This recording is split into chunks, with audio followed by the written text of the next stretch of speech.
Alrighty.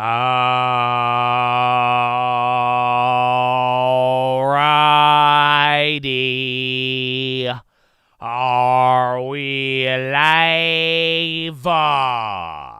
Wait for it. Wait for it. Oh, there it is. Good morning, ladies and gentlemen. I hope you're having a wonderful day. If you're watching this and it does not say live at the bottom of the screen, unfortunately, you're watching the recap. The good news is we are live Monday through Friday, 30 minutes before open. Drop your thumbs up on the video. Make sure you're subscribed. You're on mobile. Press hot chat. X out the chat. Hit the thumbs up button. Second link for the nightly watch list and main channel. First link for the Scream Alerts Bootcamp and real estate course. But ladies and gentlemen, boys and girls, in about 10 minutes, you may get the beginning of the year. Yes, I know. Today will be the fourth day or the fifth day, depending on how you want to look at it, but the non-farm payrolls is expected to come out. You have another wide range of estimates. I think the official consensus is around 170,000 jobs. It was 199,000 last month. However, you still have economists. You have the ones who've been right, the ones who've been wrong. The range is actually huge. I believe the amount that people are saying is 130,000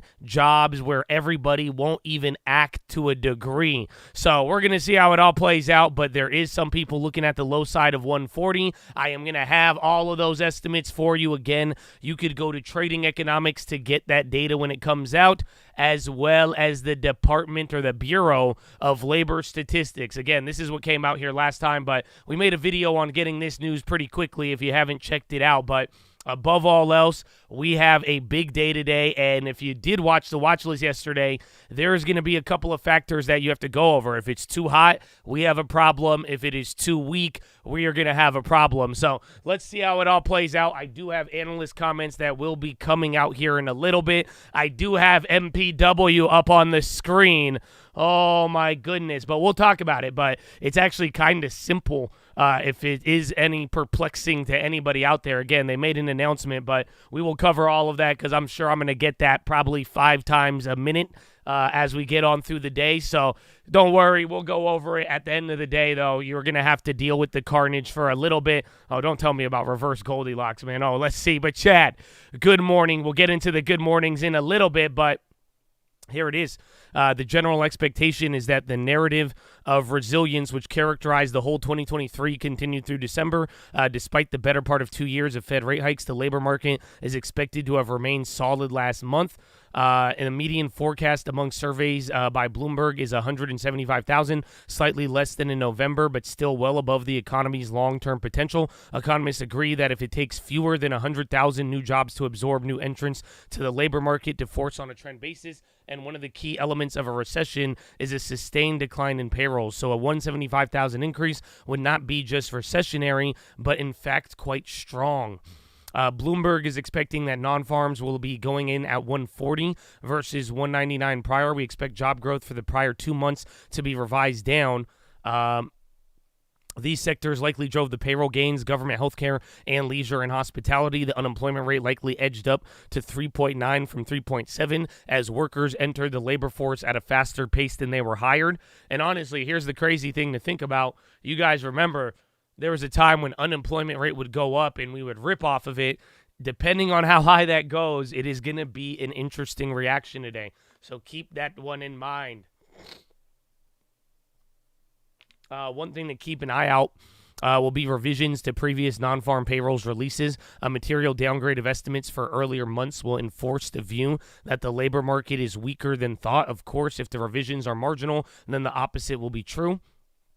At this point, it kind of feels like the market has discounted a somewhat stronger headline figure than the ostensible consensus. For example, at only of those economists' forecasts that have updated this week month, the average is 179,000 with a median of 180,000 versus 170 to 175 for the full forecast sample. Perhaps that raises the chances of a dovish surprise a smidge, though a margin of change remains well below the statistical noise of the data. Indeed, developments in the household report and labor participation may ultimately guide and give the market a reaction via shifts in the unemployment rate.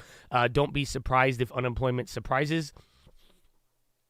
Some economists have been highlighting that the diffusion of job gains has diminished over the past several months. In other words, the increase in payrolls are coming from only a few sectors of the economy. If you strip out healthcare, leisure, hospitality, and the job gains look paltry. Martha Gimbel, former White House economist now doing economic research at Yale, estimates about 60% of the job gains over the last 12 months of available data came from sectors that, as of November, are still below pre-pandemic levels of employment. All right, 5 minutes, man. It took me a little longer to poop. That's it. It took me a little. That's why we are here, man. The data's about to come out. So again, I mean, we'll see if I hope the BLS website actually updates. That will get you all of the data. So again, you will get. Is the wire up? Don't let me forget that. Because again, you will see a bunch of headlines come through on the wire, and then you're going to go from there. We're early because the data comes out in 5 minutes here, 4 minutes actually. So we will see. So the areas driving job growth are mainly ones that are still normalizing going on after the COVID shock. Even so, Gimbel pointed out this week that the perspective of the Federal Reserve, which counts as the aggregate state of the job market, as she puts, it's not the job of the Fed to make sure that warehousing and storage is having good job growth. It's their job to make sure that the overall economy is prospering. While weakness in some parts of the job market is painful for those affected, overall there's no signs of stalling, said Gimbel, who previously worked at the jobs website Indeed. That's pretty astounding at this point in the Fed cycle, she highlighted. Goldman economists led by Jane Hotsis estimate that outside of healthcare, leisure, and hospitality, job growth has slowed from 400,000 a month at the start of 2022 to 2,000 a month in the past 6 months. They expect total labor demand to weaken from here, but the breadth of hiring will improve. We expect growth to slow from the current 150 to 200K underlying pace to 125 by mid-24 and 100K by end of 24. Roughly, our estimate is that the breakdown of pace that could keep the unemployment rate stable or slightly below the current level of 3.7. December's non-farm payroll should show strength only in concentrated pockets of labor, with the details revealing weak underlying fundamentals. We also expect that unemployment rate to edge up, with hiring slowing quickly across most sectors. Wage growth will moderate. Fed Chair Jerome Powell's dovish pivot at the December meeting could help limit the recessionary dynamics in the labor market, but our base case remains for a persistent increase in the jobless rate this year. That is from Bloomberg's economic team. And then again, watch bonds, watch China plays, and then keep an eye out on for any commodities, and then healthcare. I'd watch out for any of those outperformers in that realm. You got about 2 minutes. So you've seen a steady climb in Treasury yields over the past several sessions as investors rethink their degree of optimism about Fed rate cuts in the near future. As of Friday morning, interest rate futures showed a 62% chance of mounting the first reduction in March, a week before the odds were 85%. A strong set of numbers today could give further momentum to the sell-off in Treasuries, which has also infected the stock market. The S&P number closed down for the fourth straight session on Thursday. Jobs Friday is showtime for the bond market that has nudged yields higher ahead of the report, with the 10-year having breached 4% Friday morning. Traders are also trimming the scope of Fed rate cuts in 24 for just over 1.5 percentage points to less than 1.4. The price action suggests a market comfortable with slightly stronger than consensus job gains, and the bulk of the immediate market reaction is likely concentrated around the policy-sensitive 2-year yield and current 60% odds of March cut. Ba-da-bop-bop-bop. So get ready for it, baby. We got 1 minute. 1 minute. Good luck to all. You better speak now or forever hold your peace. You got futures you can move around. Options, you're going to have to wait another hour. But let's see what's about to happen next, okay? All right, man. I hope the BLS website updates, but get ready. 30 seconds, Chad. And good morning. 30 seconds and good morning. Again, 170. You could even go as low as 140. Anything pretty much sub 100K would be bad. And then anything I think above like 220, 250 would be bad as well. So let's see. Let's see reverse Goldilocks. It's going to be wild, man. It's going to be wild. All right, 10 seconds. Good luck, my friends. Good luck, my friends.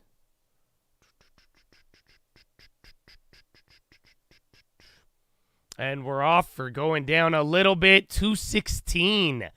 All right, so it was strong, but again, kind of like last month. 216 is higher than 199. So I was saying like 250 there. You're getting close to it.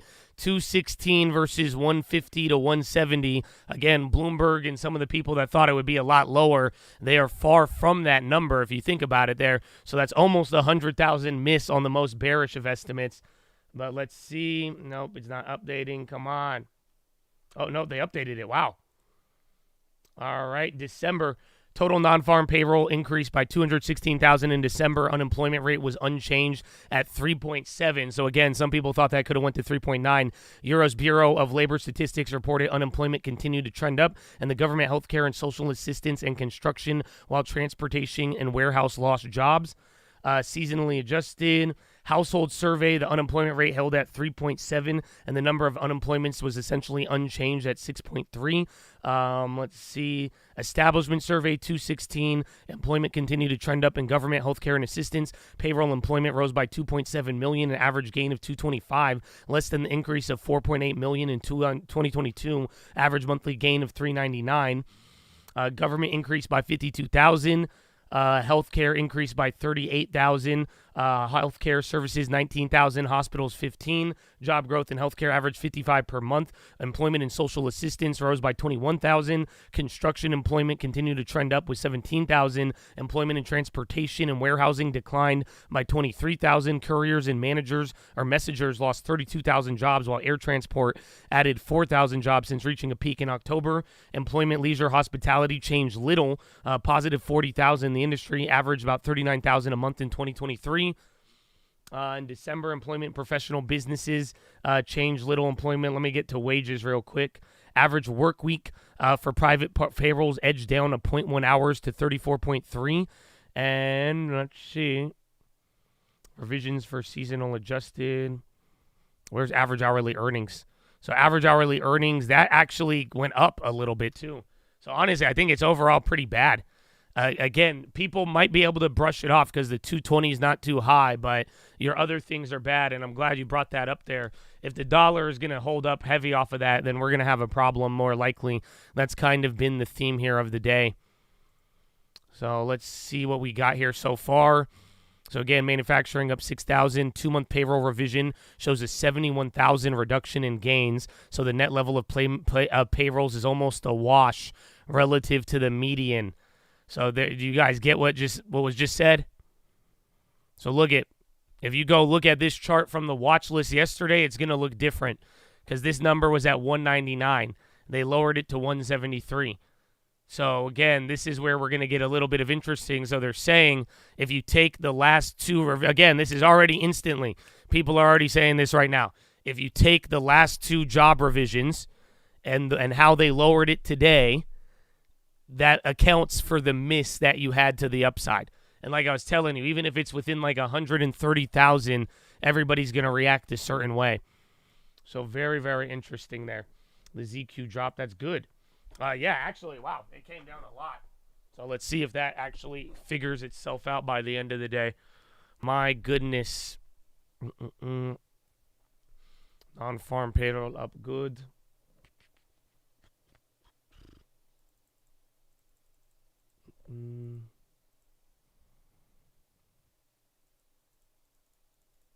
Good is bad, bad is good. Honest, it's a wash. So that's the interesting part again. But this is like another month in a row of everybody kind of getting weirded out, or again being absolutely wrong. Oh, gold had a good drop, 2030. So again, 2020 would be the most ideal price. We'll see if it gets there, but some things are already bouncing right here. But again, people are looking at there. I think the bad part is wages on top of it. So not only is the job market a little bit stronger there, but the wage gain is also coming up there a little bit, which is interesting. The 2-year yield is up. Again, yield should go up. They're already down by 1% on TLT. The revisions are damper, but these numbers suggest job market is holding up better than expected. For all the forecasts about a recession in 23, what we got is a labor market in December that was as solid as ever, with payroll gains actually accelerating, not slowing. This surely dims the prospect of Fed lowering interest rates as soon as March. Those like Goldman that have penciled March in for first reduction may need to reconsider. Swaps of March rate cut are now back to 50-50 on the odds. So again, let me get you a little bit more here.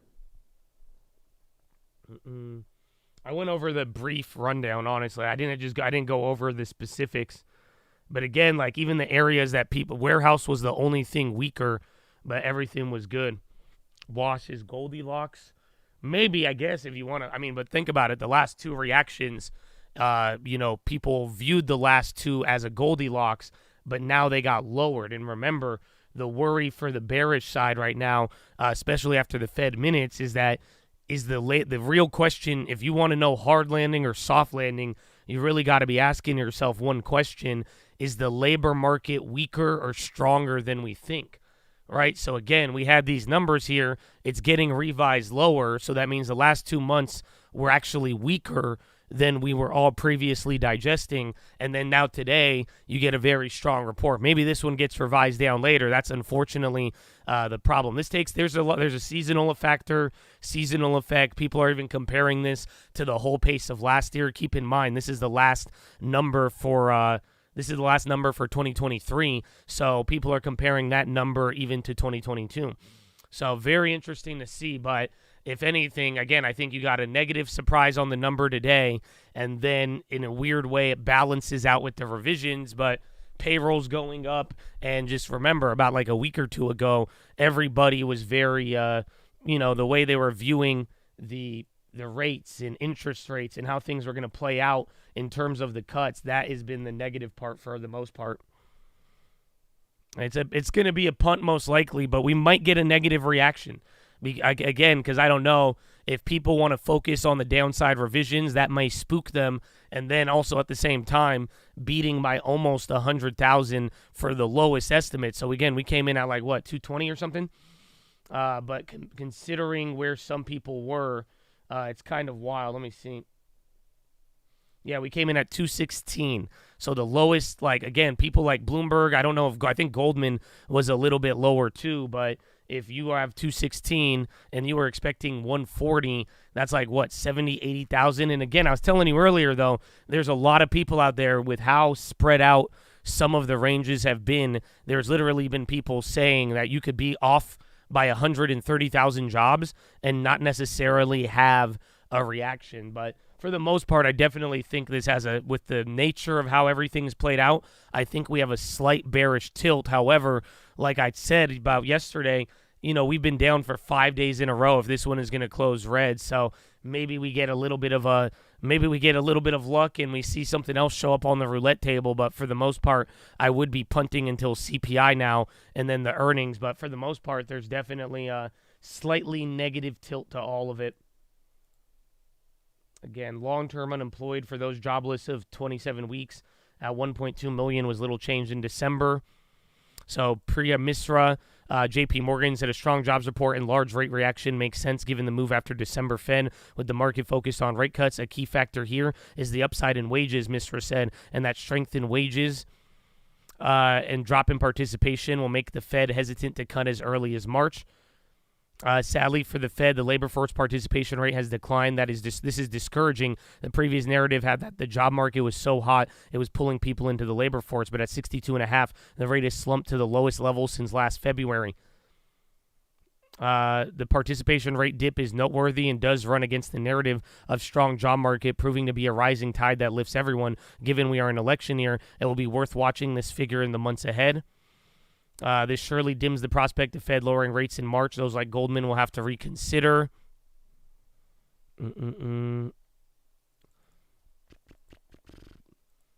Unemployed part-time for economic reasons at 4.2 changed little. Number of non-working. Again, that's for the household survey didn't even change. So that's another factor there.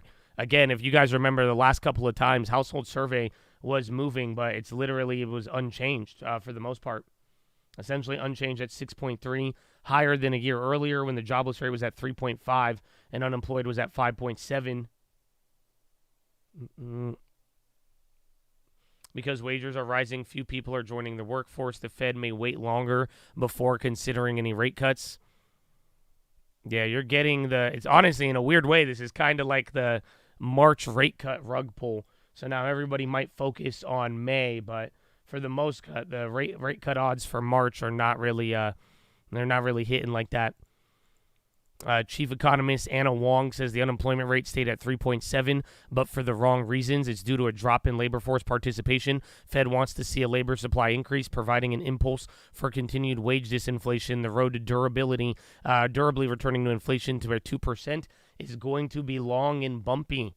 So, again, I don't know if you guys already sensed the attitude, but, this already sounds a lot different than what you've been dealing with in the last, month. Does that make sense? Again, you had every crackhead in the world go from, 5 rate cuts to 7 or 9 rate cuts, you know what I'm saying?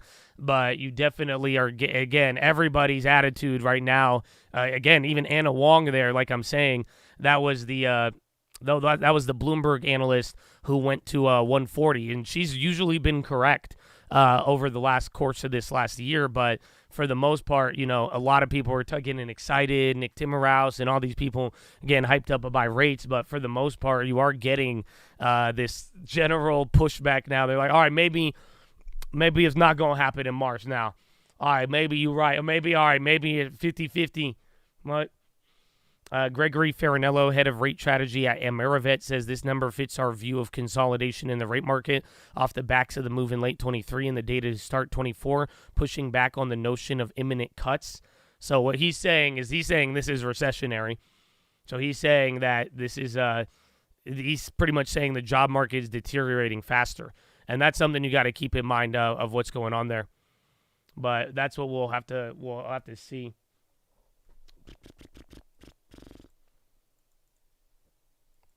That one's going to get really interesting. Yeah, we're going to go over MPW later. Everybody's asking about it. I think it's bad, but it's also in line with what I've been telling you with management. Over the last couple of earnings, it's kind of been shady. But then again, you already see the chat. I'm going to get asked about it every 10 minutes. So I'll give it to you guys at after the bell rings maybe.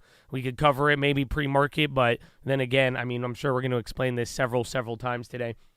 But as of now, I'm still kind of mind-blown about both the revisions and now in a weird way. Let me ask you this.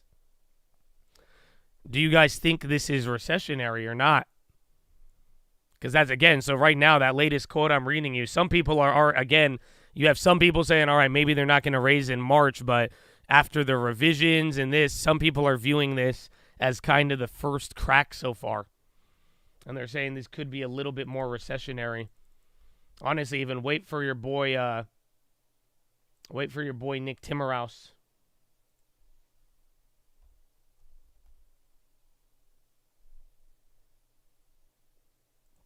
Let's see. So median duration of employment up to 9.7 weeks, highest since 2021.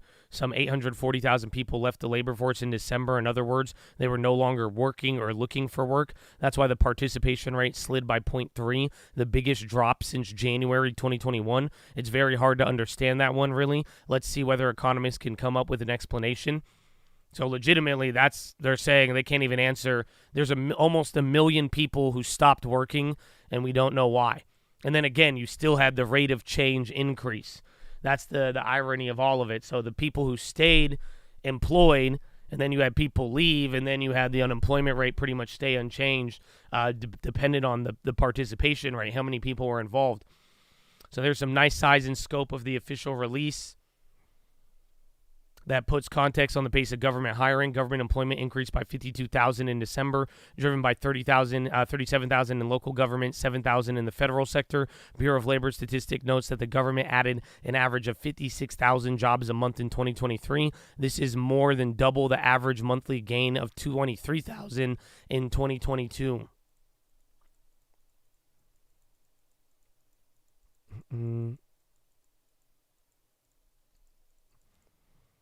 People leave jobs during the holidays. It makes sense.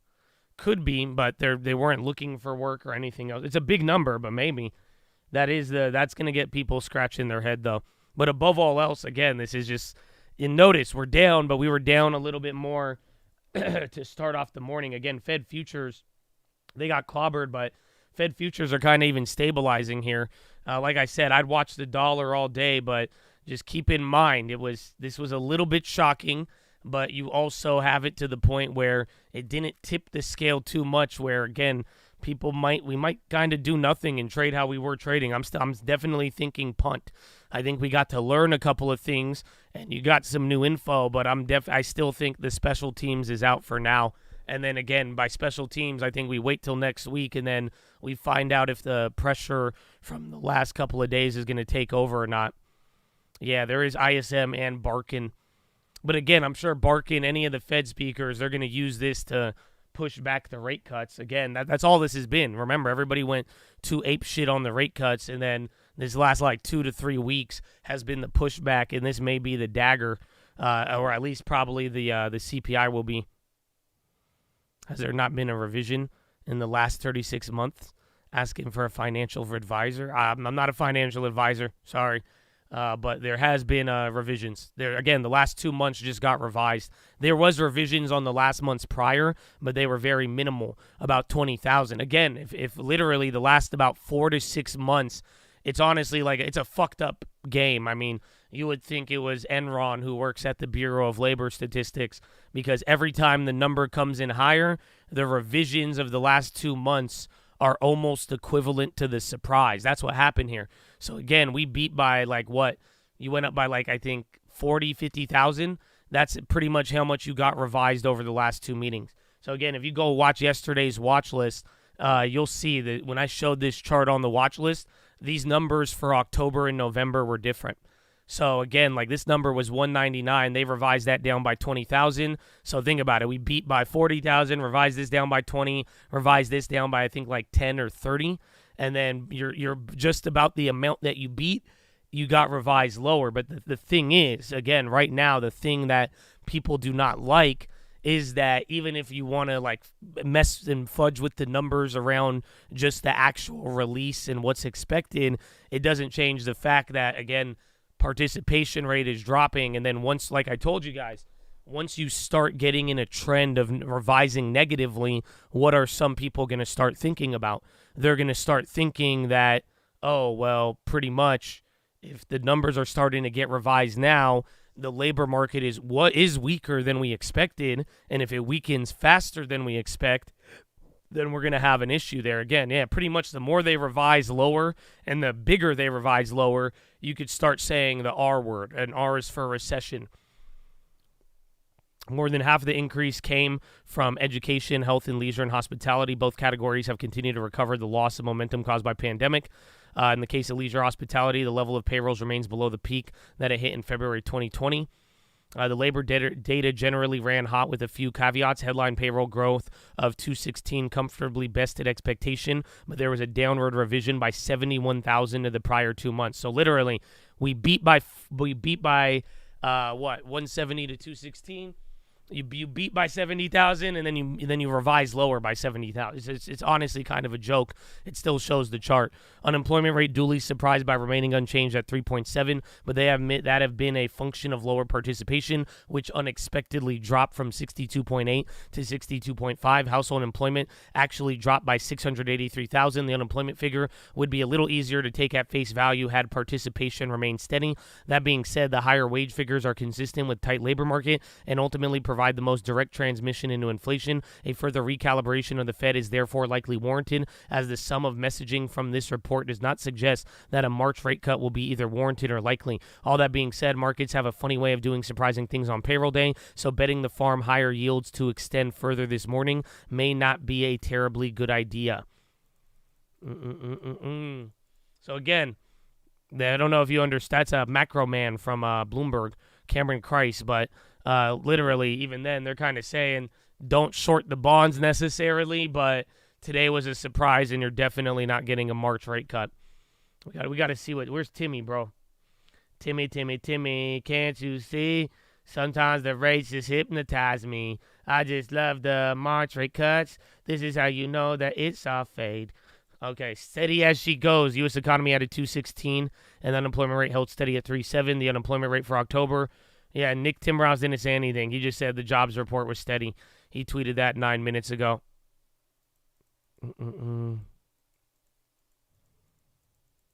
He said, bet the farm.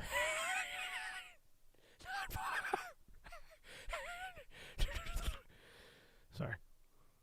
Let's see. Bloomberg's Economic has flagged the upside risk for the December jobs report. Solid job openings, limited jobless claims pushed up the payroll forecast in recent days, something that may not have been captured by the consensus. Interest rate futures now show a 56% chance of a March rate cut. That's down from 63% late yesterday and 84% a week ago. A notable reassessment in the market. It'll be interesting to watch how stocks fare in today's session. The S&P was poised to snap a 9-week winning streak. Steve Snosnik of Interactive Brokers. Today's numbers are a reality check for those who are banking on 6 rate cuts this year starting in March, and a stock and bond market that had a ferocious year-end rally based on those themes. We can quibble about the 2-month revisions in the labor force participation rate, but a beat in monthly hourly earnings is undoubtedly unfriendly to an aggressive rate cut narrative. Amen. Timmy flip-flopped like everybody else, kind of. He was very bullish all up until the calendar changed, and then he started talking about the doubt in the market, more or less. So we will see.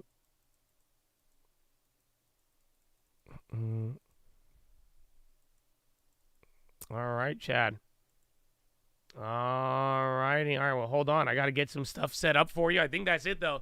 As far as how the market's going to move, it's going to be difficult. I think we do got a bearish tilt, but I do think this is the punt into this is going to be your punt into CPI and earnings next week. Fortunately, unfortunately, big tech might get clapped, but I would say watch if rates go down a little lower. But definitely today is kind of about throwing March rate cuts in the trash. I don't know. Can we all agree? Again, that's everything we've read so far, and again, the data is a little stronger, but like right now, the market is already repricing. But I definitely, whatever the market does, however it wants to move, I do think right now the main theme is everybody is throwing away the March rate cuts, barring anything else that happens unexpectedly that is recessionary. But if you're not going to have a hard landing, a black swan event, everybody is taking March rate cuts, and they're crumpling it up, they're stomping on it, and they're throwing it away right now. But it's still about 50%. Or a little bit, or it's like 50-50 borderline. So, very good. Very, very good. Very, very good. But I will be right back. Follow me on Instagram at The Trading Fraternity. We still got to get the day rolling. So, like that video, man, and get ready. I still got to get you the news. We're going to have a lot of things. We're going to have a lot of things, baby. So, good morrow. Good morrow. I'll be right back. And not proceed as quickly as they need to do to remedy their problems. Bill, fantastic column that came out from you earlier this week. Appreciate it. Bill, I just wanted to squeeze one further question in, if I can. Bill, you've been ahead of the curve big time on how far this Fed would have to go. Do you think there is still a risk that they have to move again, that another hike could be in our future? I think it's pretty unlikely. I think that the bar to raising rates again would be, they have to totally reevaluate their whole framework. I think more likely story is that if things turn out to be stronger, they'll just keep rates higher for longer before they actually start to reduce rates. So I think the bar to raising rates again is pretty high at this point. Bill Dudley, thank you, sir. Appreciate it, and Happy New Year to brilliant Bill Dudley, former New York Fed president. Mike McKee has had about 23 minutes with this jobs report. He's got more to say. Mike McKee, some final thoughts from you, sir, for this hour at least, going into the opening bell in about 37 minutes. Yeah, there's some interesting aspects to all of this, John. The wage number obviously gets people's attention. And when you look at the gains in wages, it's kind of across the board. Mining up 0.5%, manufacturing up 0.5%, durable goods manufacturing up 0.7%, service providing up 0.5%, retail up 0.8%. So everybody was getting raises for the most part during the month of December, which is kind of interesting. But then the idea that maybe we're seeing a slowdown and things are going to get worse is belied a little bit by the unemployment news, because when you look at the categories of unemployment, white unemployment rose by 0.2, but black unemployment fell by 0.6, Asian by 0.4. So you're looking at the people who usually are last in, first out, and you would expect to see their unemployment rate go up if things were getting worse. They're not for them. So it's kind of an interesting situation that it kind of leaves you still scratching your head about where we go from here. I think we've been doing that for a while. Mike McKee, thank you, sir. Fantastic job this morning, as always. On the surface, things look decent. Beneath the surface, Mike McKee says things look decent. Let's get you set up for the opening bell in about 36 minutes' time. Equity futures pulling back just a little little bit, but recovering. We're down by about 0.2% on the S&P 500. We've been selling off all week on the S&P 500. 4-day losing streak on the S&P, 5 days on the NASDAQ. Yields a little bit higher this morning, up by 5 basis points, 4.43 on a 2-year. To get you ready for the opening bell, Gina Martin-Adams, our Chief Equity Strategist for Bloomberg Intelligence, joins us right now. Gina, good for the economy. Is it good for the equity market? What's your take on that? Yeah, the equity market is unfortunately in a bit of a sticky spot here to start 2024. We've been in a corrective process from an overbought condition where we ended 2023. So the backdrop headed into this report was not particularly conducive to gains for the equity market to start with. And then I would suggest the report is likely to have mixed results on the equity market. Remember, the consensus view is for slower growth and slower inflation headed into 2024. So while this is definitely a positive sign for growth, it's also a potentially inflationary signal with the wage numbers that were significantly above expectations, still above the 3.5% bogey that I think the Fed is watching on wages. So that mixed result is probably net negative for the equity market, considering the backdrop. Gina, moments ago, Atif Malik at Citigroup just pushed against the gloom on Apple. He said his channel checks are good. He's got a 27% total return on Apple out. I don't want you to speak specifically about Apple, but I want to speak about what I've talked about all week, which is the acclaimed Martin Adams optimism on earnings growth right now. What does the gloom crew get wrong? Well, I mean, I think, frankly, the expectation embedded in markets is far too bearish. I mean, as much as the consensus is saying we're likely to get about 11% earnings growth, our macro model says that the market expectation is closer to 0% earnings growth for 2024, which would be nearly unprecedented considering that earnings fell a touch in 2023 to have 24 months of negative earnings growth on the S&P 500 as inflation is decelerating is a really tough call to make, but that's what's priced in stocks. And this is what I mean when I say growth expectations are very, very low. No one is expecting acceleration in GDP growth, nor is the market apparently expecting much acceleration in earnings growth next year. But if to the degree that you are optimistic about earnings, you are somewhat reliant upon the inflation deceleration continuing. Where we get some degree of earnings optimism is not that we're expecting a remarkable recovery in revenue growth, but that margins are continuing to improve because inflation is decelerating. Companies are becoming more efficient. They're continuing to cut costs across the board. They're generally very lean and ready for any incremental revenue improvement. So you have a lot of upside potential surprise on the growth line.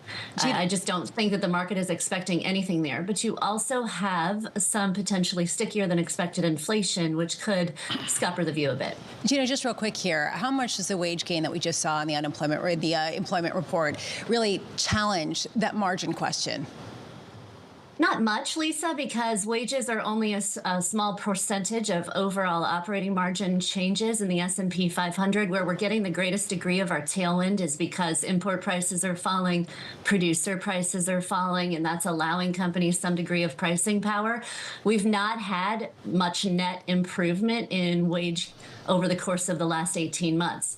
So I would certainly love to see deceleration in wage growth as a component of potential margin expansion for companies over the course of this year. My goodness.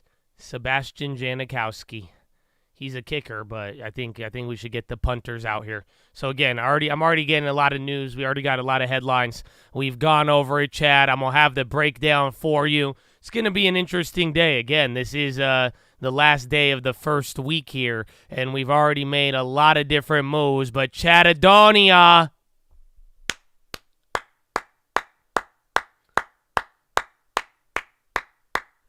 what's up, baby? How you living, Chatadonia? What do you got for me, man? Good morning. We got to get the day started.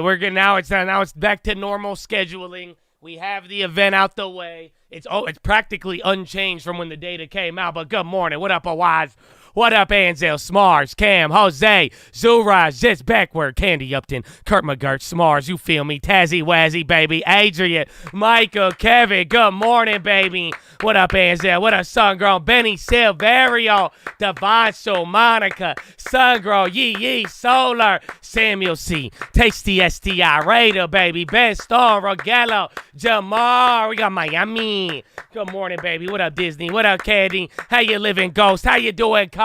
What up, Mr. S2K, Mr. J. Cole, Joshua Harris, Ty Reed, Untamed, Sarah Sosa. Good morning, winning loser, Ari in the house. Oh, what up, baby? Ryan Scarella, Isaac, JSK, Jason McCoy, Parth, baby, David L, Sean Burke, baby, K, Gunner, Lucky Soldier, Bruce B, the Tiger Man, Alaskan Assassin, Artemis, Starbucks. Oh, my goodness, man. I love it, Starbucks. Artemis, oh my gosh, Agent of Chaos, Steve Delaney, BK Broiler, RJGI, baby. Say Kyle, baby. What up, Kyle? I say K, man. I just said K. What up, Kyle? How you living? Dakota, Jeffrey Powell, baby. Neurosci, John Wayne, Straw Hat, KS. Is that Kyle S? Skate to Escape, baby. Ibrahim, Daniel, baby. Your non-attorney spokesman. Good morning. What up, Nightbot? What up, Vinny Mac? How you doing, Rotary, baby? What's going on, Sean Moose? Edward Kirk, baby. PR787. Youngblood in the house. Miss Chantel in the house. Let's go, baby. Bowstring, Falcon Fear. Good morning.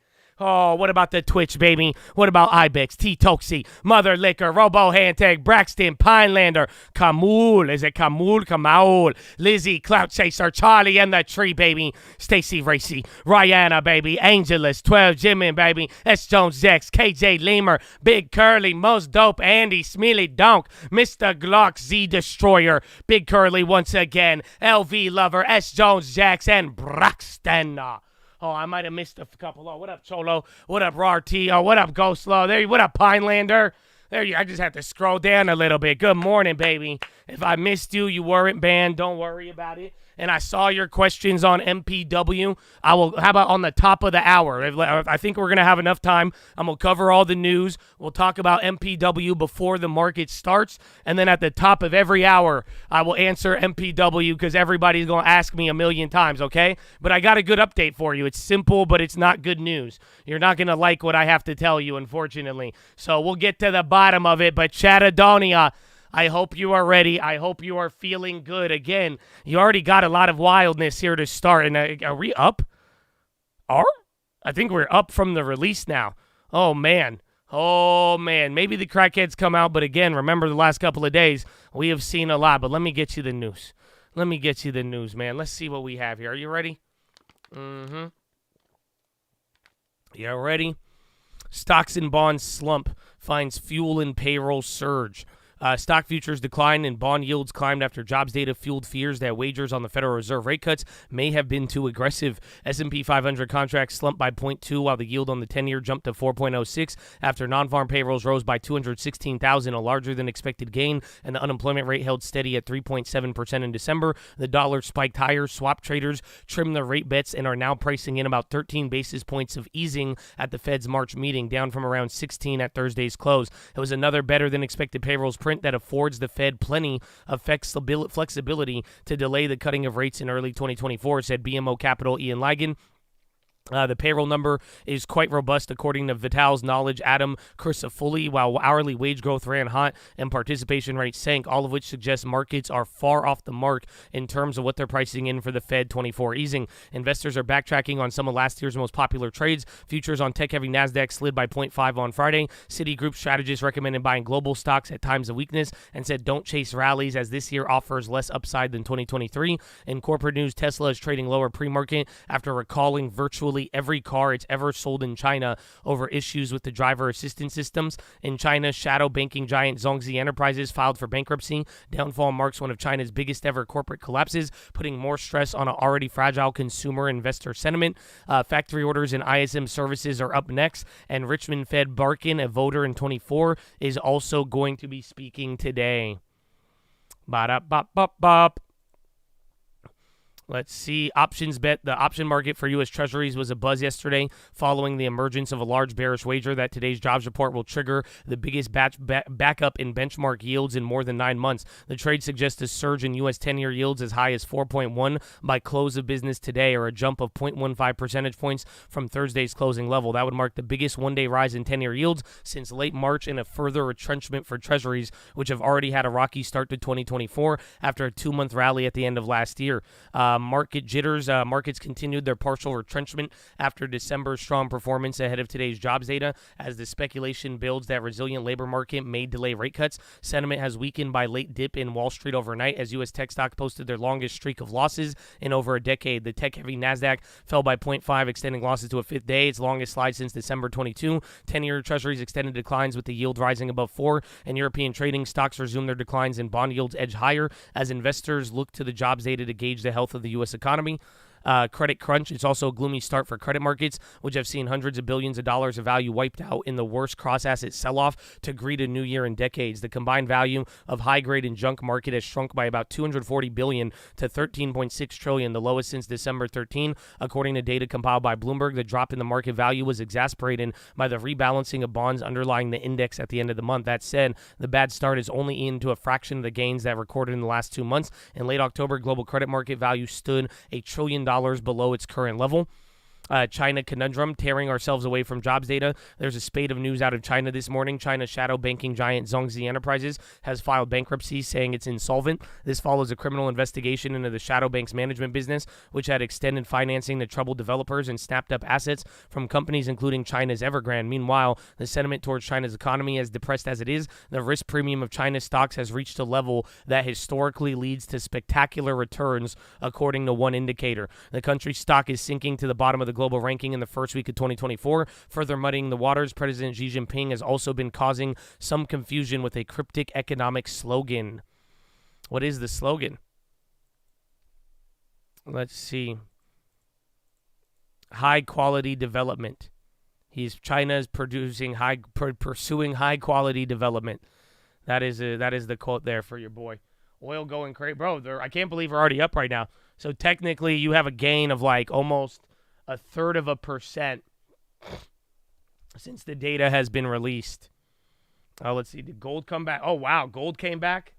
No way. I don't know, man. It feels like the crackheads are out here, but wait about 30 minutes, an hour after the bell. But for the most part, you are going up there. Dollar dying in Japan, yen going up. It looks like everything else. Yen is still pretty clobbered here. But again, the dollar did chill out a little bit, but it's still up on the day. That's what I'd kind of be worried about. Very, very interesting, though. Getting some movements. So SPY futures were down 0.3, coming back almost to break even Friday morning after U.S. equities finished mostly lower on Thursday near the worst levels. NASDAQ down for a fifth straight session. Oh, no, down 5 for a fifth straight session. NASDAQ down for fifth straight session for the first time in over a year. S&P, NASDAQ on track to snap their 9-week winning streak. Treasuries weaker across the curve as backup in yields to start the year continues. Dollars up by 0.2 on broad-based strength. Dollar yen down by 3 this week. Gold down by 0.8. Bitcoin futures off by 0.7 and WTI up by 1.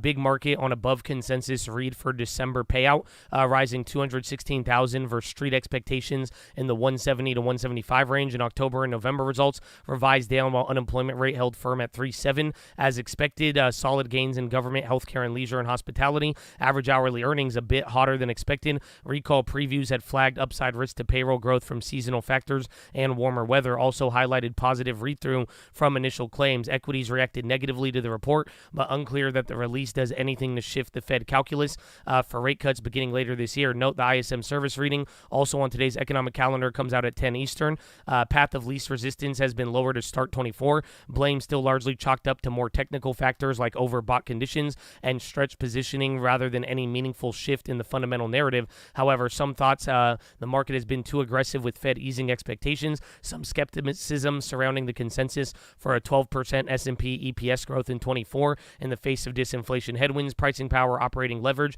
Other early 24 areas of concerns have revolved around heightened scrutiny surrounding select big tech names and themes, ramp up in geopolitical tensions, and buyback blackouts.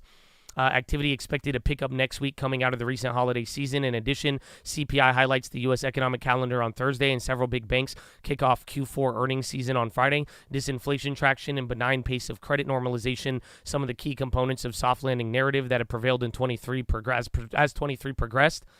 There's also several important conferences next week, the ICR, JP Morgan Healthcare Conference, and CES. These conferences are likely to provide more color on key macro and market themes as consumer resilience and GLP-1 drug and AI proliferation take hold.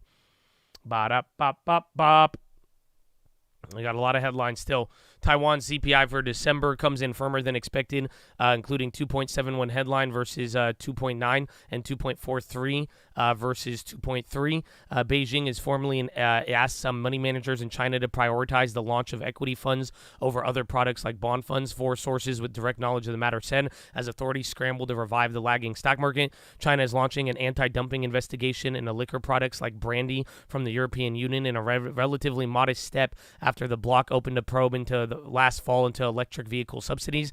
Biden planning to retain most of Trump-China tariffs and will increase them on EVs and certain critical metals like cobalt and lithium, while cuts could take place on certain consumer goods.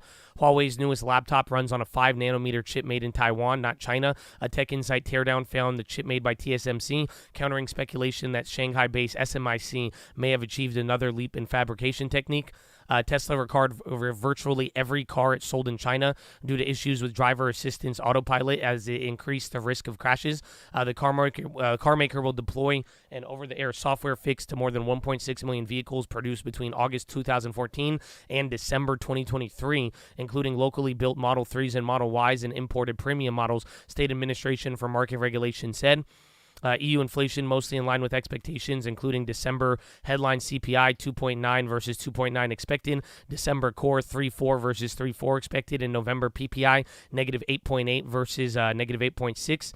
Fundraising by U.S. venture capital firms hit a 6-year low in 2023, an ominous sign for startups with dwindling cash reserves and fledgling businesses relying on such a backing for survival. The $67 billion raised by U.S. VCs in 23 is the lowest annual total since 2017 and represents a 60% drop from the $173 billion raised in 2022. The peak year for Fed fundraising, according to analysts by private market data, provided PitchBook and National Venture Capital. Costco reported core December comps 8.1, about 80 basis points ahead of the street, including U.S. 7.4, 40 basis points ahead, and Canada 11.9. This is ahead of plan. Goldman estimates the payrolls. We already got that.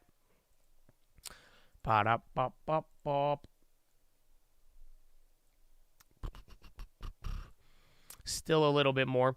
Economists see softer December payrolls bolstering case for Fed rate cuts. That didn't happen. Eurozone inflation accelerated in December for first time in 6 months. U.S. 30-year mortgage rates tick up slightly, first rise in 10 weeks. Spread between 30-year mortgage rate and Treasury benchmark has narrowed for 8th straight week. Global chip demand seen returning to growth by quarter 2. BTFP borrowing hits new record high as drop in borrowing costs offers arbitrage opportunity. St. Louis Fed appoints former New York Fed executive Alberto Musalem as president. Markets see Bank of Japan moving more cautious following this week's earthquake. Markets see growing bets of further PBOC easing in 24. Latest flow data shows investors poured $123 billion into money markets. Traders make aggressive options bet on spike in Treasury yields following December payrolls. Yen seen pulling back further as markets adjust expectations for rates in U.S. and Japan. Short sellers accumulated almost $195 billion in paper losses last year, erasing some 2/3 of the $300 billion made during 2022 market sell-off. OpenAI are talking with dozens of publishers about licensing deals for their content. Amazon captured nearly 30% of all final orders online in holiday shopping. McDonald's CEO says Middle East tensions will have meaningful business impact. Mark Zuckerberg sold nearly $500 million in Meta over the past 2 months. Latest EIA stockpile data shows that fuel stocks are building substantially. EOG Resources expects U.S. crude output to grow at less than half of 2023 pace. Biden administration moving to keep many of China's tariffs. Trump-China tariffs, still considering lowering duties on some goods. Blinken heads to Middle East amid Red Sea crisis and attack in Iran. Islamic State claims responsibility for deadly explosions in Iran, which killed nearly 100. Israel defense minister says no plans for Israeli citizen control of Gaza following war with Hamas. Houthis ignore international warning and detonate unmanned vessel in the Red Sea. Washington says North Korea provided Russia with ballistic missiles and launchers for war with Ukraine. And then then Bitcoin remains volatile as investors await announcement about possible ETF approval. Wow.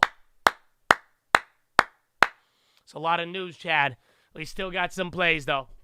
We still got some plays, baby.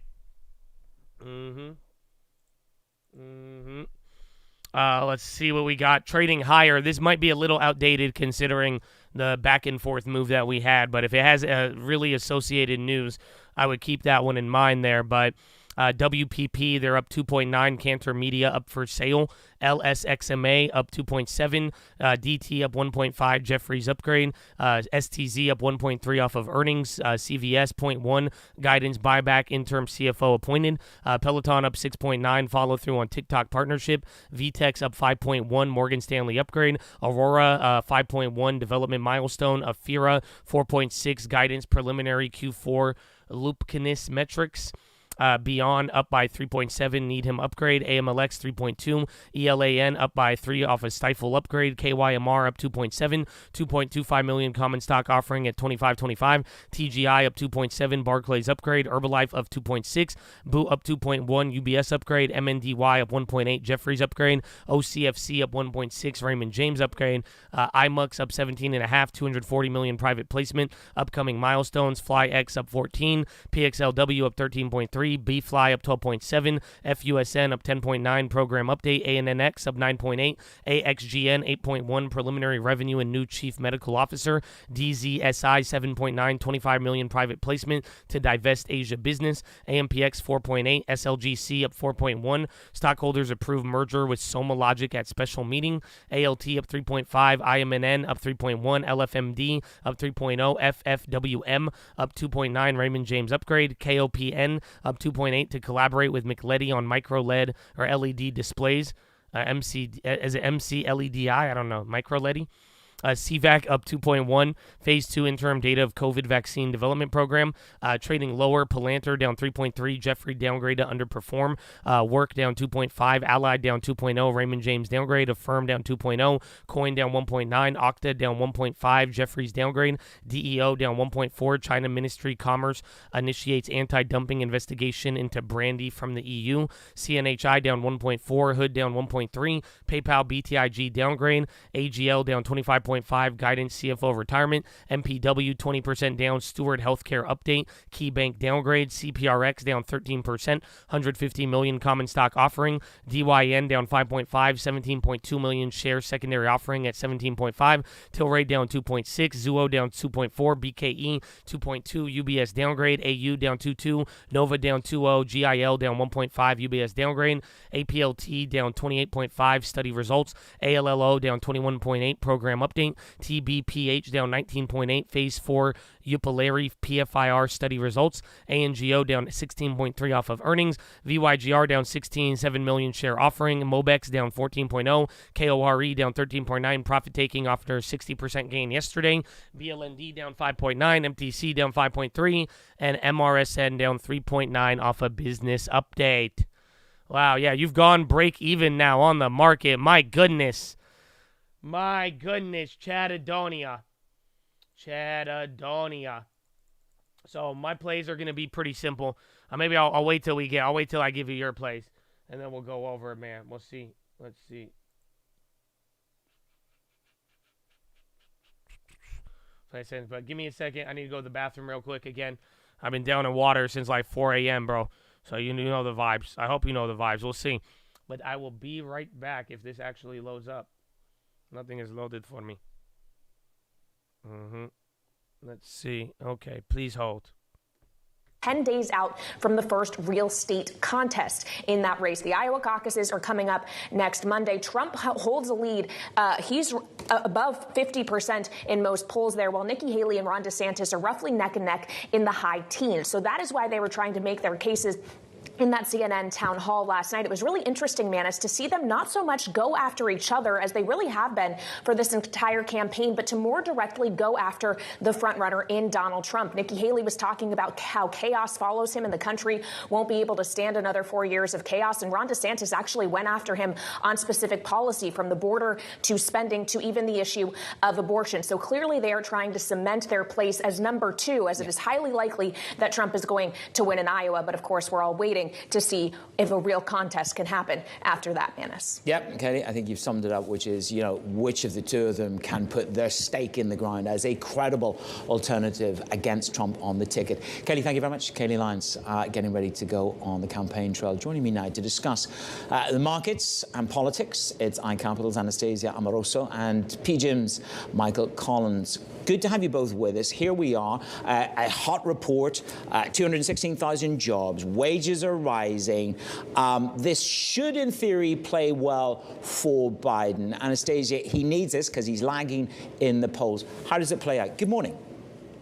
Well, good morning to you, Manis. I mean, obviously, it is positive news for the economy and therefore for the president that we got today. I mean, you're absolutely right. The jobs report was absolutely hotter across the board, whether you look at wages that were higher than expected, whether you look at the number of jobs created, and of course, the unemployment rate at 3.7%. So that's definitely good news for the administration, for the economy, I think for anybody in the jobs market.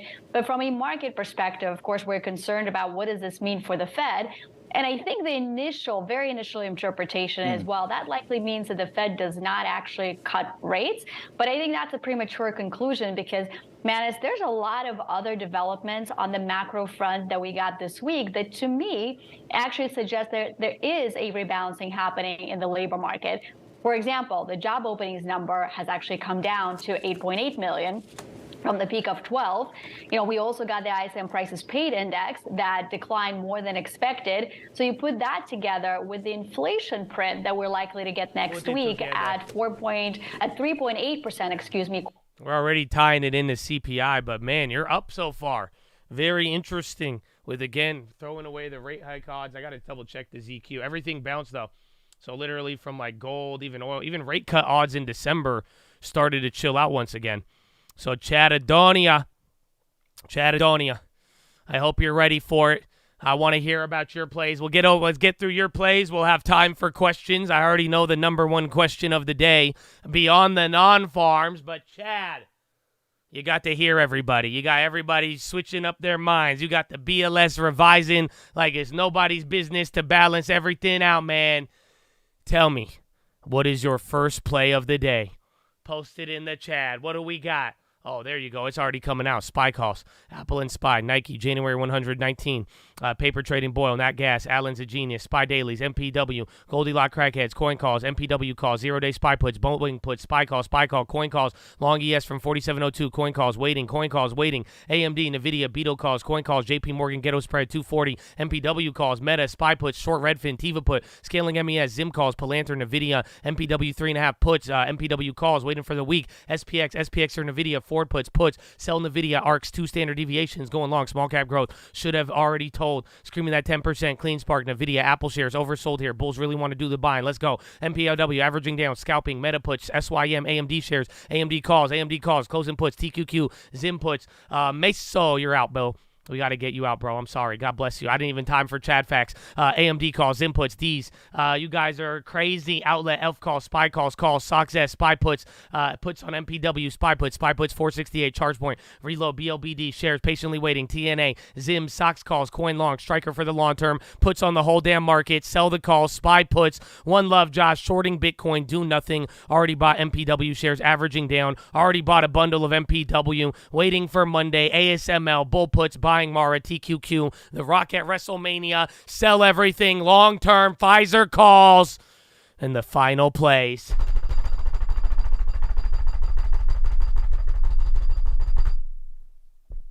Microsoft defense puts at ISM, long on Uncle, and USD MXN short. Ooh, we gonna end it on a currency pair. Okay, wow. So on that note, here's the deal. One piece of my chicken, you gonna call Dr. Phil. Some of y'all don't know that song. It's a classic. It goes back in the day.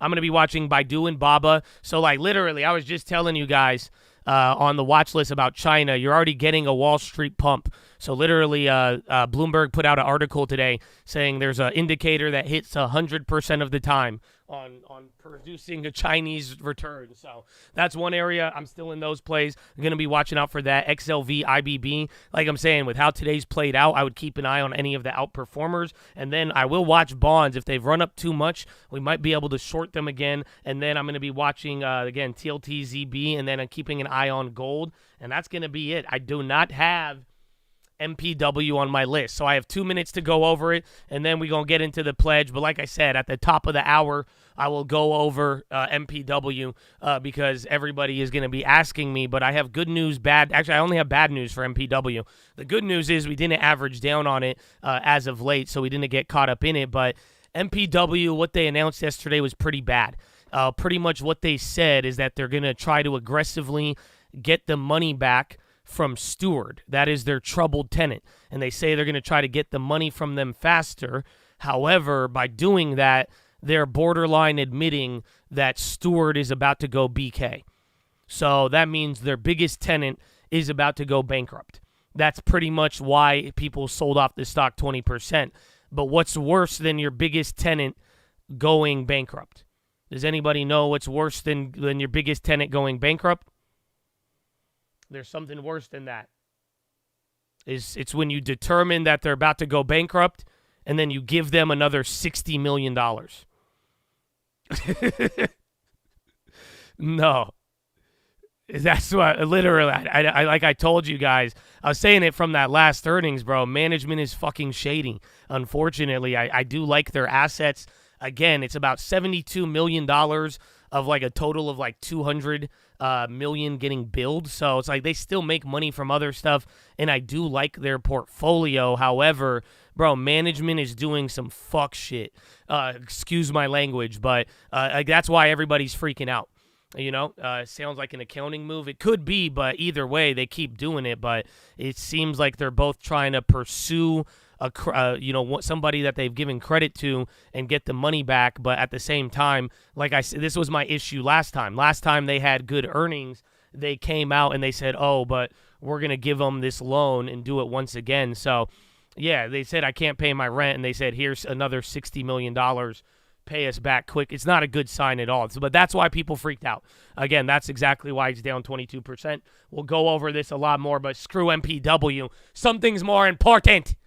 And it's America, baby. And it's the reason we're here today, bro. Honestly, we get to talk all day. We get to argue with each other. You get to go back and forth. You get to make decisions. Nobody tells you what to do. And it's because you have freedom. And the reason why we have freedom is because of a very special group of people. And that's why here at the Cult, before we do anything, before we try to chase a dollar, we must pay homage to that very special group of people that has made the ultimate sacrifice, and a sacrifice that most of us never have and never will make to any degree. So the people I'm talking about is the veterans of the United States of America. So on behalf of the Cult, man, all the veterans, active servicemen, past servicemen, anybody who has served this country, for real, thank you for your service. Thank you for your dedication. I hope you know you are loved and appreciated by every single person, man. You know that? Because some people get mad that we do the pledge, but you know everybody in here holding it down, bro. We really do love and appreciate you. So veterans and the families, man, thank you, thank you, thank you. God bless all of you. And big shout out to anybody else out there giving back to their local communities, all the doctors, nurses, teachers, firefighters, police officers, the garbage men, the janitors, the coaches, you helping out, giving back to your community, baby. That's how things run. So let's go. God bless you. But ladies and gentlemen, please rise. Place your right hand over your heart. Say it with me. I pledge allegiance to the flag of the United States of America and to the republic for which it stands, one nation, under God, indivisible, with liberty and justice for all, baby. Send to the Jets!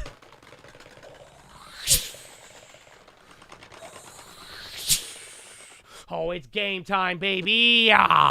Horn! Let's go.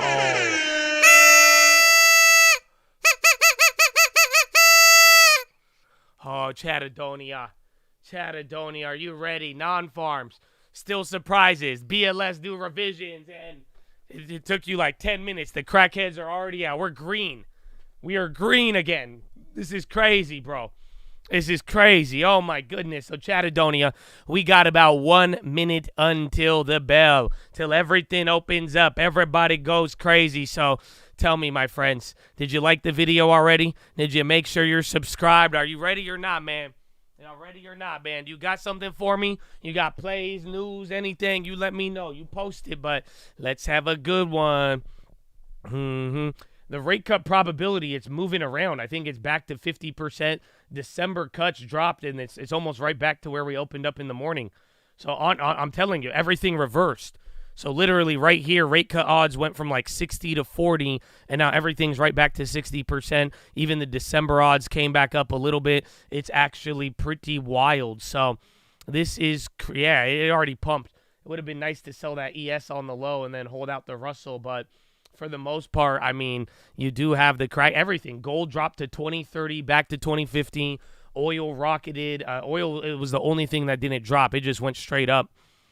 And again, the dollar, even the yen had a drop and then came up, but it's still negative on the day. But literally, everything got bid up automatically. So watch out. This could be the top, though, in a weird way. And again, by the first hour, we'll either round one, fight. So literally, by first hour, we'll notice if it's either one way up or if we're going to do the volatility, and then literally just watch till after Euro close. And then we'll go from there and see how everything plays out. Yeah, the ES was good. It was up at like $3,000 in the morning. That's why I was like, shit, that might be good.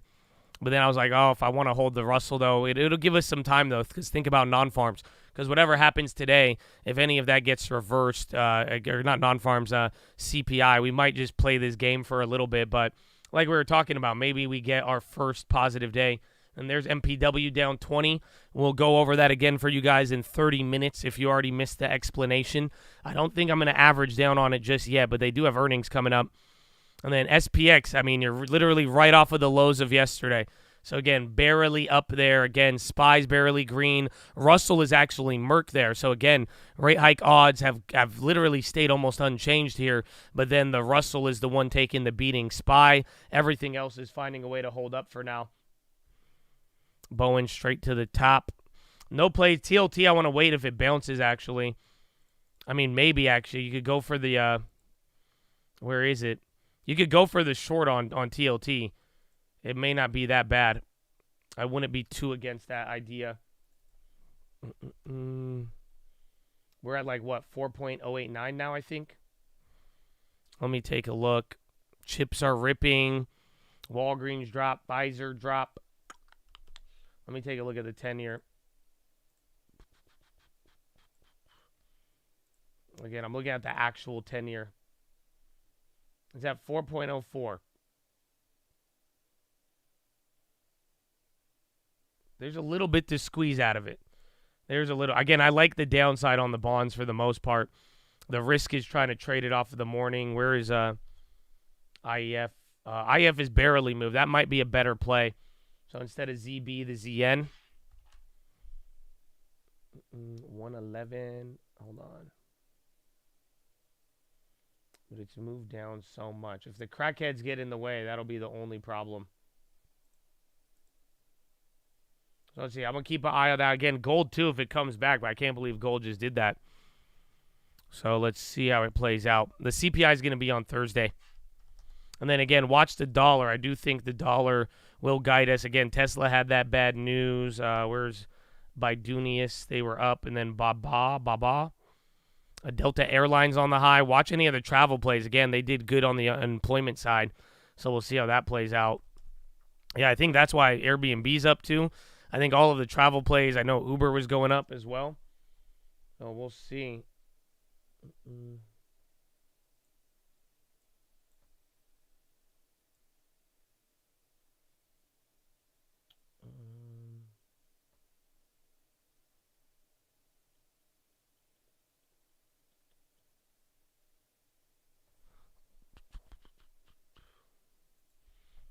Give it a second. Decent pop on. I'm looking at a couple plays. Disney flip green. Nexi Holton. PayPal on the high. They got a downgrade. And they're up off of that. Again, MPW still getting murked there. Again, we're going to go over that one in a little bit, but I think a lot of you guys are playing that one now, even beyond whatever's in the long term. And then Boeing is going straight up. You guys are saying chips. NVIDIA's up 1.25. Dude, there's a lot of things up, surprisingly. So, again, Russell's the only thing getting beaten down. SPY is in the green. NASDAQ in the green by 0.07. And then Dow Jones is also holding up, too.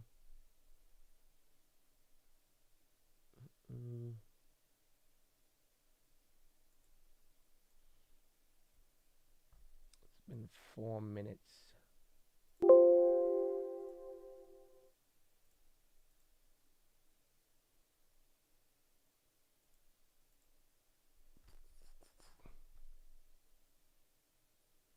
All right, ES is still rocketing. Again, bonds lower, SPY higher. This is going to be an interesting dynamic. That's what I'm taking a look at there. And again, I have an eye on gold too. SoFi bounce. Let's see. Again, gold at 20. That would have been a killer move there. SPY's literally just going vertical on the futures. You've gone up like 25 points in probably about 30 minutes here. So, again, the market's only been open for a couple minutes, but you are still just, like, take a look at extended hours to give you an idea. Now we are going up since the data. So, again, this is going to be a weird first reaction because no matter what the data said in the narrative, I think some people are leaning on, well, it's not fundamentally changed, but for the most part, I think you just got the event risk out of the way. And then watch the banks. I'm seeing Wells Fargo on the high. Yeah, all of the banks are starting to move. We could go take a look at the JP Morgan plays in a little bit. Check the regionals might be clapped. Actually, regionals are up. So, again, even Russell's starting to pick up here a little bit. Humana dump. Down 1.9. Yeah, healthcare is not the outperformer. So, we'll see if that ends or, again, by the middle of the day, if we do flip, watch out if healthcare kind of becomes a leader there. The data, I think it was pretty bearish to a degree or a slight bearish tilt, but my idea is punt. So, like, in a weird way, it's either we get, again, like we're saying, 4 days in a row, maybe we get a lucky green day, but I kind of just think we're going to be in a wait-and-see mode until we get into next week's data. But, again, people are kind of this one ramped up pretty quickly considering all of the surprises that were contained.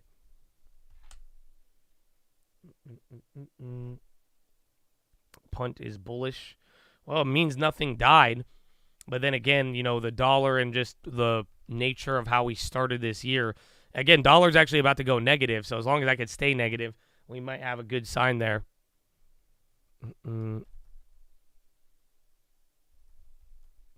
Next week puts will hit 10K. Hold on. I'm still in that ES, but like respectfully, I don't trust you no more, man. You know what I'm saying? You told me it was going. I had to pay $3,700 before I went up $1,000. So I don't, you know what I'm saying, man? So post your play that you got, but you know, stop hitting us with the like. It's gonna do that, you know. I'm just saying you got, because then you abandoned me last time. I was looking for you, and then you abandoned me, man. Microsoft going straight up. A couple of big candles there. MPW we will cover at 10 a.m. at the top of every hour since it's just way too difficult to field MPW questions every 2 seconds.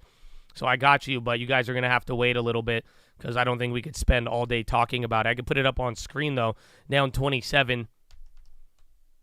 And then Baba, Baidunius. Meta's going to come up here. Meta's actually up by 0.5. Where's Amazon? Remember yesterday, they're up by 0.82. Nice ES pop. Again, after it looked like it was going to give up a little bit. And then oil is just running. It's kind of calming down, though, but they're up 1.8 on the day. Gold is chilling out. I can't believe the Zaza bounced like that. So, again, rate cut odds just died, and then I don't know if people want to put that one to rest just yet. Maybe unless they're getting worried about the recession. Where is it? ZN. I'm still going to look at that. ZN and ZB. Again, I think bonds might move around a lot. Again, they were already down 1% and rebounded. So it's either they continue or if they do make a flip. Meta again on the high. Meta is actually killing it. Roblo and Snow, I've seen that a couple of times. I'm surprised nobody's talking about coin. Again, coin and crypto, I do think we are supposed to get some updates today, or at least that's what some people were forecasting. Walgreens, again, you can look at those plays from the other day. Yeah, Walgreens back down to 1.8. Pfizer's trying to come back up here. Abivi's on the high. Baba, Baidu. I'm in coin. Yeah, they're chill. Again, they're only down by 0.45, so maybe that one might start moving with things, and then the news comes out, and then everybody will do their thing. But that news may happen at the end of the day. But again, that is a big part of it.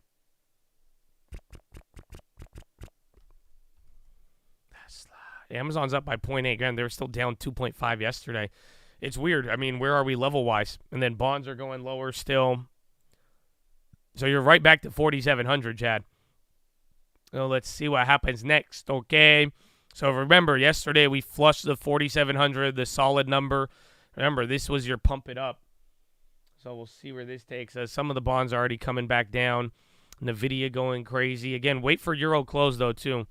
Yeah, that one will be, I think, the whole market. And then we got to watch out the dollar. Dollar's still holding up. It was about to go negative. So much respect for Chad Adonia. Mahalo, Josh Chaz. Good morning, Todd. Amen, baby. Amen. Nice recovery on Apple. SGD up 50. Is that this? Literally SGD. Safe and green. Why the Q's option strikes are wild. I didn't hear much about it. I don't know. What do you mean? What do you mean? I didn't hear anything crazy. Who did you just pick up again for the LT? Alibaba. Yes, I grabbed 85 shares at 74.60. So now we're down $1 after shooting up $2 after buying it. Welcome to Winnie the Pooh land. What? You can't say it. Okay, I'm disappearing. What? All right, SPY kind of coming down here. Yang on the high, so China name's kind of dumping here. But again, you're coming right back down. I kind of want to keep the extended hours up. Remember, this is where the data came out. Literally by 30 minutes in, you recovered to break even. And then 15 minutes at a time, you pretty much ran your way up. Let's see. So just keep in mind 466.41 on the SPY. That's when the data came out. So it's still, again, about 1.4 points from where we're at for now.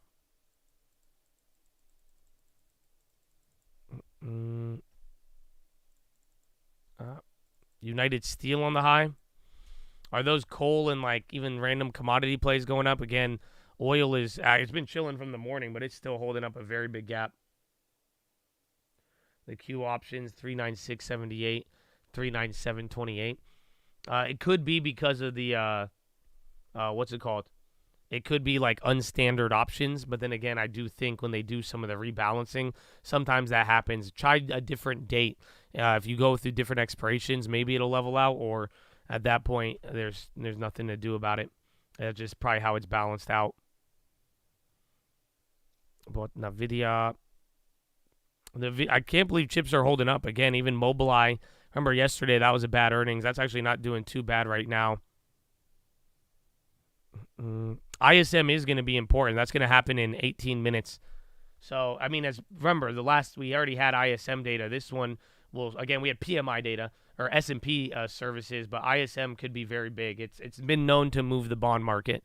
So I would argue it is. And that one, usually good news, bad news, good news. Because, again, that means things are ramping up. And even today, we saw that wages is already ran up there. So we'll see how it plays out. BZNI. BNZI. Benzani. Be careful with some of these, like liquid pumps, man. You know, Luis, save the money. Be wise with the money for you and the fam, bro. But yeah, that one's moving up 90%. But again, I'm staying away from the liquid pumpers for this year. Where we'll try our hardest.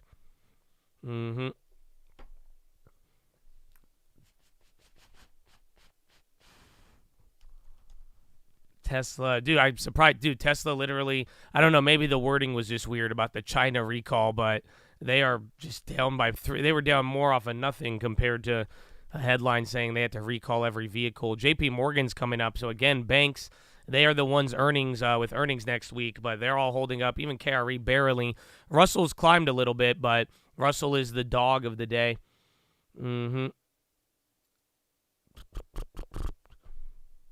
And then ISM, you got 17 minutes till that data, so you don't have to rush it too much. And Coinbase, they've been dropping here now. Again, they're down 1.89. Is Bitcoin up? Bitcoin's down 2.8, I'd assume, just off of MSTR. Yeah, Bitcoin just had a candle down. They did next ISM services, and then when's your Fed Barkin? Oh, Fed Barkin's after hours. No, he's at 1:30 Eastern. So we're gonna get ISM services, employment, new orders, and prices, and then like 2-3 hours after that, we are gonna get there. Did you talk about MPW? I did, and I will give an update at the top of the hour. So, like, again, I'm sure, everybody comes in here randomly and they're asking me about it, especially if you see it. It's a big deal. But to make things a little more organized, I will answer it at the top of every hour. So at 10 o'clock, 11, 12, until we get all of the questions out there. So hopefully that'll be a better process to answer everybody's concerns. But we did talk about it before the bell and what happened, what I think about it. I'm not buying it again, but we did discuss what went down.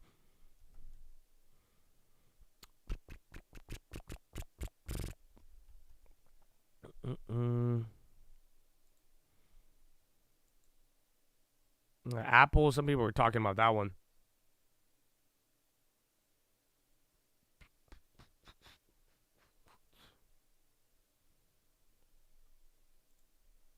VIX clapped, which is wild. Very, very wild. I'm telling you, this, and then the dollar, too. I keep an eye on that. Again, just with how we were yesterday, we were down, I think, like 0.7? A little bit more on the futures. So you've already, in a weird way, you've kind of moved 1% at least. And we're still holding up, and bonds are now ticking back up. So see what happens there. So, again, 15 more minutes till data. I think that'll get us a move on the bonds and everything.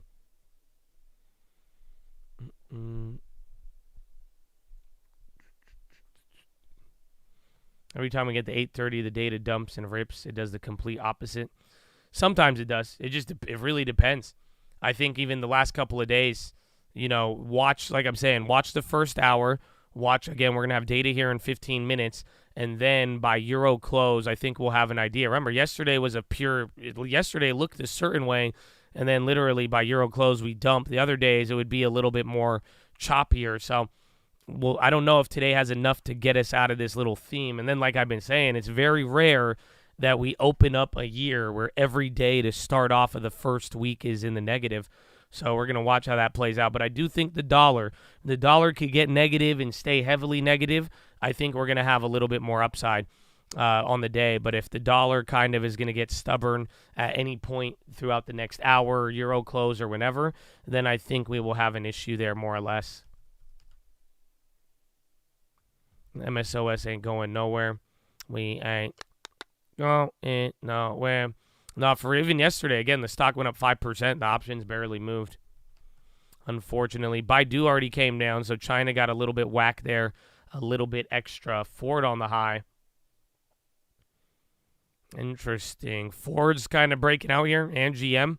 So again, even like travel and auto plays are going up, but travel was on fire. Airlines to Uber. They're all making a move, even Airbnb. Tesla popping. Again, dollar's going a little more negative now as we are at break even, as we are hitting a high. So it kind of did that here early in the morning. It's already been 17 minutes.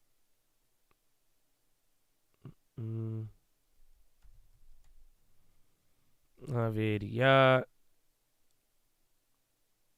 It's a good song. We ain't going nowhere. I like JD. I do like Baba and Baidu better. I still have JD shares that I'm down on from around the time that we got it, but I do think JD's pretty good, but I do think Baba and Baidu are higher quality. JD, you have a higher risk to reward more or less, or you have more risk, but more upside if that thing could run up there, and it's cheaper. I did close out of VTRS. Did that one rip? Back up at 1. I think I closed it around. I made like 100 or 200 bucks, or I think 120. Coupang. They're decent too. Again, I think every other one after Baidu and Baba and like even NetEase and Tencent, I think all of them are just kind of higher risk, high reward. So at that point, you kind of are picking which part of the Chinese economy you like more or less. Morning, about 100 shares of Baba. Did I get enough to be dangerous? Yeah, I got 85. Definitely think that's enough to be dangerous.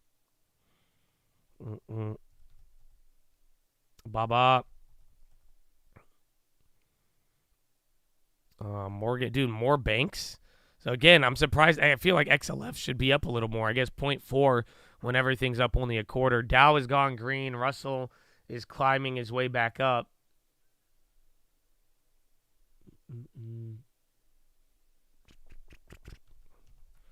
Marvel, remember they had that guidance news yesterday? Oh, maybe that's why NVIDIA and those other ones are moving up there. Tandem on the high. I saw IWM. Was that IWM? Yeah. So it's still going up there, but negative on the day. TLT starting to move up here. And then 10 more minutes till the data. So again, final set of data, and then you got a Fed speaker 3 hours later.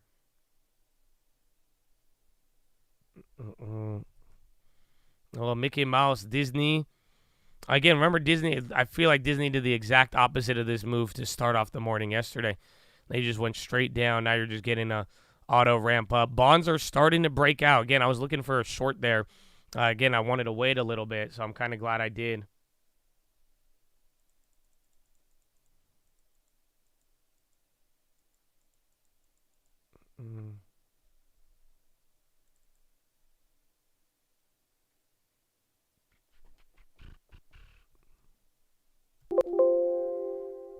What is it? ZB's breaking out. And then ZN, now all of the bonds are starting to go here. And then even gold. That one, dude, the gold play was kind of wicked in the morning. That one would have been a good one. Feeling we've run after Euro close. I think if the dollar could stay down, and again, maybe we'll get our first green day, but I do think the dollar is the enemy of all of it. So again, dollar's going lower, bonds are ramping up here. Even the Russell's starting to benefit off of it. SPY's near the high. So until we get the CPI, maybe the dollar might be the nice little sail that will tell us everything else. Tesla in the green.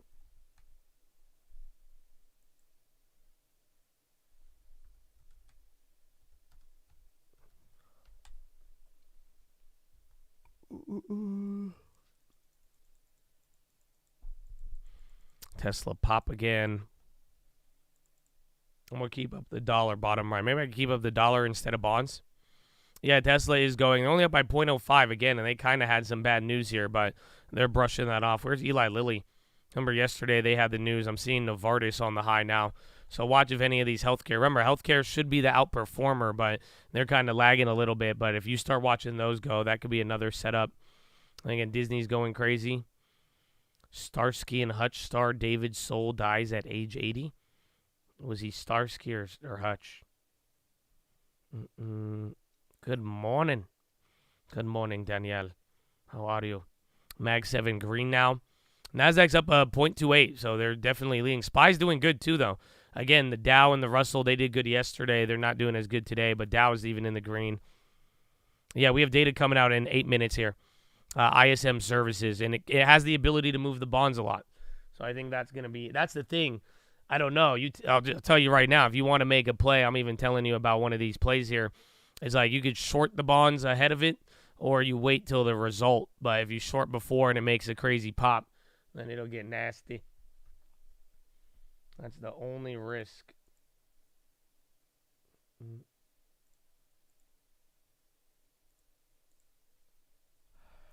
Let's see.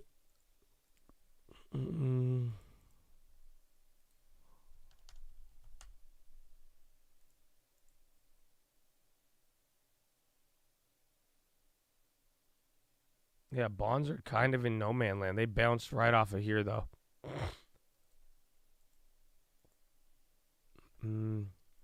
Netflix on the lows.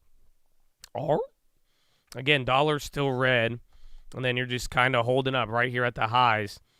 Interesting. Netflix is going red there. Again, yesterday it kind of had outperformance. Remember Amazon, they were underperforming.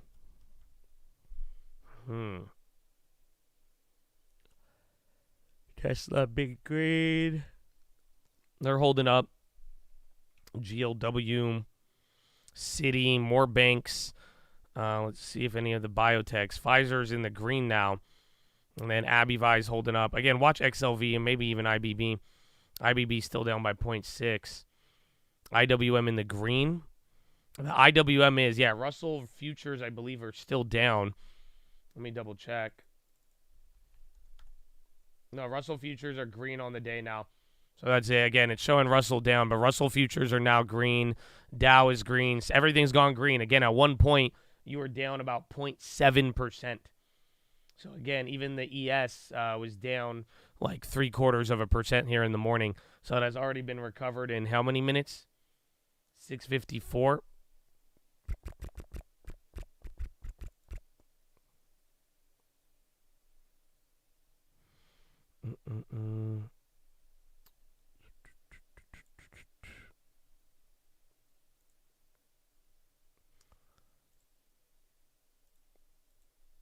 And then I put you in timeout for 24 hours for lying that MPW is green. We'll give an update here in 5 minutes after we get the data. So don't lie about it being green when it's not, because it's clearly clapped. Amen. Amen. Thank you. Thank you. That's the second clappage of the day. First one was off of a no plays in the morning, play jokes. It's okay. We got you, bro. Peloton is running 680. All right, 5 more minutes. 5 more minutes. Yeah, and I looked at the Chad facts. He would only comment on MPW days. It's kind of weird. So I think it warranted 24-hour timeout. I didn't ban him, though. God bless.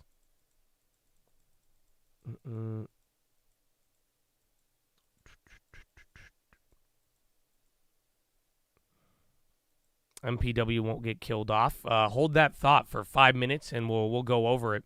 And we'll answer any more questions if you have them, and I'll explain to you what kind of went down.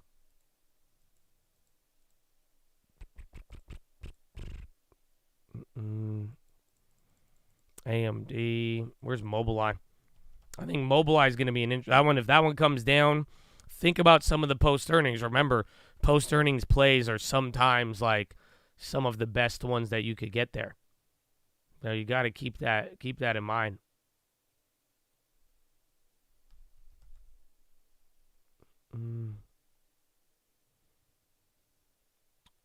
You were up 1K and then your internet went out. Use your phone. So again, even then I get lag randomly, but back in the day, if I was ever trying to do something and then the market or my internet went out, always utilize your mobile device. Don't forget about that. Like a quick market order, if you really want to sell something and you want to do anything, that's a great way to do it. Go in, no, when we ain't data in 3. You got 3 minutes, and then we'll see the rip or dip, baby. Bonds already came down from that little baby high, so we'll see if that could hold up, but get ready.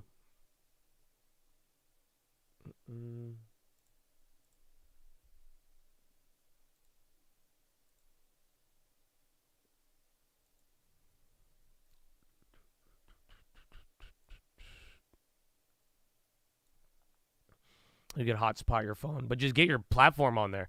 Telling you, don't even use mobile hotspot. Like if you really wanted to get out of a position and you ever have a technical difficulty on your computer, just go on your mobile device, go on your platform, and most platforms you could sell out within seconds. And then again, connect through cellular network, you'll be good to go. All right, 2 minutes. 2 minutes. So the number is expected to be 52.8. For the services PMI. Factory orders 1.8 month over month. 1.8 growth. And then prices paid is expected to be 58.1. So that was already a surpriser today in terms of the wages. Remember, the prices or the wages going up. That's kind of what surprised people. Wasn't I just telling you Mobileye? They're still in the green, but now, again, post-earnings, man, these ones could come back to life low-key.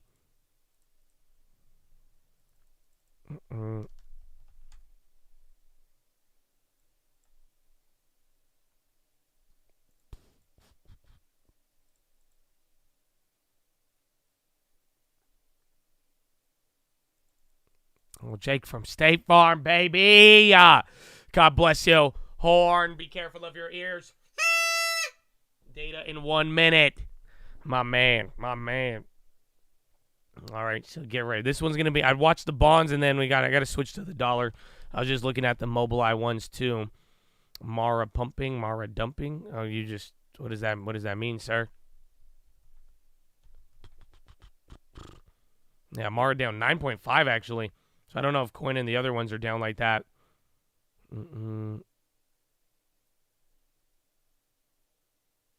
Yeah, Mobileye still dropping. All right, 30 seconds. I'm not in anything new. I still have those ES shorts and Russells and all of that stuff, but I was looking at a bond play. Bonds and gold are what I'm eyeing here, and a little bit of oil still. And then BABA and XLV. But let's see. I want to see this data. Again, today it was already a weird start to the day, but it kind of looks like the crackheads are out. That's why it's quite interesting. Alrighty. And there it is. Bond pop. ISM factor orders grew 2.6. Prices 57. Prices went down. New orders went down. Service unemployment dropped. That's why you're running. No, ISM service employment cratered. I think one of your lowest readings there. And then again, just ISM in general came in weaker.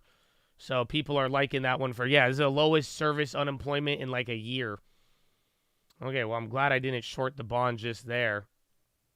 You might get that might bring out some of the crackheads low key. So people might really want to focus on that. Watch for the first candle. You might get a little bit of a pullback here, but there you go. Non-farms went up. Yeah, I know. ISM employment. But again, ISM is like a month-over-month gauge. October, it's all for the same metric, too. It's all for December. But again, everything prices, it's the exact opposite of the non-farms. And again, I've told you, this could move the bonds a lot more sometimes. That's the irony of all of it. So you're just like right back up to the Fed level, but essentially it's doing the opposite of the non-farms. This time on the ISM services, prices dropped and then unemployment dropped heavily, the lowest in a year. Again, gold's rocketing, man. Oof. I really wish we grabbed the gold at 2030, though. That would have been nice this morning. That's the one that got away. And then bonds holding up. Bonds have gapped up like 0.25% on that one. And then give me 1 second for the MPW here. Again, I don't know, unless I do think this is a little more important. So give me 1 second. Might make a play on there. I'm still looking at the bonds. But yeah, no, that one, it's literally the exact opposite of, even the Russell got to run off of that. It's the exact opposite of the non-farm. So again, if people were already willing to bid that up, I do think the crackheads are taking that one home. You wait, even the yen's going up too. I think everything just got to pop off that. Yeah, oh shit. Yen is positive? That's fucked up. I didn't think the yen would go green. Yen was clobbered today. Oh my goodness. Yeah, and then gold though. That gold is the one that got away, bro. I might make a song about gold. I saw you at 2:30 and I missed you. I wanted at 2:20 and I didn't. I see you at 2:60. Now I'm sad. I said, why you mad? Pump it up time, maybe. Maybe. Bonds are going too, though. So, again, like I said, I'm glad I didn't take a short on that one right away. But let's see what happens here. It's been down, 1, 2, 3, 4, 5. 10 years started. 10 years not stopping. So, again, what's it called? ISM is literally unwinding all of the non-farms. Sadly, again, that's a huge move. I don't know if you guys see it. This move is bigger than the damn non-farms, and it's doing the opposite of the non-farms. Ain't that some shit? So literally, your bond move is sadly bigger on the bonds right now on ISM than not. And like I told you, ISM services is known to cause a big standard deviation move on the bonds, but you're moving pretty aggressively here.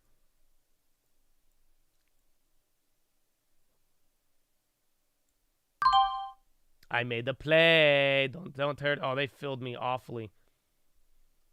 I made a play. What play do you guys think I did? Let's see. This will tell me if it's good or not. What play do you think I did?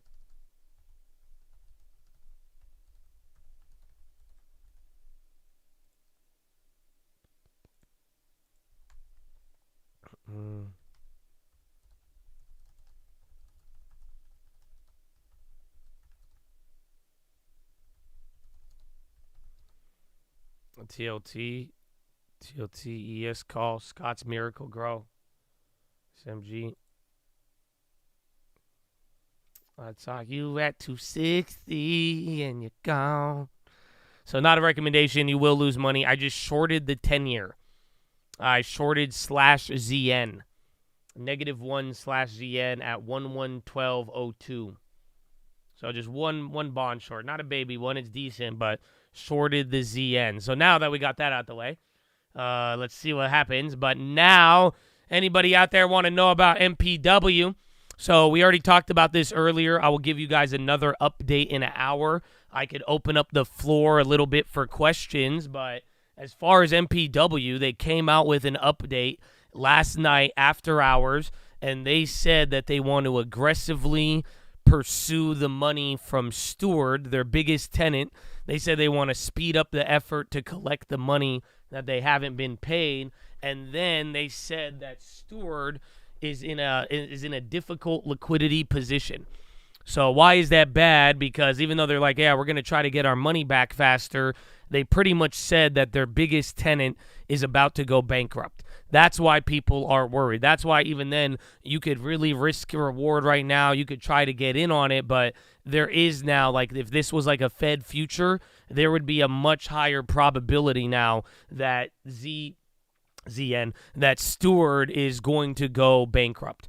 Because, again, why would their biggest supporter be willing, or like, why would their biggest supporter come out in public saying we're trying to aggressively pursue and get this money back? So that's the issue with it. And in a weird way, like, it's just like if anybody ever said, oh, like, you know, we're trying to aggressively get our money back, you know, if anybody said that'd be good. However, the problem is that imagine saying that, and then they went and gave Steward another $60 million loan. I'm telling you. So this is what I've said for the last, like, I think 3 to 6 months now, since the, like, last earnings and divvy cut. But management has been kind of shady. And what I mean by that is that they've been doing these deals with Steward and allowing them to get around certain things and giving them loans. They recently gave them another loan, and now they're saying, oh, shit, Steward's in trouble. And then now they're saying, oh, we think we need to aggressively try to get our money back. And now they're saying we also gave them $60 million. So that's like if I went up to you and I was like, yo, man, I'm losing my money. I think I'm about to be bankrupt. I can't pay you the other like $100 million you gave me. And then you're like, oh, well, I want my money quick, man. And then you gave me another $50 million loan. It wouldn't make any sense, sir. It's like small. No, it's small and it's not small. It's a decent portion of their rent rate. Again, they're their biggest tenant.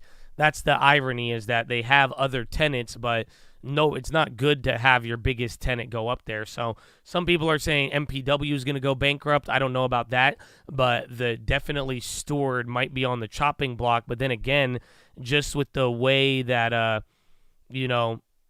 just with the way they are, in management's very fucking shady at this point. Again, it's just like they haven't really, it's been a year of being in the gutter, and then it got worse, and all they have done is kind of, shuffle money around and not really do anything of what they said they were going to be doing.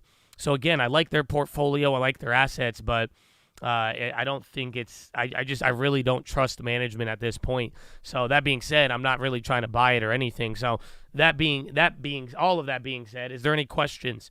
So it is on the long term. We're down like 40 or 50% on it now, unfortunately. So, and we had like 2 or 3 deposits in on it, but in the other time too, we got to buy other stuff, but I'm holding it. I don't plan on selling it. We should have sold when they cut the divvy, but I decided to ride it through. But I think it'll all work out in the end. And if it doesn't, unfortunately, that'll probably be our biggest L if they do go bankrupt, but I don't think they will. But do you have any questions now? You tell me. MPW management way worse than UWMC. UWMC's back into the green. You know what I'm saying? I'm not short. I'm actually long on MPW. But I really wouldn't touch it until, like I said this the other day, I wanted to average down, but I told you guys, management's too shady. Unfortunately, you have to wait till earnings. Until they have earnings that changes this story, these guys are fucking weird, man. Like they're weirdos. I'm not. I hate to break it to you. Again, I'm very disappointed that I'm in it, and again, I'm still planning on holding through. You guys know my philosophy with long-term stuff, but like management's a bunch of weirdos, man. Like they just doing some weird shit, and whatever's with Steward and the money and back and forth is just it's not there. Yeah, Steward is Steward Medical or Prospect Medical. That's who Steward is.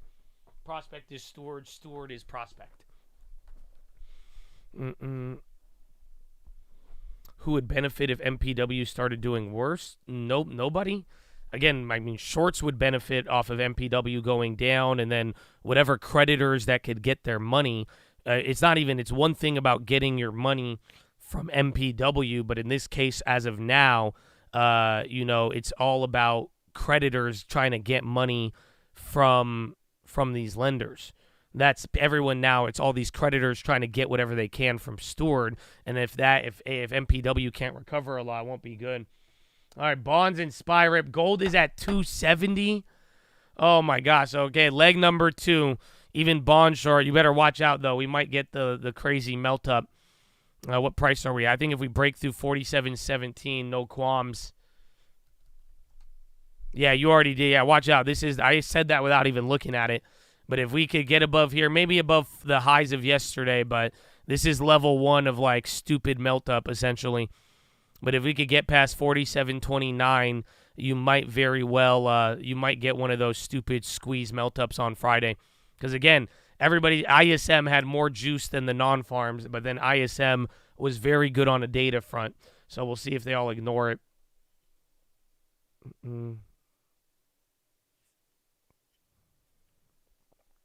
My average price on MPW is like low $8, and then on another account like low 7s. So again, that was like we got in very, very late. We didn't get in on the high price, but even then, that's still down 50%, just with how it's played out. Even more. They could take over Steward. Yeah, but Steward has debt. That's why their credit there's a lot of problems with it. But again, it's more, and then dollar is getting pummeled, bro. So like I'm telling you, you're at the squeeze level. Dollar is still down. We'll see what happens on everything else. But any other MPW questions? Otherwise, you're gonna have to wait another hour or 50 minutes.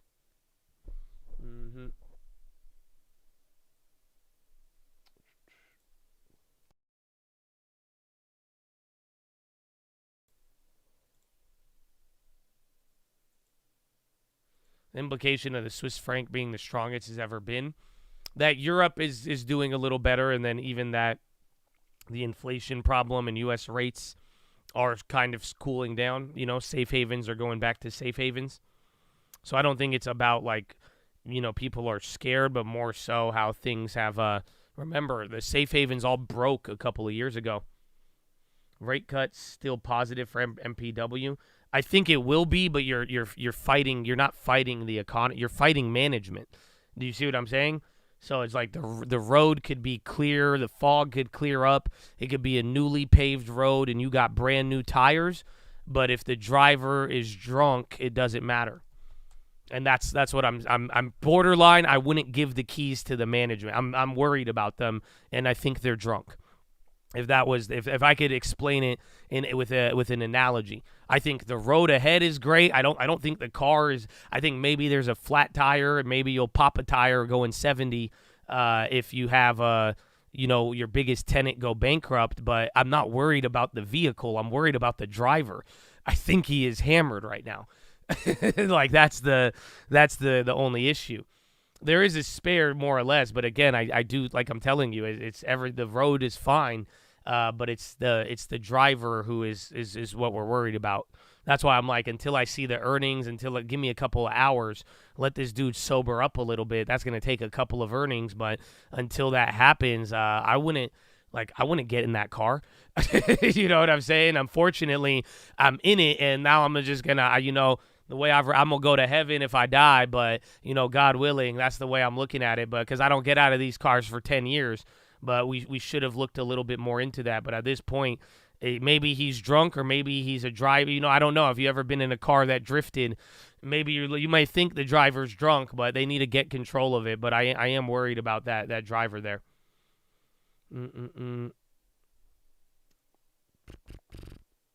Headed to Disney, man. Oh, enjoy it, baby. Have a great time. I'm holding at a higher average because that's what I do with my long-term stocks. Again, I've held other stocks like Overstock and any other even Coinbase. I was down 80% on Coinbase. I'm down 20% now. So, again, my philosophy with the long-term is to hold. So I'm not really, again, I've seen a lot of different things. This one's bad, but I could say I've seen worse or maybe just as bad, but I'm not really in the game of trying to get caught up in it, and once I'm in it, I really mean that when I say that. And then the best thing with the long term is that if you do have deposits, we're going to balance it out over time. It will be a scar, could be a stain, or eventually it may even come back like UWMC. But that's not what I'm not trying to really get out. If I was going to get out, it would have been at the dividend cut, and I didn't. So if I didn't cut then, that's it. And you could say sunk cost fallacy, or you could say bag holding, whatever you want. But then again, I have held every single stock in that portfolio. And then again, I did cut on one dividend cut, and that's because they removed it entirely.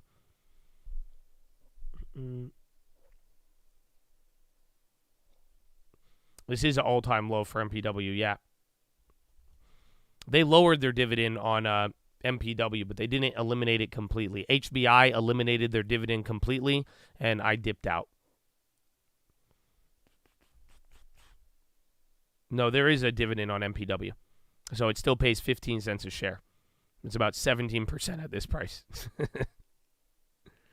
All right, is that it? We're going to close out the questions. So 10:15, maybe 11:15, we'll go over MPW again, because I'm sure everyone like, I just woke up. What happened?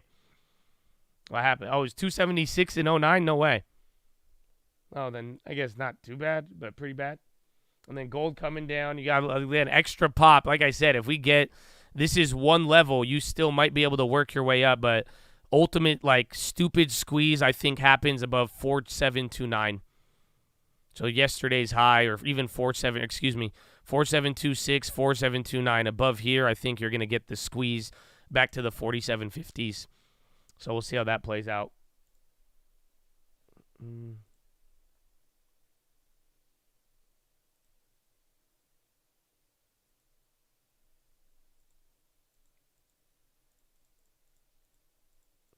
Yeah, you sent me the email, Steward. They sold, MPW sold their credit facility of Steward's interest, or their interest, the $100 million interest. But then remember, they gave a loan. They're pretty much admitting that Steward is about to go bankrupt, which is not good, and they own assets in it. But above all else, what is the weirdest part of this story? The weirdest part of this story is that MPW is saying all of this, and then they're giving them more money, or they're giving them more deferrals, whatever you want to call it. You know what I'm saying? It's not, and then they're even on second. It's second position. It's not even first position. So they have a couple of first position liens, which are great. But then if you're on a second, literally you're the second note on the lien, the second holder, second position, it's like, dude. And then why are you giving them money? And then they're trying to recoup it with lawyers and stuff. So it's absolutely awful. That's the weird part of all of it. So everything else, again, like if you didn't do that, like if you weren't admitting they're about to go bankrupt, they got away with it the last year, telling you, oh, we're doing this, we're getting in this, we're getting in that. But it's like, no, why do you keep giving them fucking money? It's not like, that's the thing that should make you scratch your head. And that's why the vultures are swarming. Because again, they keep doing this playbook, and it doesn't. You could have got away with it for a year if you actually turned shit around and sold some shit and made it work. But now it's like you're telling me you're trying to recover money from the same people you just gave another loan to. I can't. It doesn't make any sense.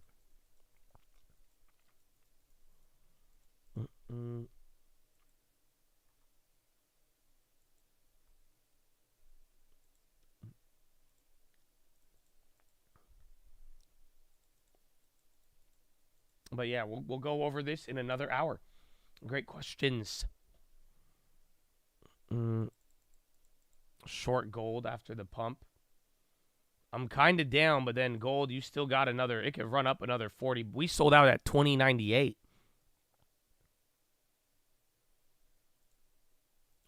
From accounting, it's probably better to keep the customer versus kick them out.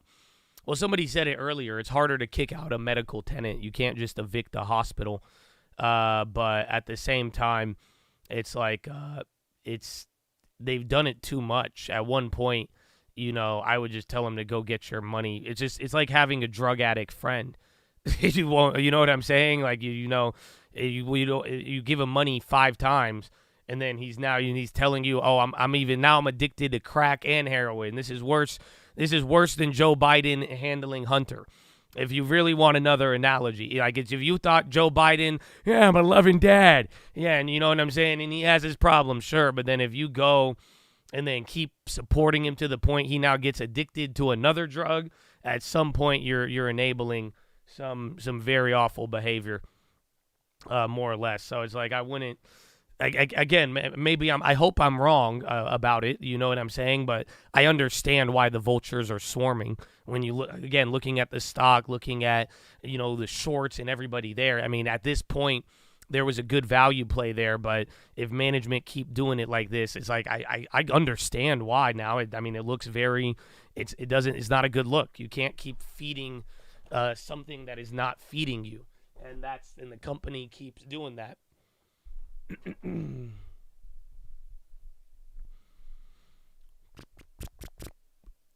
So we'll see, but we'll get back to that.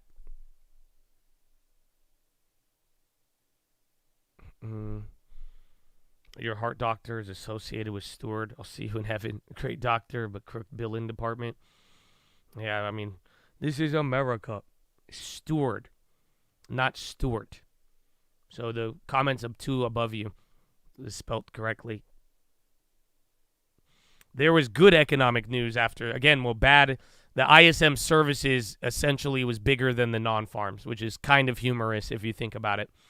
But it showed the exact opposite. Non-farms showed a surprise increase in jobs, a surprise increase in wages, lower participation, and then ISM services showed all surprise drops in employment, services, and ISM services prices.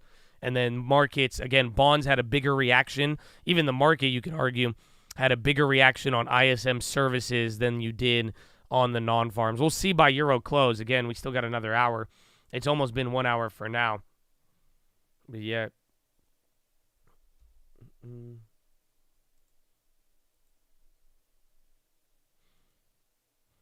They just need a little bit more money to get back on their feet. Yeah, I'm a nice guy sometimes, but even then I'd say fuck you. It reminds me of literally, I've had Chads come to me and in awful situations, and then I've helped them out, and then a month later I see them gambling, and I'm just like, what the hell? Or they ask me for something again in the future, I'm gonna be like, nah, man. Sadly, that's just the reality of it.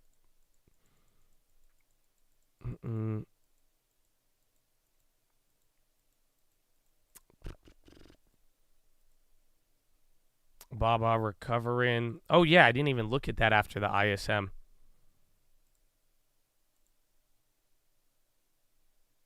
Was this December 14th? They could go a little lower. And then bonds still going up. The shipping containers, the prices are just skyrocketing. That's it. Baidu's coming up. Meta, you're getting a next level of a lot of different plays. Oh, Baba. I do look at Forex here and there. Again, lately I'm watching the dollar, but depending on the move and what's driving. And then bonds are coming back up again. Bro, everything, even gold. So but even though SPY's not there, and then you guys notice something, please tell me you notice it. The Russell is starting to lead the way. Russell has caught up tremendously now.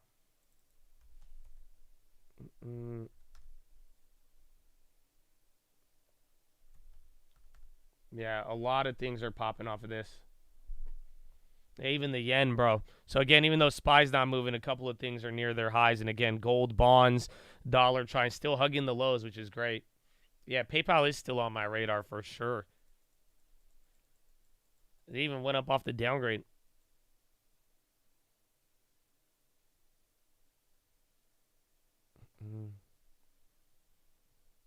Think of it as a car title loan for $60 million to collect on $300 million of assets to rent or sell to the next tenant, probably private Chinese, on a portion of it.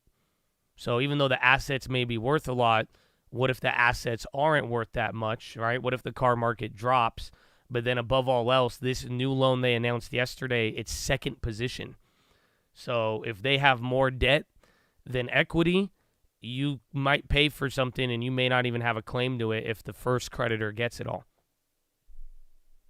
That's the only issue. And again, that's why I'm like, it's not, second position loans aren't a good investment. First position are, right? You know, like when I buy houses or if people need any deals. Again, I've even done this with cars and for private businesses for people back in the day. But it's just like, I want first position on the loan or the asset. Because if not, then you're next in line.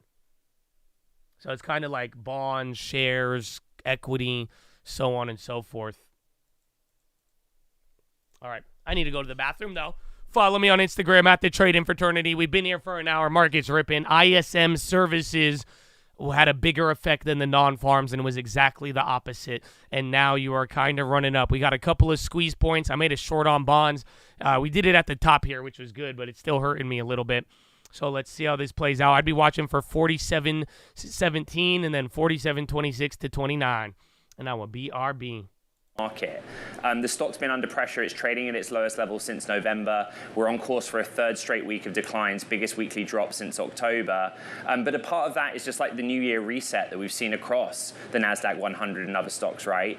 Autopilot is just an ongoing story. Ed, great stuff. Looking forward to continuing coverage. Bloomberg Technology coming up, 90 minutes time. Caroline Heim, Ed Ludlow. Right when I got to the bathroom, man. That's crazy. That's crazy. Kramer and Josh, my money's on Josh. Are you talking? You guys are bringing that up with like PayPal? Because I know people brought that up with Disney. But like you gotta recognize the reason why like Kramer and them say that is because like they're in at very high prices.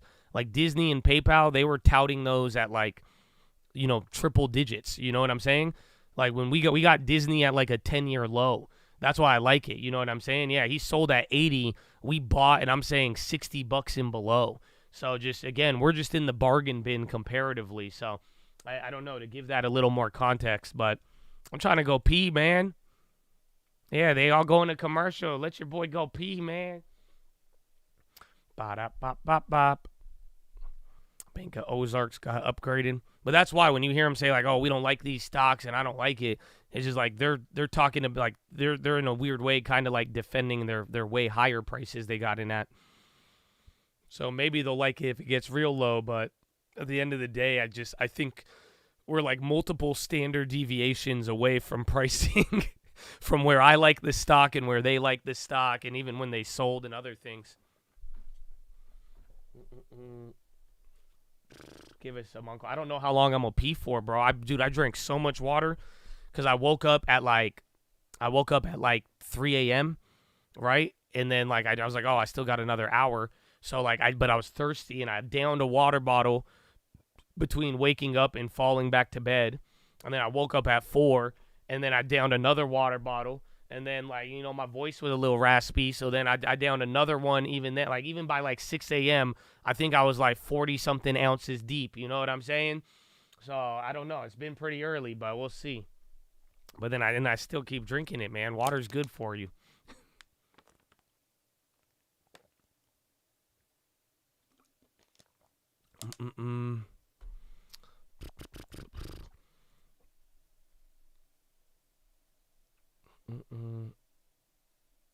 Let's see. Devon likes to call me J Rabbit. He likes to say I'm not funny. Yeah, Javon, why you throw a lot of hate? Javon likes to talk shit about my immune system. Come on, Devon. Yeah, so your Chad fact shows that you are not good enough to stay in here for today. So on that note, I'm going to have to ban you for 24 hours. But the Chad facts, next time we're going to have to permanently ban you. So have a wonderful day, Devon. I like your name. But your comments are pretty poor. So again, no GGs either. That's the crazy part. Yeah, he went after my immune system, like, you know what I'm saying? And then he was like, I ain't been sick in 3 years. Okay, Devon. Okay, Devon. Have a great day, Devon. You have a great day. It's okay. So no GGs. If you had a GG, it wouldn't have been 24 hours. I would have just, clowned you a little bit, gave you a timeout, and then we could have, but no GG. I'm telling y'all, if y'all ain't drop a GG, you are way more likely to get clapped. You need to have that GG by the end of the day. I don't check. Chad Facts is a random Chad Facts, but we pull it randomly. So you know what I'm saying? I'm only going to pull it randomly. So, and if your Chad Facts gets pulled, man, you don't want it to get pulled. That means you probably, that's, you know what I'm saying? That's a random audit. It's a random audit, They'll drop no GG's at the bell. Yeah, see GG. But I could see when you put the GG, asshole. You know what I'm saying? Y'all try to do the holy, okay, Father, Son, and Holy GG. Oh my God. No, it don't work like that. It's at the end of the day. It's some good sportsmanship. You know what I'm saying? Yeah, but that's how I know. No GG, you hella sus. I just know. All right, I got to go pee, man. Hold on. A stronger labor market will mean the Fed won't cut as soon or as significantly. We've also seen this reflected in the dollar. The Bloomberg Dollar Index was up about 1%. Last I looked, that was just about 30 minutes ago, but now we're seeing it's come quite a bit down. Again, perhaps reflecting those expectations that the economy a little bit softer than some had anticipated on the back of those ISM numbers. Now, Christina Kino of our Markets Live team points out an interesting correlation between the number of rate cuts that are expected in 2024 and what's happening in the dollar index. You can see the dollar spot index in the white, the dollar prospects coming down, and the number of rate cuts, the negative rate cuts reflected in this blue index. You can see in the green here, this is actually the highest level that we have seen really in 6 months. And if you back out the chart, these are the same correlations that we were looking at last year. But Christine says, watch this space, because if this correlation starts to break down, then that could be bad news for the global economy. A strong dollar could mean weaker performance of the economy abroad. So this is a correlation we're going to be paying a lot of attention to in the coming months, Guy. We certainly will be paying a great deal of attention to what is happening there. Everybody thought the dollar was going to be coming down. We'll watch that, and we'll talk about that, actually. Dominic Bunning's going to join us a little bit later on in the programme to talk FX. Simone, thank you very much. So, confusing data once again. ISM services, we got them at the top of the hour. Different picture portrayed there to what we saw in terms of the employment story. Or is it actually the prices paid number still remains elevated? The employment number, maybe just a seasonal factor that we need to think about. But we're back to pricing 70% chance, as Katie says, of a 25 basis points March Fed cut. Earlier on, that had been wiped out. We were wondering whether May was the new March. Dominic Dvor-Freckle, Macro Hive Senior Strategist, joins us now. Crazy. Dominic, nice to see you. Look, our question of the day is... Dude, what has happened already today is kind of magnificent. It's insanity. You literally went from rate hike odds in March being 60-40 then it shifted down all the way to like 40 or 30. And then by the time the bell rang, everybody bought it back up. Even gold, even the Russell, everything you could think of. So again, that like craziness is still lurking. But that's insanity. Again, like I thankfully there's no Fed meeting up until the end of the month, but it's again, at least for, we're not, I guess, no, we're not even debating on January, but it's nuts, bro. It is nuts. Mm-hmm.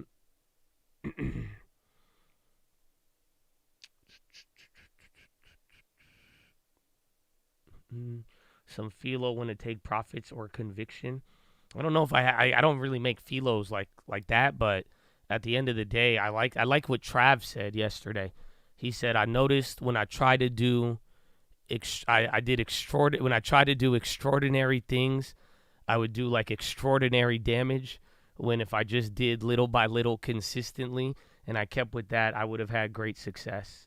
And I like that one a lot. I like that one a lot. New high on NQs. I think I butchered it, Trav. I think I absolutely butchered it, but it was beautiful the way that you said it yesterday, and I was like, damn, that one's fire. But I think that could give you some, man.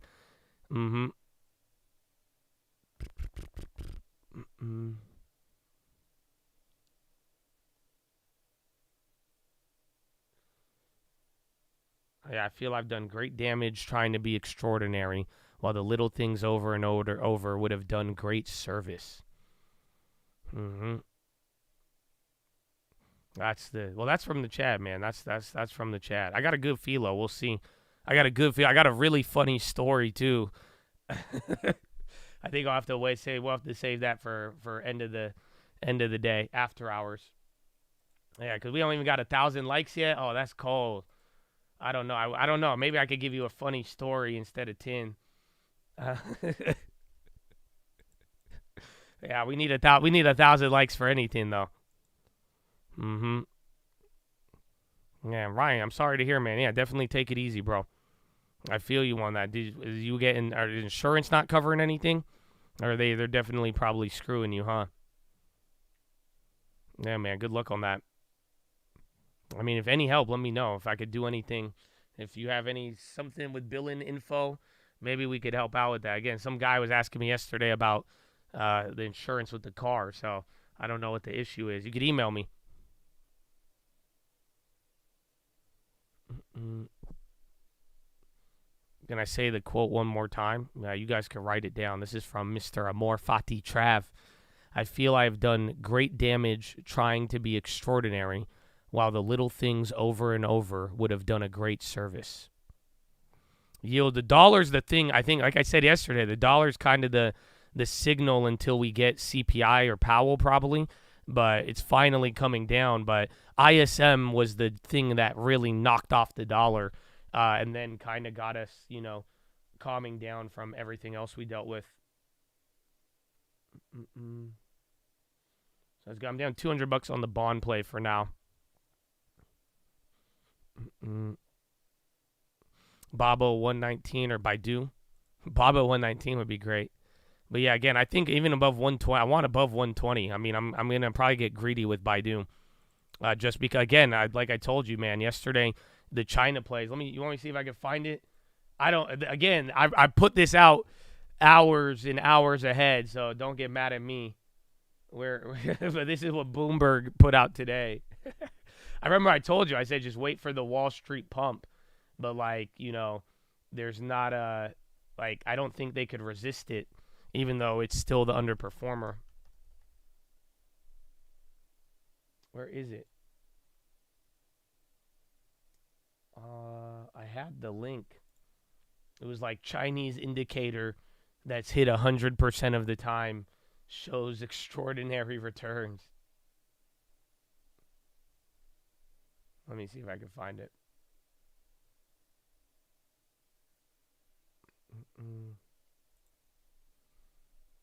Oh, where is it? Anyone see that? Maybe I have to go check my history. I laughed. I read it. It was on like one of the things, but I didn't. China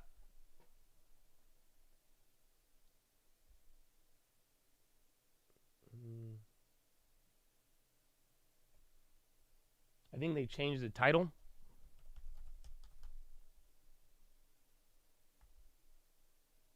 Yeah, here it is.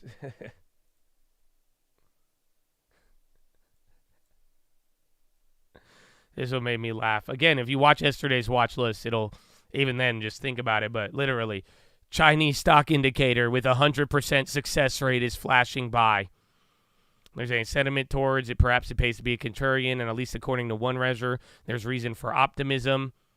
Where is it? Again, they're just going over it.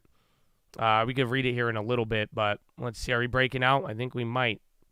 But they're going up first above 5.5 or date of the gap down, and then the 1 year, 6 month, 3 month, and then 1 year after that. But like I was just telling you guys yesterday on the watch list. Yeah, I was just saying, again, there's like a macro view to the China plays, like in general, where it's like, again, if we do bad, they might do good. And then again, if we do good, maybe they'll hold down, and they've been the underperformer. But like legitimately, I told you, China's going to stay down until Wall Street starts pumping it just like they did last year. And then sure enough, you wake up to this article, 100% success rate flashing by.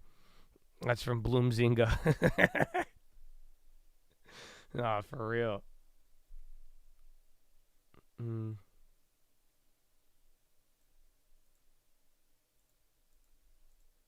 So they're pretty much, it says that when like China's government bonds, when China's bond yields go higher, or the growth rate of the EPS is higher than bonds. I'll just read it to you. So they say, when sentiment towards the China economy is depressed as they're now, perhaps it pays to be contrarian. At least according to one measure, there's reason for optimism. The risk premium of Chinese stocks has reached a level that historically leads to spectacular returns.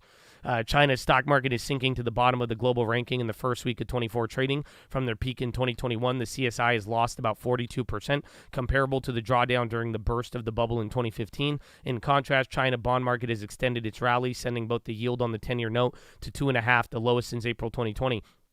Both markets are telling the same story about the macro weakness in China. Compared with bonds, Chinese stocks have rarely been so cheap. At about 8%, the earnings yield on the CSI benchmark is 5.7% percentage points above the 10-year yield. Since 2005, the gap has rarely been this big. Similarly, the dividend yield of the stock benchmark has risen above the long-term bond yields for the first time since 2005. Of course, it's just another way of saying that China's stocks are dirt cheap, and there's no shortage of other measures to show that. What's interesting is that Chinese version of the Fed model is that historically provides a very reliable signal for forward stock returns.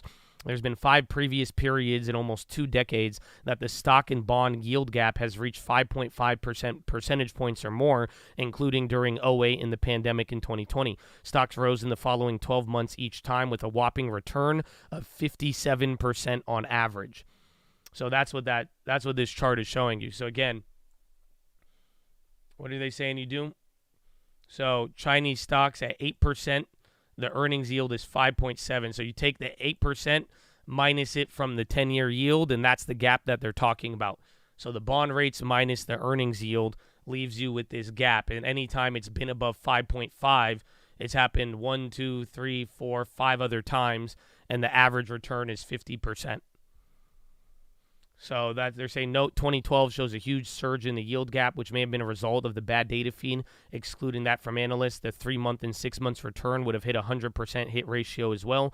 Of course, valuation alone isn't enough to turn around the market. A painful lesson we learned last year: a positive performance needs earnings to improve, valuation multiples to expand, or ideally both. For that to happen, the housing market needs to stabilize, and deflation needs to give way to modest inflation. So far, neither look promising without more forceful policy support. But those who are willing to take the contrarian view, it's at least comforting knowing they have history on their side. So yeah, but that's your first China bull pump of the year, even though it's literally one of the worst performers to start out.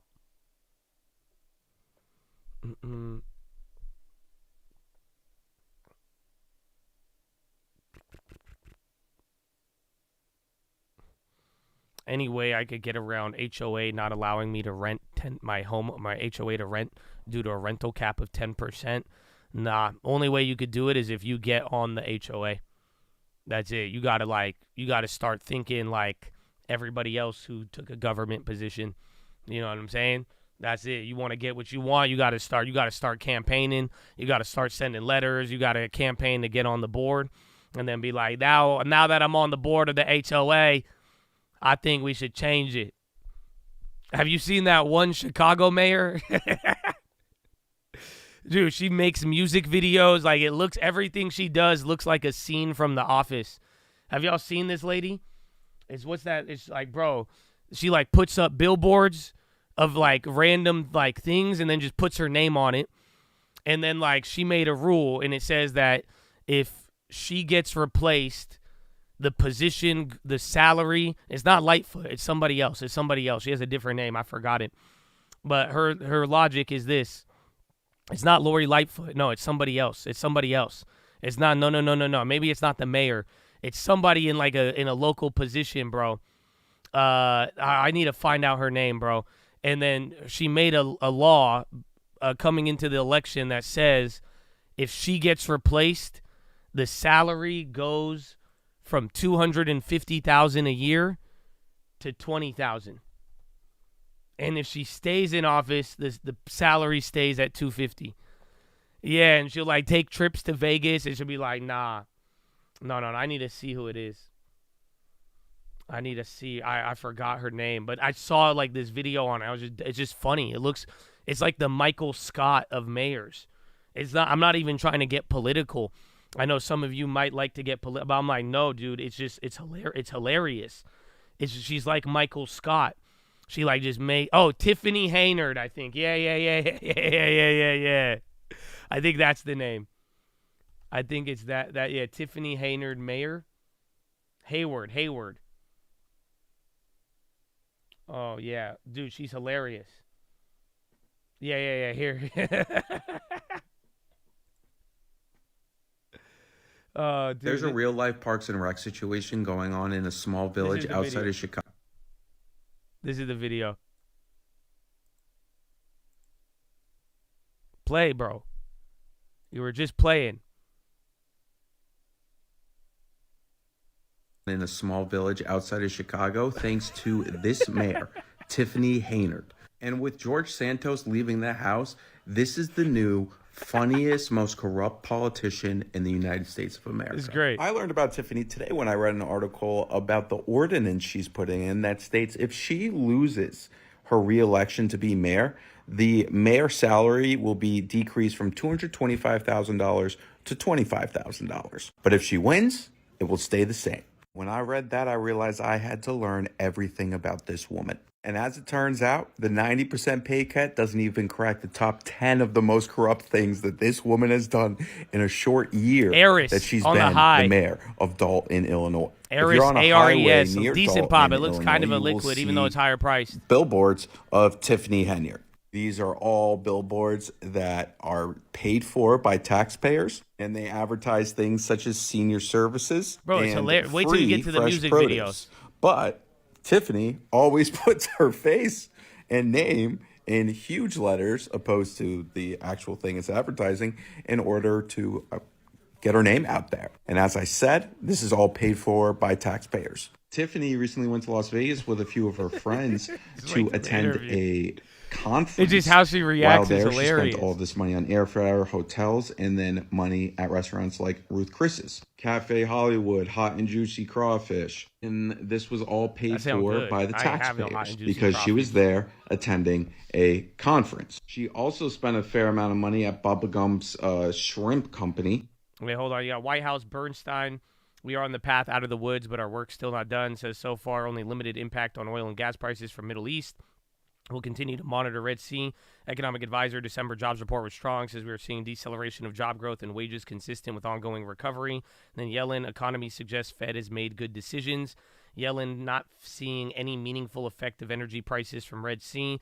Says U.S. has achieved soft landing. Hopes is that it can continue. So Yellen saying we have achieved soft landing. Look at that. And then she brought the hat that she bought there to her town council when she was being questioned about the money she spent in Las Vegas. Afterwards, Tiffany was asked by the local news station about her time in Las Vegas. I just want to remind you before you watch this clip, this is not a show. This is real life. This is not comedy. It's not a skit. You didn't go to Las Vegas?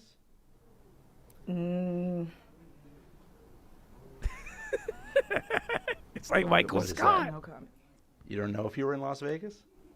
Of course I do. Were you? It's not paid by them. Did you fly first class to Las Vegas? Any other questions? She's also recorded a music video with taxpayer dollars. It's not even her own song. It's just her singing over it. This is a legit comedy show. I can't wait for the documentary about this. Look at her with the cops. And the crazy thing is, all of the things I've mentioned, this is... That's it. It's great. It's great. Yeah, that's why I saw that the other day. I was dying. I was like, I didn't know. It's a small town, though. It's like a small town. The ordinance got me. She's like, all right, if I lose, it's $25,000 a year. If I win, it's $250,000.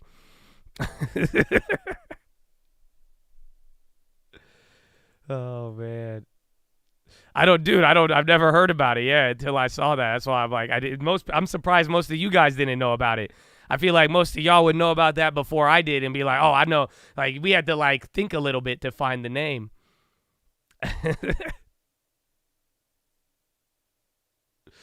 Oh, man. Dalton, Illinois, is that it? I live here and I don't know. Oh, do you live in Dalton? Dollar, because the ISM was the exact opposite of the non-farm payrolls. And then again, apparently we have a soft landing according to Yellen as of today.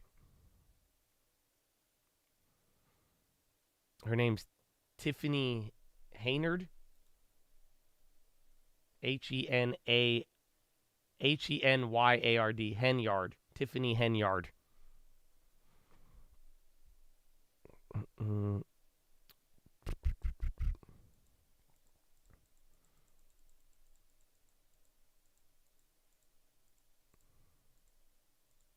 MPW, give us like 10, 15 minutes. We'll be going over that again.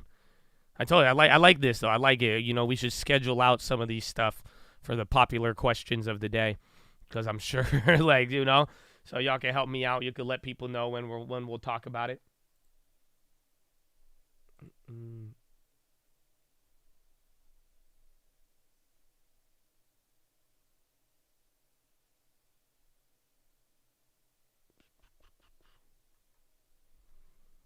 The hourly check-in, yeah.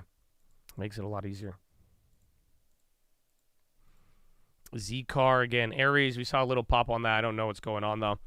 It didn't hold up. And then Baidu's running up good. Even China's still holding. Eli Lilly, we were talking about that early in the morning. Remember, they had that good news yesterday. Baidu is great, man. I hope it holds. That would be nice. And then bonds coming down. I don't know. I'm only down $90 on it. I'm glad I waited. I waited until the second like pop to short it. So shorting high did definitely help. You have SPY calls from pre-data. You think you have room to 471? I mean, I don't know with how every other day has played out, but like I said this hour ago or even on this first pop, this is one level. If we get above 4726, 4729, the last couple of days like high before we sold off, it will get into melt-up mode. It's a Friday. The data, ISM is washing away the sins of the non-farm payrolls, it seems like. But at the end of the day, it is I do think you might get one of those little melt-up modes. Again, the crackheads are out. I just watched gold go from 2030 to 2060. I'm watching oil rocket. I watch Fed futures go from 60% to 40% back to 60. So that's where it's going to be at.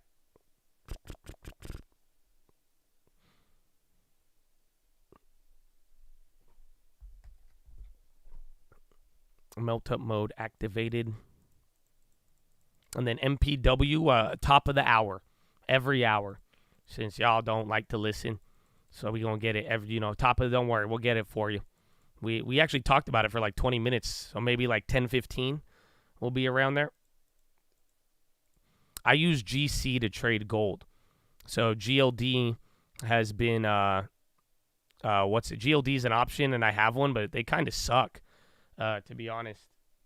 So I like the futures, but then again, there's mini gold futures, but the big gold futures, it's like every dollar on gold is $100. So it's like it's big. Like you could have made $3,000 on that play today. How do I pick the GLD futures? I don't do GLD. I do /GC. I use gold futures. So I just buy the contract. Gold, Barrett Gold, no. Gold miners are different than gold, like the price of spot gold. You know what I'm saying? Like sometimes it'll move hand in hand. There's a high correlation, but also some other times, like a company can move different than the actual spot price. Just like how oil companies can still be near all-time highs, even though oil has dropped, 50% from the highs.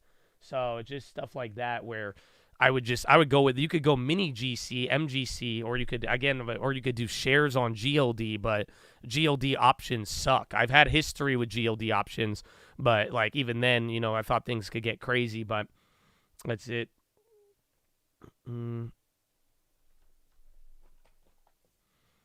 MGC, how much does it move? Is it like $10 for every dollar?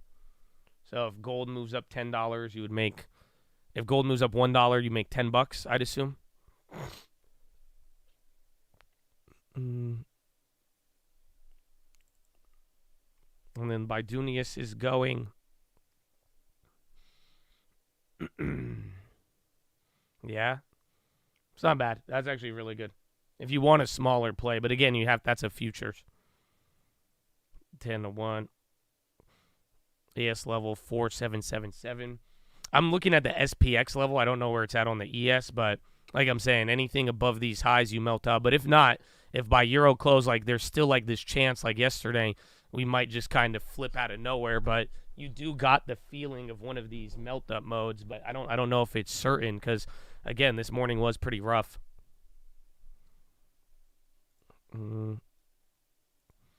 ZB plays. Yeah, if you bought, I'm down on my short. I shorted ZN. The 10-year at 112.020. But I shorted it, that'd be like shorting like right here, I think. So like I'm barely down on it, honestly. I'm glad I waited. Remember I was talking about shorting it earlier. That would have just clapped you out. Crackheads have till 11. I think they'll have Euro close, we'll see. Maybe 11:30. But then again, if the Euro close is fine and we brush it off, like I said, man, I was talking about this yesterday. We've had so many down days in a row. We might just get, again, imagine the roulette table, red, red, red, red. It's like a lot of people are just going to bet on black now. But again, with that ISM coming around and kind of balancing out the non-farms, it's kind of wicked. But what's more wicked is the fact that the Fed futures move before anything else. That's the thing that blew my mind for real.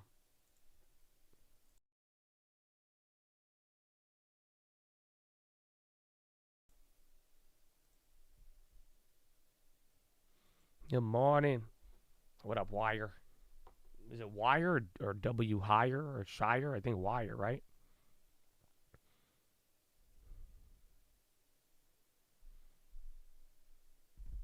What's some non-negotiables that you keep on the daily? What do you mean? Like things like I don't negotiate with life? That's an interesting question. That's AIMD on the low. SP7 carrying. Are you sure? I don't know. Because Russell's up. Remember, Russell was clapped. Oh, habits? Well, a little bit of exercise. Always a little bit of prayer and try to always learn something. I think I do learn something new every day, which is great. And then trying to be, I think a big element to the spirit and Bible for sure. Yeah, right now, Dow Jones, 23 names in the green, 7 in the red. NASDAQ 100, 16 names in the red, 85 in the green. And then S&P 500, 96 in the red, and then 406 in the green. So, honestly, everything's kind of really up. And then 10% long-term non-negotiable for real.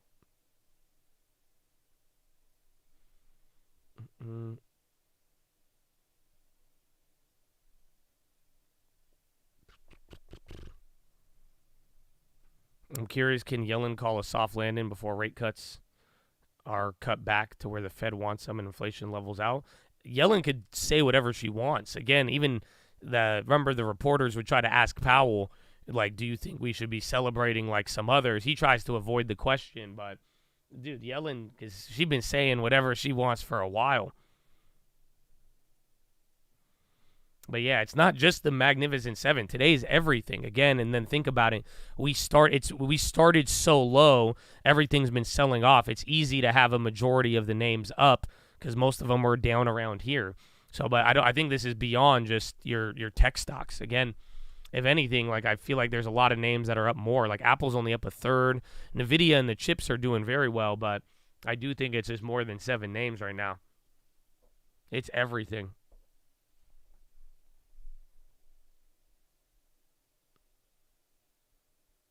Can't you make good returns using life insurance? Yeah, it takes a couple of years, but yeah, like, do you have kids?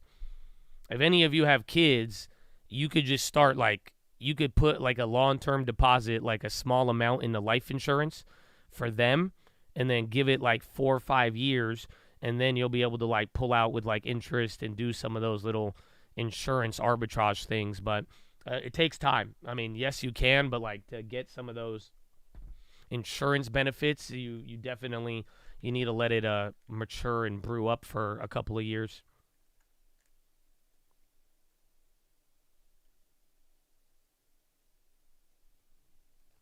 Everything flips. To the upside again. Non-farms was one move. We had a little bit of a rebound there, but then ISM just took it home. What's the results with the big long term? I think we're gonna have to raise it. I don't know if I explained it, because like the first time I explained not raising it last year, everybody seemed on board, and this time they're like, "Fuck, it's hella realistic." So I'm like, okay, but I'm gonna just go with the vote. Yeah, 60-40. So we only had 400 votes, but maybe that's why a smaller sample size. But welcome to the government. But yeah, it's 60-40. I think we're going to raise the deposit to $3,000 on the big account. That's it. The tribe has spoken. PayPal's going up there. Meta now. So a couple more tech names moving up.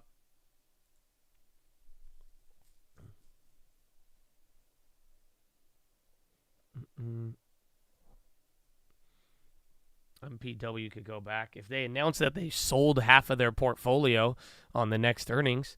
But I don't know what management be doing, man.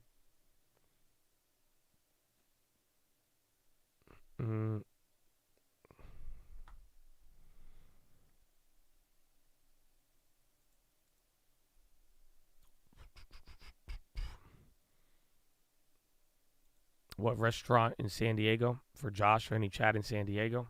Your wife's going there in February. What do you like? Or what does she like? It all depends on the food. I've been giving out a sushi joint recently in downtown.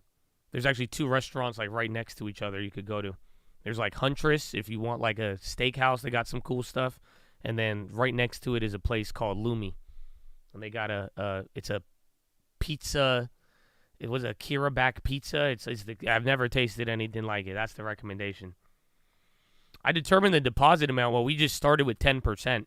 And like we wanted to make, when we made the long-term account, this one right here, it has like what, 16,000 in it now?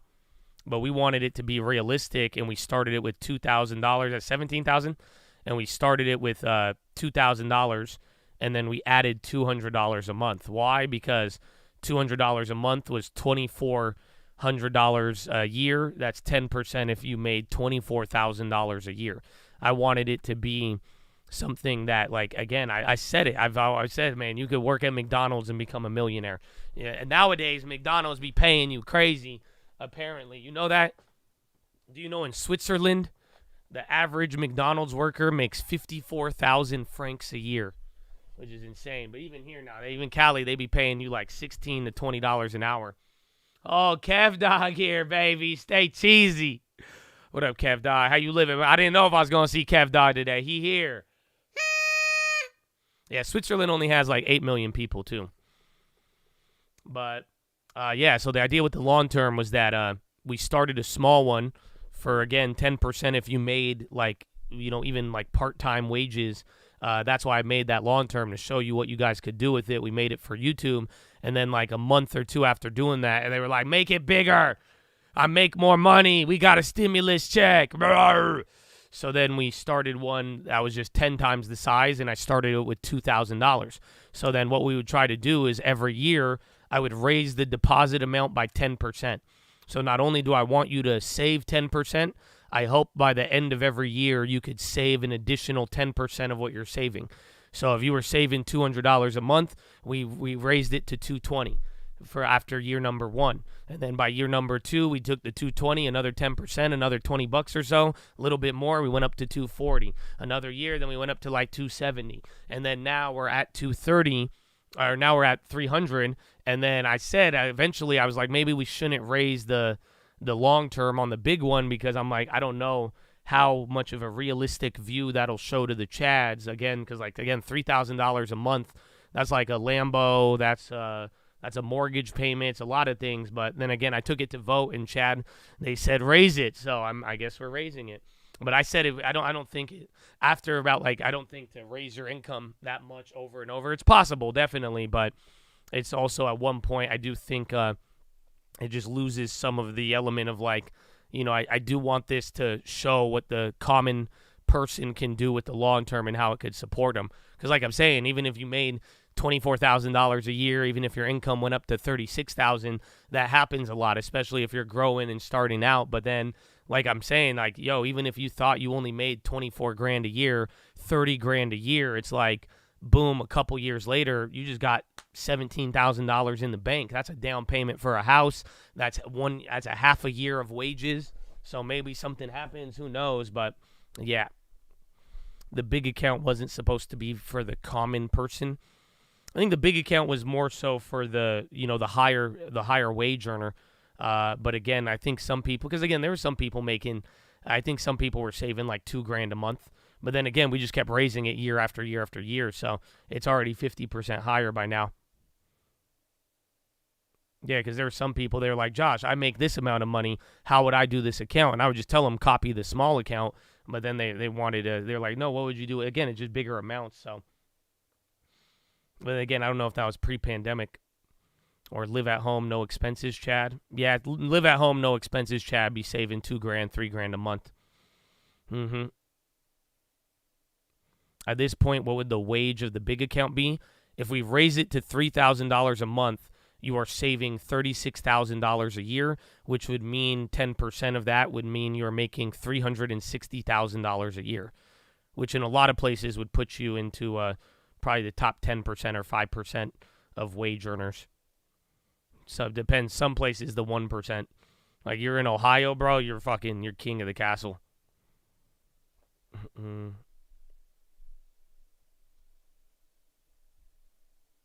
Seems, hey man, I've been saying this. I know it's unrealistic to a degree, but you know the Chads voted, so I guess we're raising it.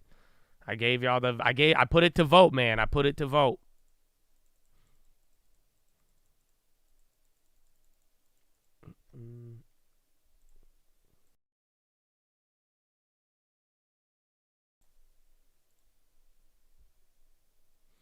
Here we go again about Ohio. My bad, bro. It's Ohio. Have you gotten any that's unrealistic comments? Not from the members, a couple people, but mostly if anything, I've seen more people say, no, that's not unrealistic. Do it. So I said, okay, let's do it.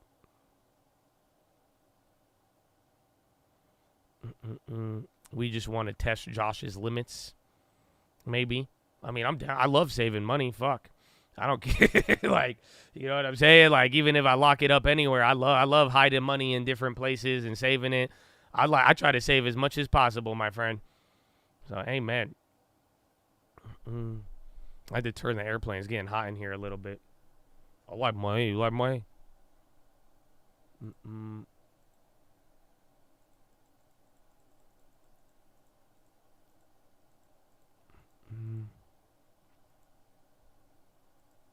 36 is the average salary of an in-and-out worker. Well, they could still do the small account, but the big account then, you know, but eventually, maybe in a couple years, and who knows, maybe you get like a You get into AI, you get into computer science, start working different places, you'd be surprised. Is the only LT you contribute to now, or do you have a off one? I don't roll. The other ones I put in money for bill and bonds. So lately I've made a lot of contributions over the last 18 months now for bonds and bill. Otherwise, that would be my only contribution that I'm doing. But then I'm also doing stuff with houses and real estate. Make $200K, no degree in the oil field. Damn, that's not bad. Dude, even then though, like software people be making a lot too. If you get into some of the computer stuff, it's crazy.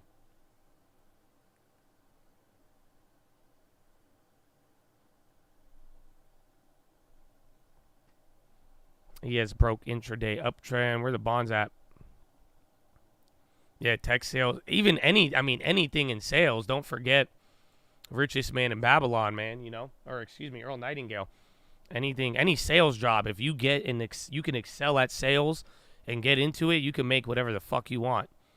That's just the reality of sale. A top salesman will always be valued in society.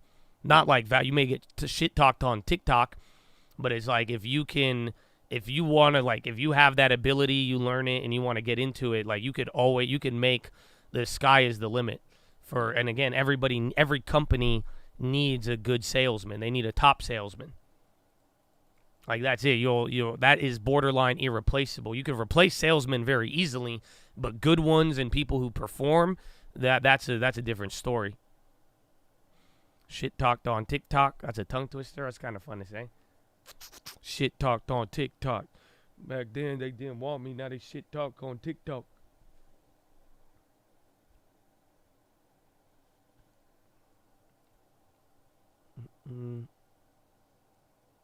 Top 15 salesperson on the West Coast, Yash. You are? Let's go, baby.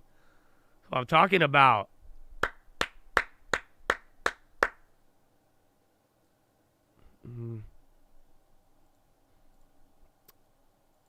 Very true.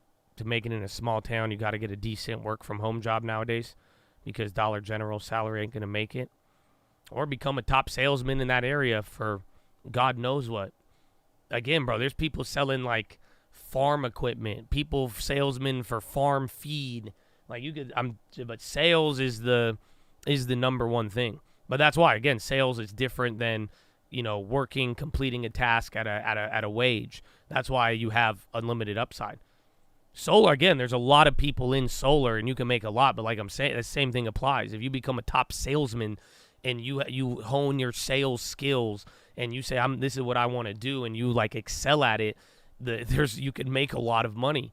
Again, there's no real limit to it.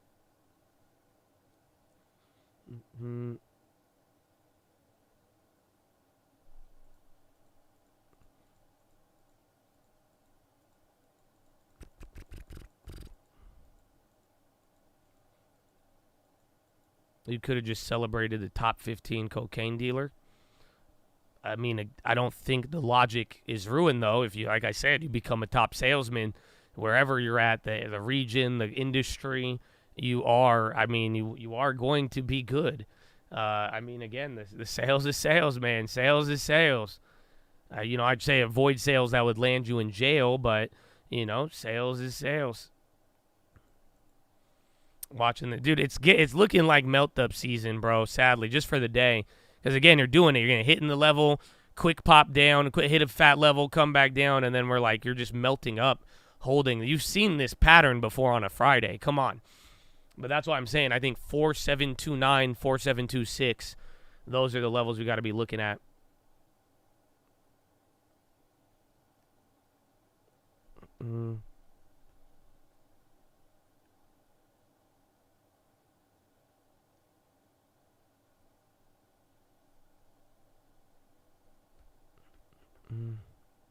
If you have an agreement with the family, parents, they want to cut off 2 of 7 acres to build a house. It's a small group of 6 houses in the middle of the country. Has water, fiber, nat gas. What's the first couple things? So are you trying to build a house or what's going on? We got to establish that first.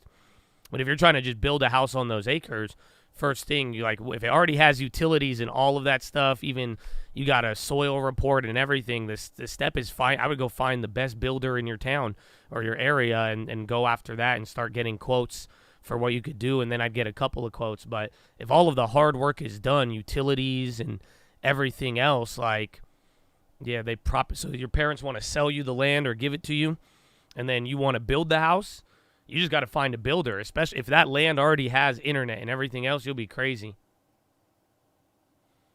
That would be crazy. You got to rezone. The builder, though, again, if you get the right builder, they should know. But if it sounds like if it already has everything, it might be there. You might have to split off the property, but that'll just take some time. You could even go to the city and ask them first. But for me, I would just go straight to a builder. But then again, if you want more insight for when the builder tells you stuff, maybe go to your city and ask them about the process of splitting the lot and what you would need to do. All the 6 houses are already zoned. But is the 6 acres at your parents' house or that they already have, is it already, like, can they cut it off and make it its own parcel, or are you just gonna build a unit on the 6 and it's all gonna be on the same one? But if you want like separate meters and all of that, go to the city. But then again, too, once again, I would go and talk to a great builder out there.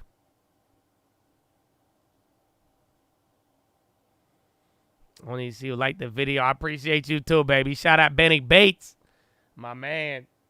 How you living? You living good?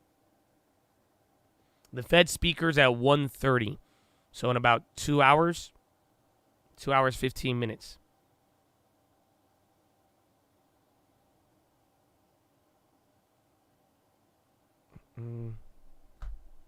Reed woman accused of carjacking Uber because he was driving too slow. I've been in that. Have you ever been in a rush and got into a Uber? This happens when I travel because I'll use a Uber and I'll be in a rush and these mother effers just take their time. I didn't know. I had one Uber the other day and I didn't know if this was dangerous or not.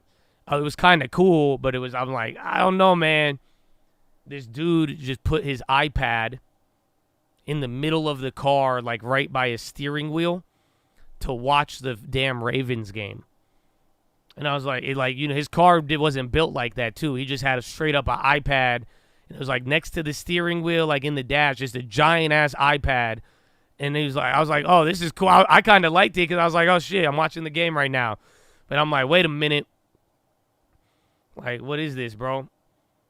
Like, this guy really be watching the damn Ravens game right now? And he's like, yeah, just set up to Hulu right now. I'm like, all right, man. I mean, don't tell me this, but okay. In his defense, they are the number 1 in the AFC right now. Yeah, I feel you.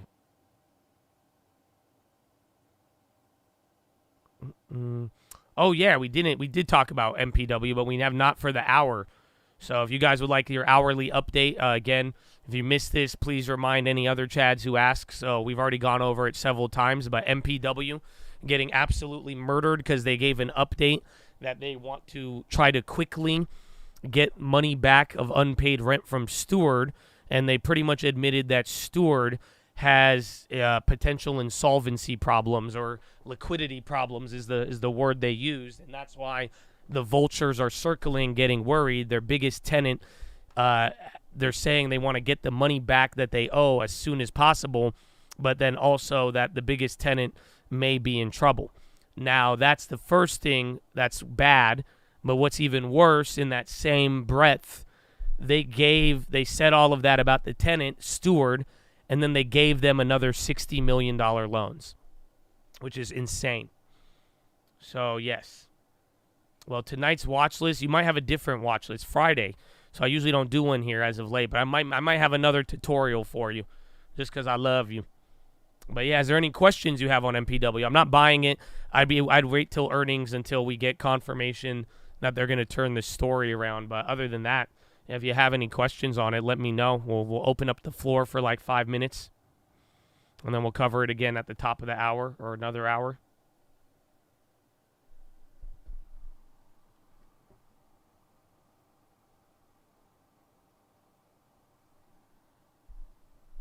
Are MPW assets worth more than market cap after debt?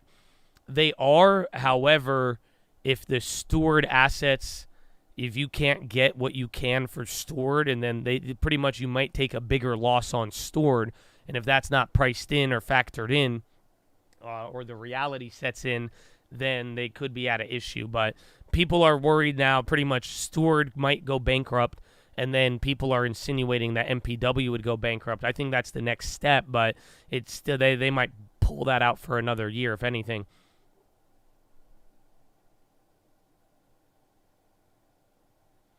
I know you're buying since it seems confident they're not going bankrupt. Would it be advisable to add for the long term? I would rather just wait for earnings. Again, even if they have good earnings, it might pop up. You got even if you get it at $5, you're going to get a great deal if they're able to get away of everything. Yeah, I got Chicle here. Hold on. But I would just wait till the management turns some shit around. Raul, no headlines. I'm not seeing anything. It is. It's 10 minutes ahead of Euro close, like I was telling you all day today. We'll see Euro close. This might be the first little pre-Euro close, and then Euro close, it rips back up. But if it sells off at before Euro and then sells at Euro, then maybe we just start shifting gears from there. Again, this is what we've seen every single day to start the year so far.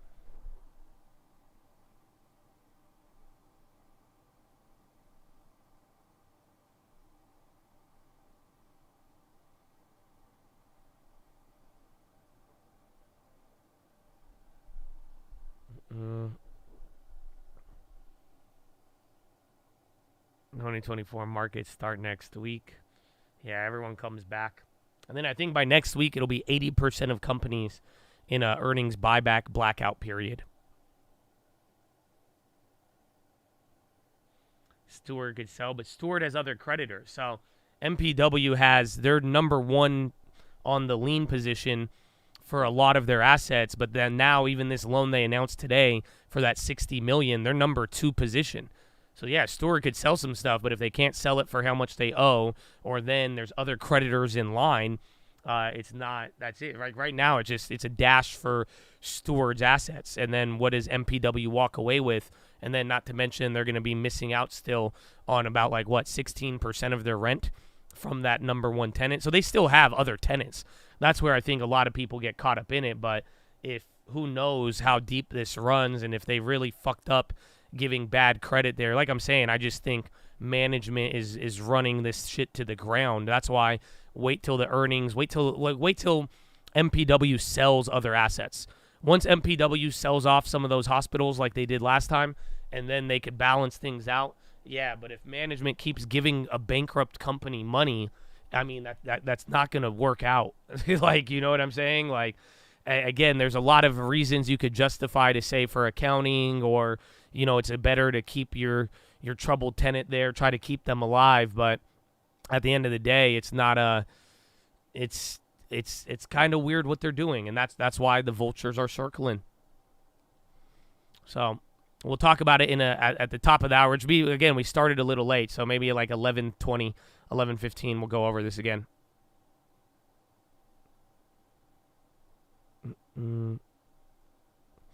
Mark, again, you're bouncing right at VWAP, 9 minutes till Euro close.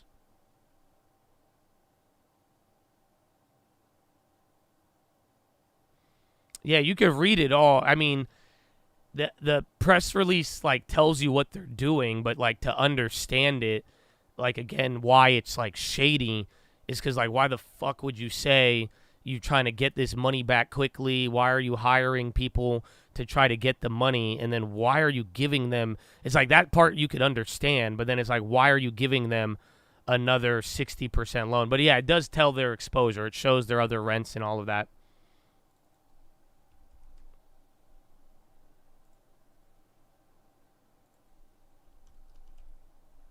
Let's see.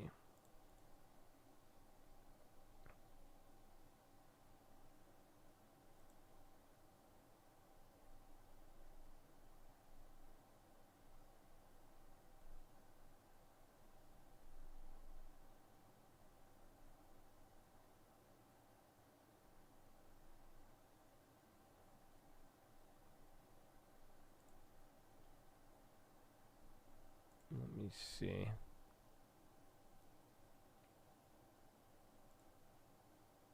I should have said I had one yesterday. I had a nice little balance chart of it.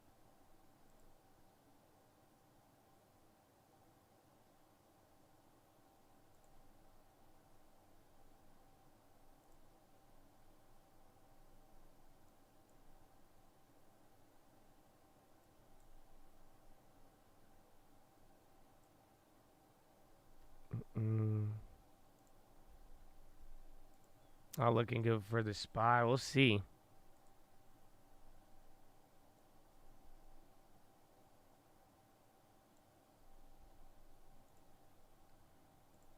So this is what they, but again, if any of this goes wrong from now, or these numbers, so like literally they bill $52 million in rent to Steward, non-Steward rent, they get $177 million. So that's what they bill. Straight line rent, $8.9 million from Steward, $12.5 from other. This straight line, that's where it starts to eat into it. Total 21. Income from financing, they make nothing from giving these loans to Steward, and then they make, that's the crazy part. You got to realize there, they've made $26 million financing, which is decent, and then interest and other income, they made $9 million. But then again, the little asterisk, some of the money here, it's not even real money. That's the problem. That's what I'm saying, where management's kind of shady. It's not money. It's assets that they're viewing as revenue, which makes no damn sense after this long, and then if the company is struggling. So, and then they're making another $20 million off of interest and other things. So that's where they have other assets. But again, it's just nobody likes to see their number one tenant fail. And then not to mention if that pool, if it's deeper than you think, then you might have a way bigger problem.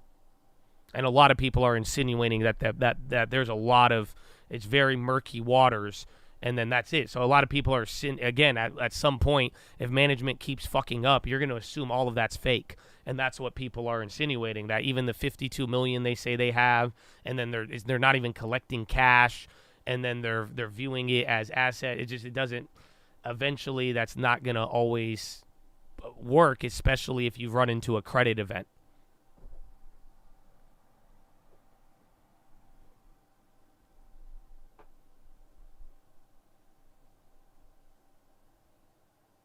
Percentage of long term, I think it's down to like 5% or less. So at this point, we have more Pfizer and BABA than MPW. We put in more money, but now as it's declined already, so we've already eaten a lot of the damage. But I think at one point we put in maybe like 10, and it's probably worth like 6,000 or 4,000 now. So again, it's always like 60% loss. Not MPW credit event, but Steward credit event. If they are illiquid and then they go BK, that's what I'm saying. Those assets and then this non-cash payment that you're recognizing as cash, if they have a credit event, then that shit's gonna change.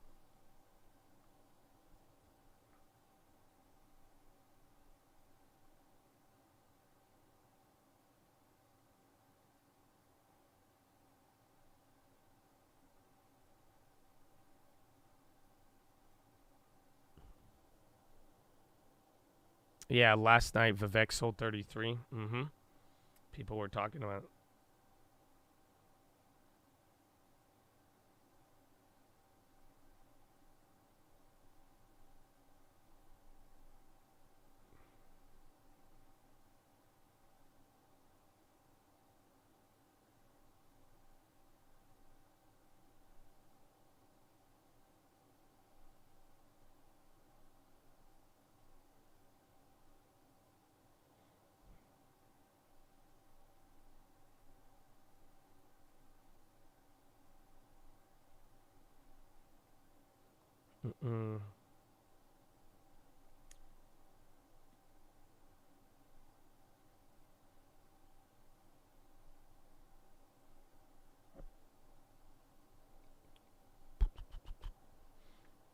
I think Vivek will ever go to jail for scamming billions.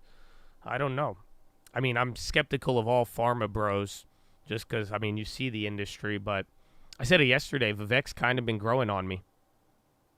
I don't know, but his, I don't like any bio SPAC motherfuckers, dude. Like, I know too much about how that all works to be like, oh, yeah, that's legit. But then again, I mean, like, I like some of the stuff he's been saying. He seems like a bright guy, but he's probably greedy. I think everyone's greedy in politics. What the fuck? You're on this. I told you, on the stock market too. It's a different thing.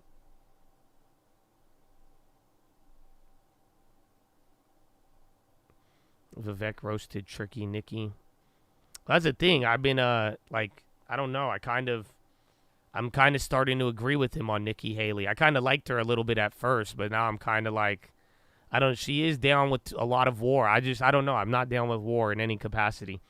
Any warmongers I don't fuck with. I just can't. It's too much for me now.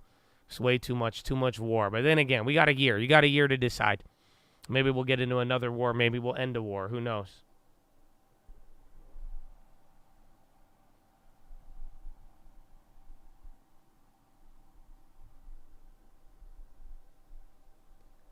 Yes, he's elegantly spoken against the biased media. It's hard not to like that. I feel. I don't know. I think he comes off, Vivek comes off a little cleaner than Trump. Like, you're not going to get Vivek saying, like, fucking deport all the Mexicans. Like, what did Trump say the other day? Like, like, he's not going to be as, like, he's not as much as a hardliner as Trump. I think he's a much more eloquent, and he has the, he says some of the Trump stuff without, while literally, like, meeting the standard of, like, how you say it, if that makes any sense. Yeah, very, very diplomatic. But then again, I mean, he's like a Wall Street SPAC motherfucker, Like, yeah, grab him by the pharma. Hey, what are you saying, Josh? You trust the pharmacy, bro, over me. What are you talking about? Come on now. Everybody knows Vivek. He's out there selling drugs. You want a drug dealer? That's who you want to run the country? A drug dealer with a PhD. That's it. He's just the same person, different. I might like him as a vice president, but you all know who I am. Yeah, fuck you. Yeah, I want to hear it. Take him off the ballot right now. Take every ballot. Fuck it. Free range chicken election. Take him off. Yeah.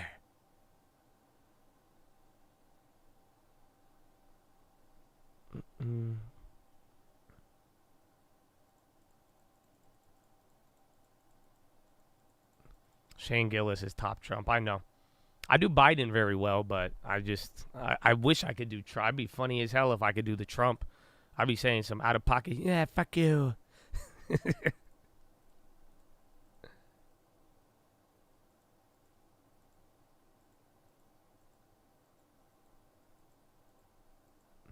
You snap the billionaire stock market friend I have about MPW. I'll let you know his answer.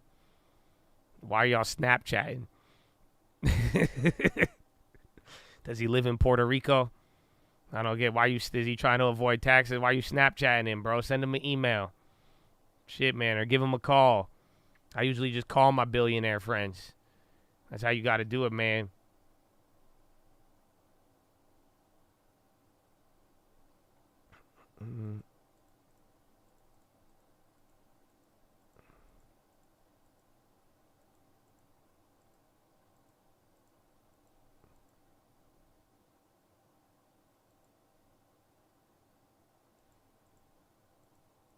Calls on Snapchat.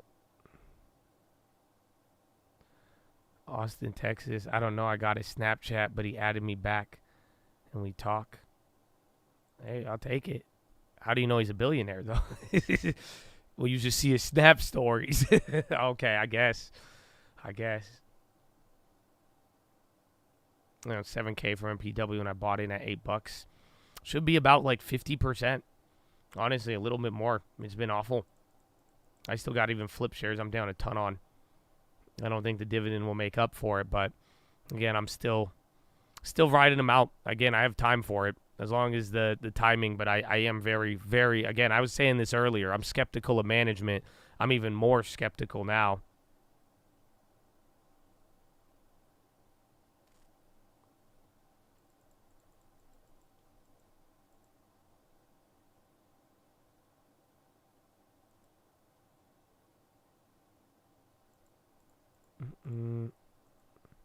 Non-farms came in better than expected, which was surprising, and then wages went up. It was actually surprising and bad. It had a very bearish tilt, but then the ISM had the exact opposite data. Employment dropped, ISM services plummeted, and then we rocket up. And again, remember the PMIs yesterday, nothing was like that. It was the exact opposite, but in a weird way, ISM kind of neutraled and then neutraled out all of that and then made us go up off of everything, which was kind of crazy.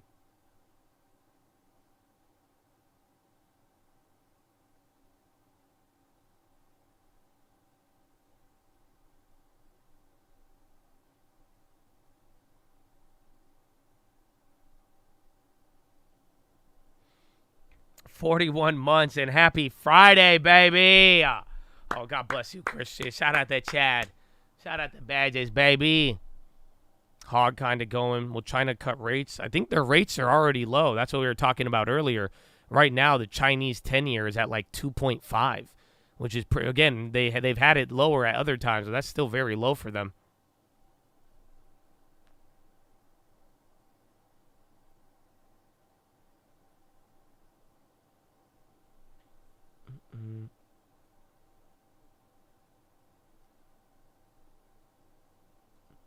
With Baba's cash position, you're paying $50 billion for all their different segments. I like Baba regardless. Again, even then, I don't think Baba's going to disappear. I mean, people are talking about competition and other China stuff, but don't forget they've kind of already survived the onslaught. I mean, their stock is down, but I mean they're still very well valued. You know, they have a lot of stuff, but I'm a big fan of Baba. And again, I know some people out in China too who feel the same way. It's not going anywhere, but. You know, like I said, even I like it for the long term. I've already held Baba on another account for over 10 years, or at 10 years. But there's also just, you know, where things go in this cycle. And, like, again, I'm not the only one who said it now. But, like, literally the cheapest thing right now, the most dirt cheap asset are these China names that exist. So you have to pick and choose. But they're definitely at a very low premium. You're telling me stock markets are near all-time highs. China is literally... It's some of the lowest entities or assets you could get your hands on.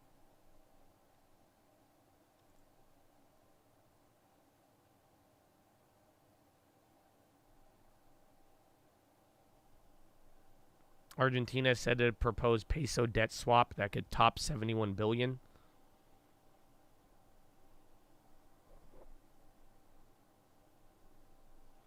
They replaced Ma, yeah.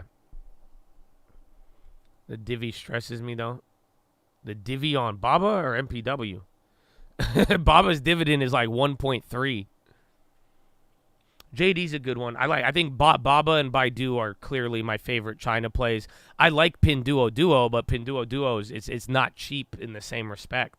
Pinduoduo is like running. It actually is doing very well. So, which is good because they're getting that China growth and doing a lot of things, but I'm more along the lines of you know, I want cheaper.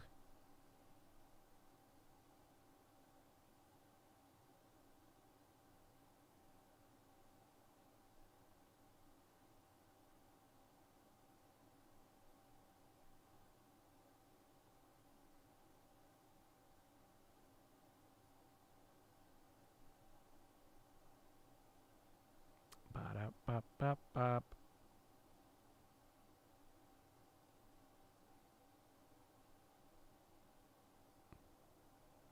Pinduo on the dude. It's funny though, cause like, who would have thought? You guys understand when Temu popped off, right?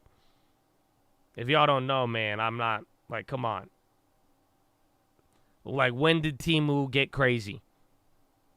It was one stupid thing and it worked.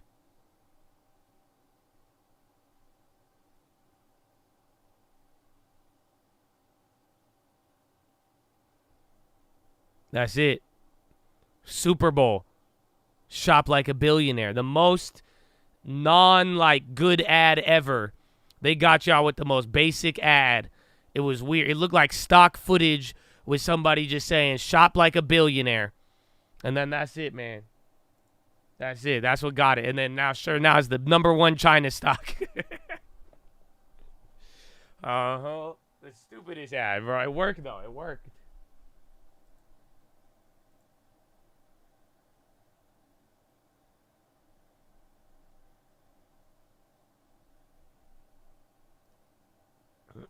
I don't think my girl's ever bought anything on Temu. I think she shopped on there. Or she gets a lot of the... I get the Temu ads, but yeah. Yeah, they picked... Literally, it was Baba was already getting clapped, and then they... Eventually, I mean, Pinduoduo got clapped for a little bit in all the drama, but then eventually, you know, Baba and other names started going down, but then, like, they started showing growth because of, again, they got the American consumer. Even in China, they were growing, and then that's it. You've been getting skiing and snowboarding TikToks. I've been watching them too, though, and I like them. I'm so mad because, like, I really enjoy watching snowboarding and skiing, but I'm like, I ain't never doing that shit again. But I respect it so highly now. That's it. You know, my girlfriend didn't even tell her dad I can't snowboard. She was too ashamed. She said it's not worth it. It's not worth it to let him know you cannot use any snow equipment. Mm-hmm. Mm-hmm.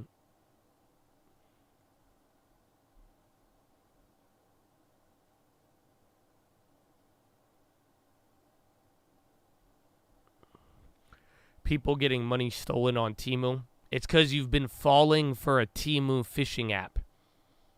So what happens is they get people to download something that looks like Temu, but it's not Temu. Chances are you're not at... I don't know. There was some instances where the official Temu got hacked, but like most of the time it's because you're downloading a fake Temu.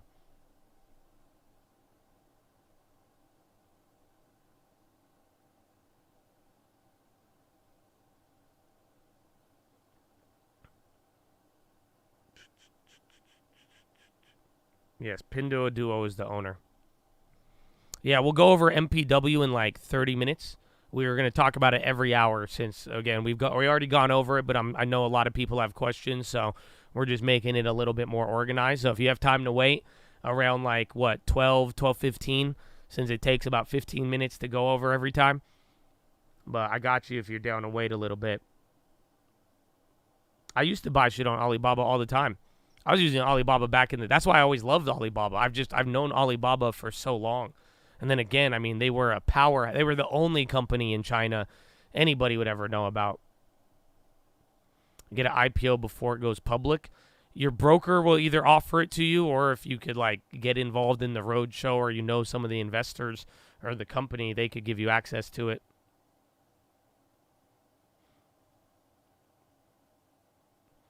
Temu is great. They're 6 for 6 on deliveries with me. The only weird thing ever was the package totally reeked of fish. Like it was on some gross cargo ship. Yeah. Or you'll have like an ammonia smell. Weird smells from China packages. That happens a lot. That's a age-old thing. What do you buy on Temu? You got washed up ex-sponsored snowboarders in the chat. Got crazy avalanche stories. Good for you, bro. Honestly, that shit's hard, man. I respect it so much. You have no idea. Just added Baba. Let's go, baby. Got $1 cheaper.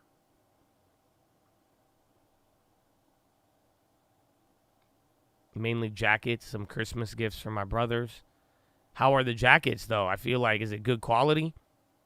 I hate to have bought a jacket off Temu and then it gets cold and then I'm still cold, you know?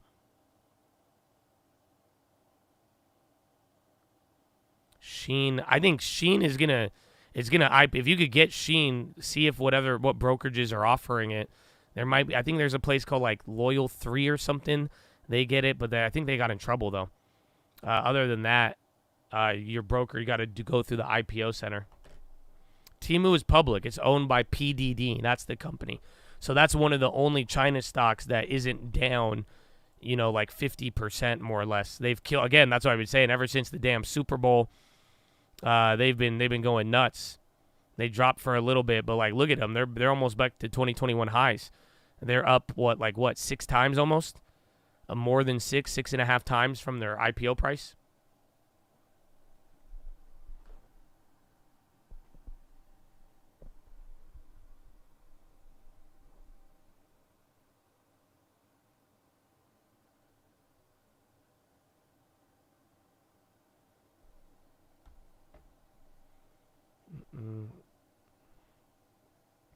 Hershey's, I like it. It's at a 2-year low. It still has like some premium from the past, but I mean, I think they'll hold up generally well. And, I mean, the thing I like about it is the name. It's the name, and then, they have a good history of returning capital to shareholders. They don't spend a lot of money on useless shit.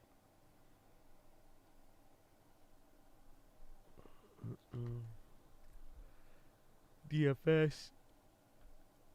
Isn't buying stocks risky because of the China issue? I don't think, not because of Taiwan. You should be more worried about Winnie the Pooh rather than Taiwan invading Taiwan.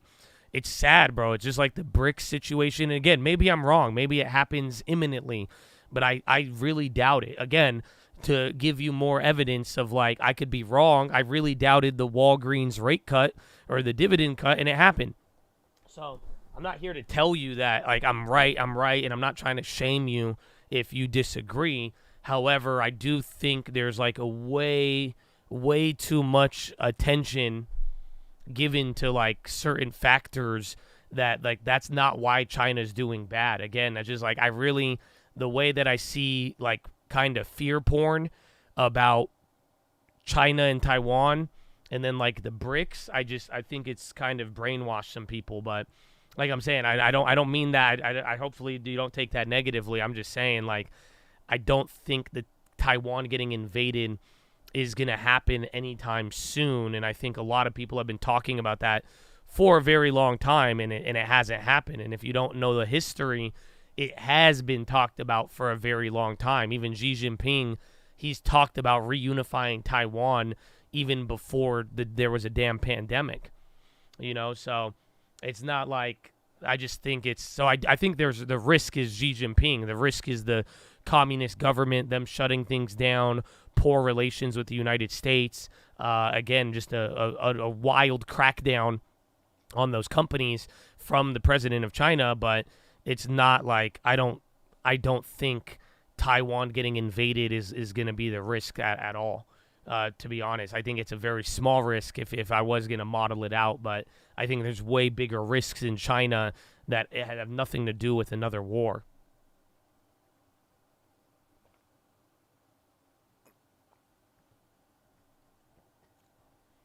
Yeah, it would be a black swan event, but then again, like, think about how much people talk about it. It would have to truly happen unexpectedly.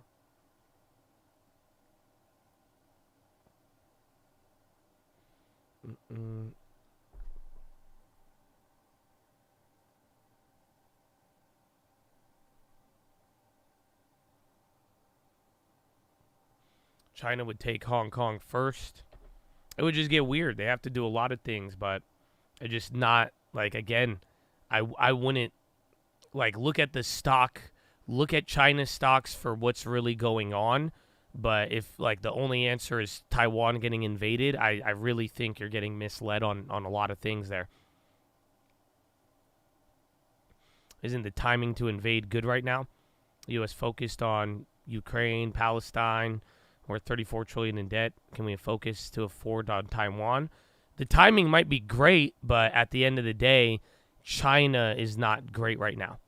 China has more problems than we do, and they don't even have a war. You know what I'm saying? They're still like, China's so bad, they got to be buying oil from everyone else. And then meanwhile, you got India creeping right behind China, trying to take over everything China has done for the U.S. We would love to switch all that shit to India. And then again, their youth unemployment, their demographics, like the thing China has is just a massive population. But again, like their economy, even like Xi Jinping and his terms, there's a lot of things that people are getting worried about. But China, it's not like China is beefed up right now. While, we're saying, yeah, U.S. may have to deal with a lot, but it's not like China is, it's not like China's sitting in the best spot right now. I'm considering getting into emerging markets. Argentina has been booming over the past month due to the new president. Would it be a good time? It's risky, but if you want to start with a little bit, yeah, I'm kind of in wait and see. I do like Argentina, but I want to see how this new guy comes out. There's always like kind of a honeymoon period when everyone talks on what they're going to do and then what goes on. But I am waiting a little bit. But if you want to get a little feeler in there, you can. But I'm a little hesitant. I want to see after the honeymoon, and then I'm down.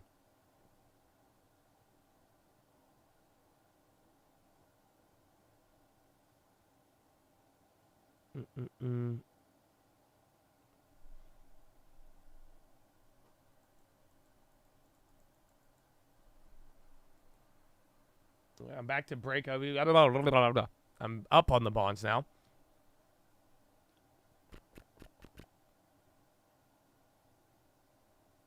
Double top on oil. Where is oil? Hit 74.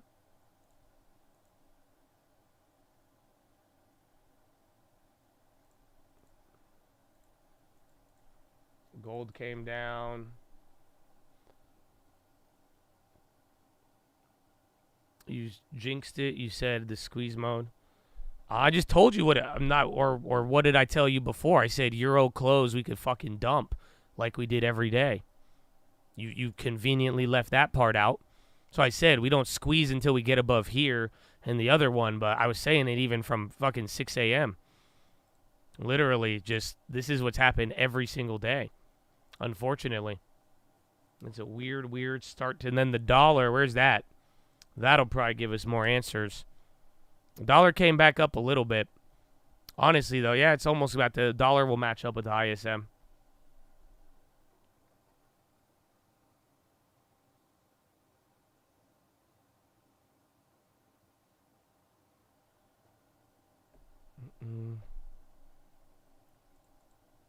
Fed speaker 1:30.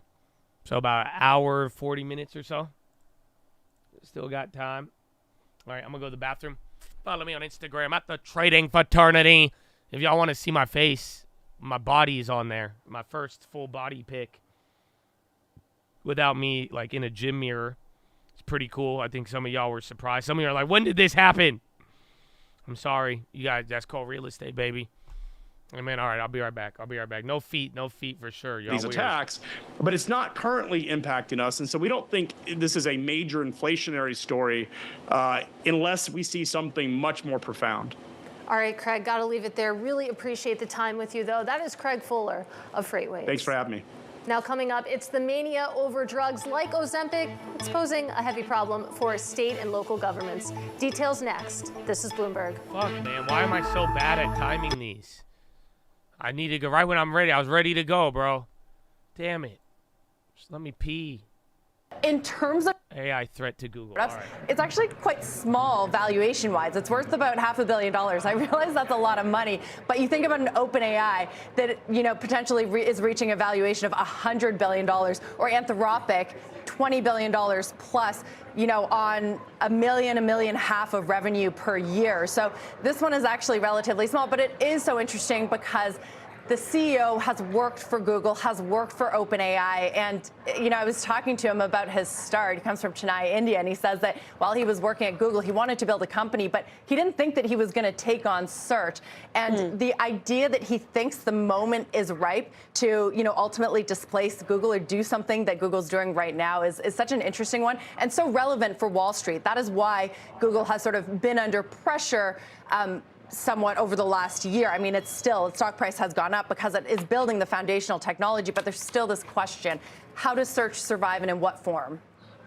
Yeah, key for Google investors, no doubt. Thank you very much, Deirdre Bosa. The CEO of Edgewell Personal Care is ahead. What's the breaking point for consumers when it comes to those price hikes? We'll discuss. Don't go anywhere.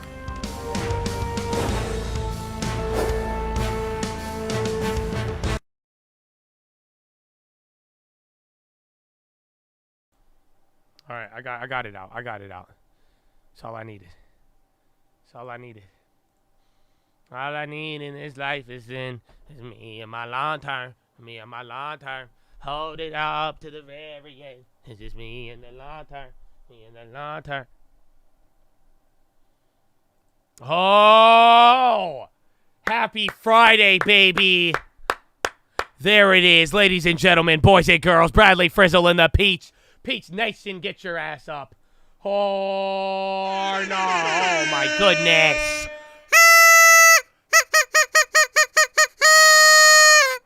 Woo!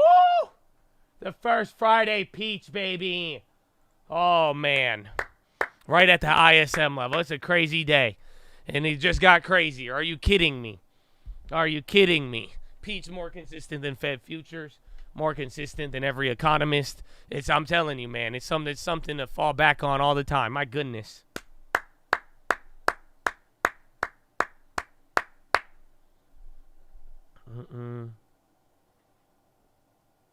Oh my gosh. The hallmark, the benchmark, but not a man named Mark. It's Bradley Frizzle in the peach. They don't know, man. They don't know. Hope everyone has a blessed day. You too, Bradley. Amen. Did you see the shenanigans this morning with the rate cuts and everybody going crazy? I think I'm crazy. Rate cuts are crazy. Just like yelling. What? Peach, peach, peach.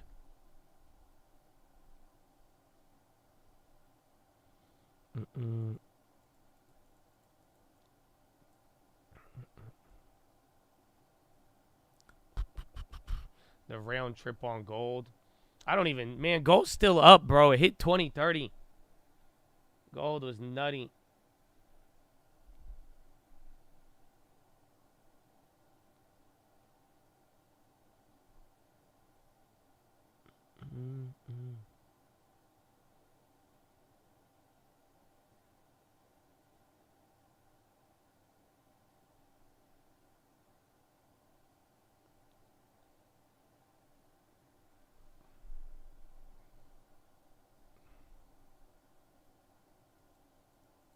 Peaches, peaches, peaches, peaches, peaches. That was 2023. Can't believe it, man. I can't believe it's 2024. So I'd be like, I don't like 2024, man. The stock market went down 5 days, 4 days in a row. What's going to happen today now? I don't get it. McDonald's? Like, should I order McDonald's? Why? Dude, they don't have the damn... Where is that Starbucks maple sandwich, bro? I want the Starbucks maple sandwich, and I cannot find it. Well, I don't go to Starbucks. I just check on DoorDash or Uber Eats. But I'm really mad, man. Because that sounded so good. That's the only thing I've been craving. It sucks. You had it this morning? No. Don't tell me that. Y'all told me Space Jam 2 was bad because LeBron is a Xi Jinping supporter. And I actually like the Space Jam. Nah, man. Yeah, they still don't have it. They got double smoked bacon. Oh, wait. Oh, my gosh, they have it. Chicken, maple butter, and egg sandwich. Oh, I'm getting it. Well, let me see if my girlfriend's going to come over. I'll have her be my DoorDash.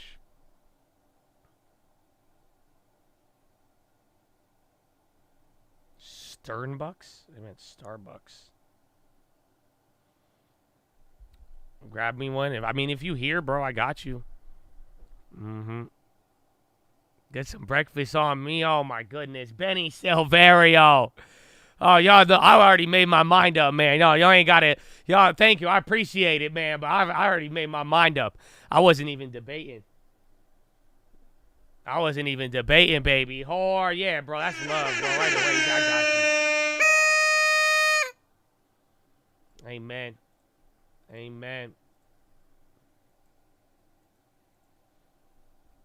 Have you and your girl talked about moving in together? I mean, she practically lives at my house. It's kind of like it's just like a Middle Eastern thing you do, where you guys just have two separate houses so your parents don't honor kill you. But that's kind of about it. I mean, so she's always here all the time, and then I have a place to put her dog. If you know, you know. This, I guess, I don't know. Like, I think a lot of people in my family did that. I told, bro, she got kind of sad because I told her what my mom said. You know what my mom said? Wait, hold on. I'll tell you. You gotta like the video. I'll tell you. It's kind of savage, but then again, I thought she would have liked it because I'm like, look at, like, this is what my mom said this, like, but you gotta like the video, bro. You gotta like the video while I order this maple sandwich. I would like some sriracha too. I might get me a coffee, man. I might get me some caffeine. Fuck it. We got Bible study today. Oh, you could get cold milk? That's weird. Hold it. I want that chai tea, bro. You guys might see me go crazy. You ain't see me on caffeine in a minute. I'm like, ah!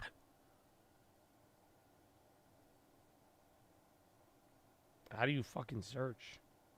Well, y'all need to run. I got 2 funny stories. I might save one. But I got a good one. I got a good one you might like.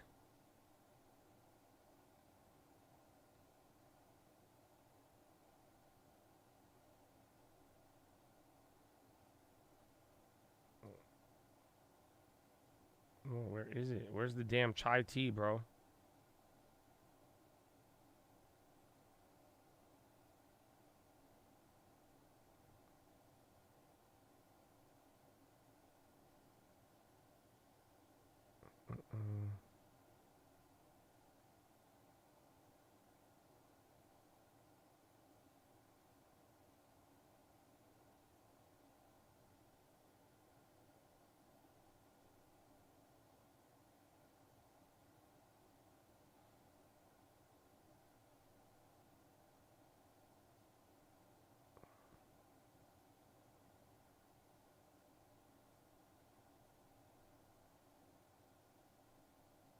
All right. Hold on, I'm almost done.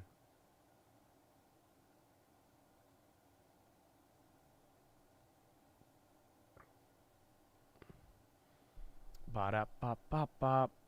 I gotta go get sterilized in an hour.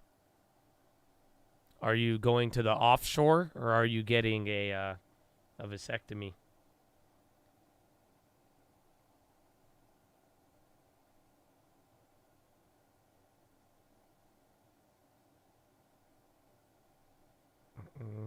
I don't even know if y'all will get that joke.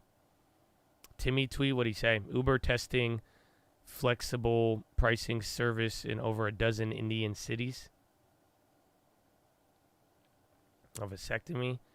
There, 3%. I love 3%. That's like the only foreign show I've watched, and I loved it. I loved it, bro. Great one.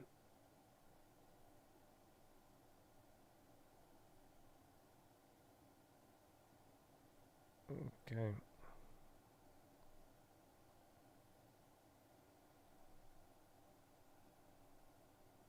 Hold on. I didn't tell you that. I think my sister's husband got a vasectomy. And when they told my mom cried. You know that? Because my mom, she likes the grandkids, bro. She really wants us all to have like 20 kids. Yeah, bro. My Arab mom, like, she cried. It was sad, bro. Mm-hmm. No, she already has grandbabies. They got a bunch of kids already. They were just like, all right, we're done. And then my mom is like, no. So, yeah.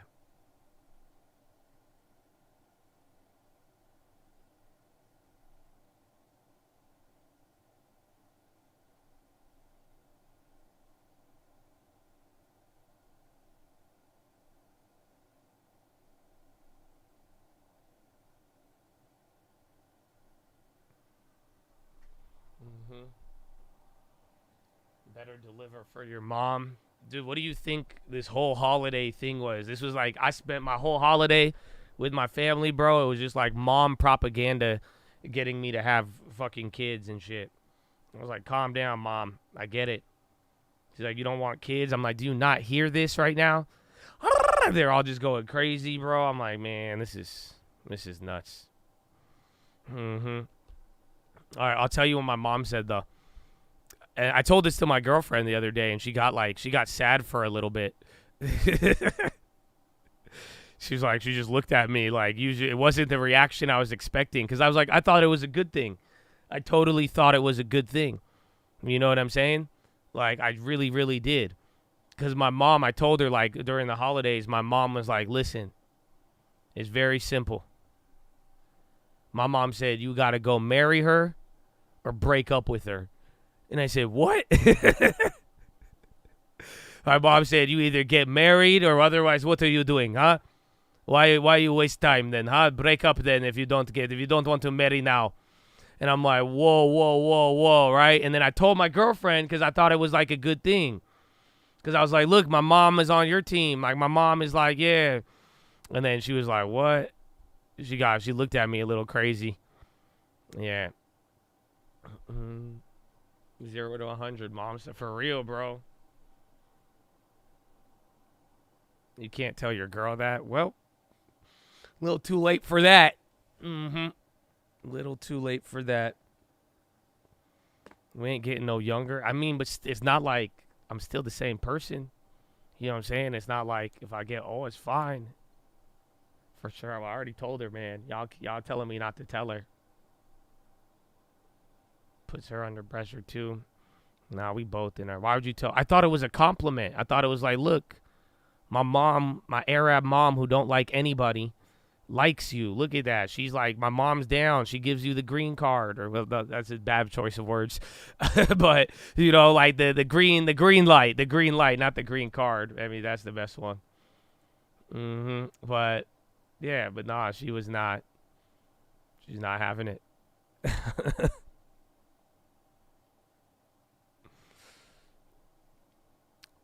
What are you waiting for? Something better? She's the one, then you know it. No, I've just been traumatized in life, you know. I've had people I've known for years end up being different people, you know, and when we grow in life and certain things. So it's like, I don't like to, you know, I think I think marriage is a very big decision. Like I said, I've never been married. I've never had kids. And honestly, I take that as an accomplishment. I know some people who've been my age. They've been they're on their second marriage, third marriage, or they got 2 kids and then they got an ex-wife, and I'm like, nah, man. Like I said, I don't know. Like, again, people in my family, they got married quicker. Like I think my sister got married after a year of knowing the dude, and like he ended up being pretty dope. I actually like him a lot, but it's like, yeah, like they've been together for several years now, but I'm like, I don't know, man. I just don't.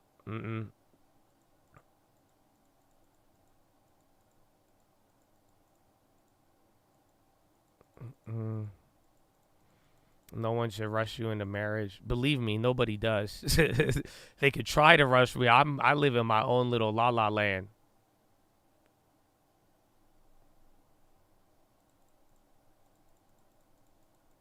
I went 8 years before I'm getting married. It's my type of guy right there, bro. Yeah, 6 years before you get the ring. I got 1 marriage in me. I don't understand the people who got 4. Well, it just happens. I mean, you just like, I've had a lot of girlfriends, but like, thank God I ain't married none of them. But then again, like I say, like definitely my girlfriend now is a lot different than any girl I've ever dated in my life. So she's definitely the front runner. But then again, and I was young too. I didn't even know what I wanted, I guess. If your girl gives you an ultimatum, would you marry her? No. I don't like to be forced into anything. I'd ban her. You say you try to force me to do anything, I'm going to ban you. You know what I'm saying? I'm going to time you out for a little bit. I've had that happen in my life before. You don't think I've been in a relationship before and then somebody told me that?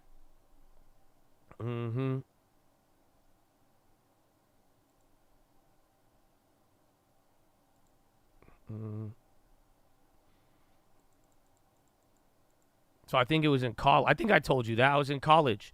I had a girlfriend at like the end of college, and then like we went out for like a year and a half, and then she was like, okay, we have to get married. And I was like, nah. She's like, if you don't marry me, we're going to break up. And I was like, all right, I guess we're breaking up. Because that's it. I was like, dude, I'm about to start my life. I was like, let me get like a damn career beyond this, unless like I know you believe in me and I'm good at this, the house flipping and stocks for now, but like I'm like, let me see what I want to do, bro. Hold on, let me see, like, I need to figure this all out. Is she married now? She is married now, of course. I think that's the curse. I think except for one of like the girlfriend I had in like 2018, but like every girlfriend that I've had, like after I break up with them, they all get married and or have a kid shortly thereafter. And it blows my mind, but I'm like, yeah, that's so I think it's the Answar's curse. I told that to my girlfriend already. I said, if we ever break up within a year, you're gonna have a kid and get married. I don't know. I told this to my girlfriend. Y'all think you think I just say this out in public to you guys and I don't tell this to my Yeah, futures are dropping, bro. We've recovered. The bonds have not given up the ISM, but bro, Eurozone dump, man. I don't know. I know we're talking a lot here, but at the same time, we talked about this before it happened. Yeah, I know. Again, I'm still holding all the plays. I'm up now, like 150 on the bond short. That's not making as much.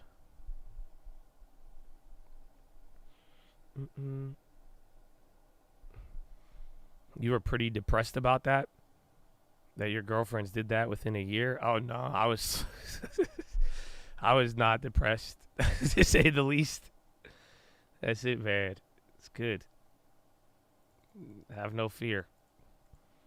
Lost all the December gains. Did you lever up at the top, or were you just negative and then you went green and then it went back to negative?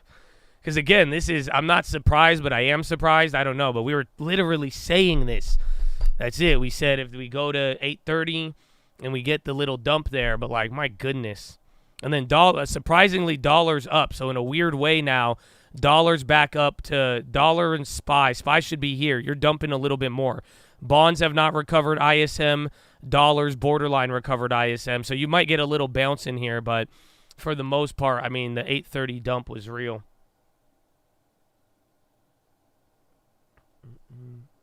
Data points, you got CPI. So you're going to get like a couple of other, I think, data, like maybe housing too. But then realistically, CPI would be the big one.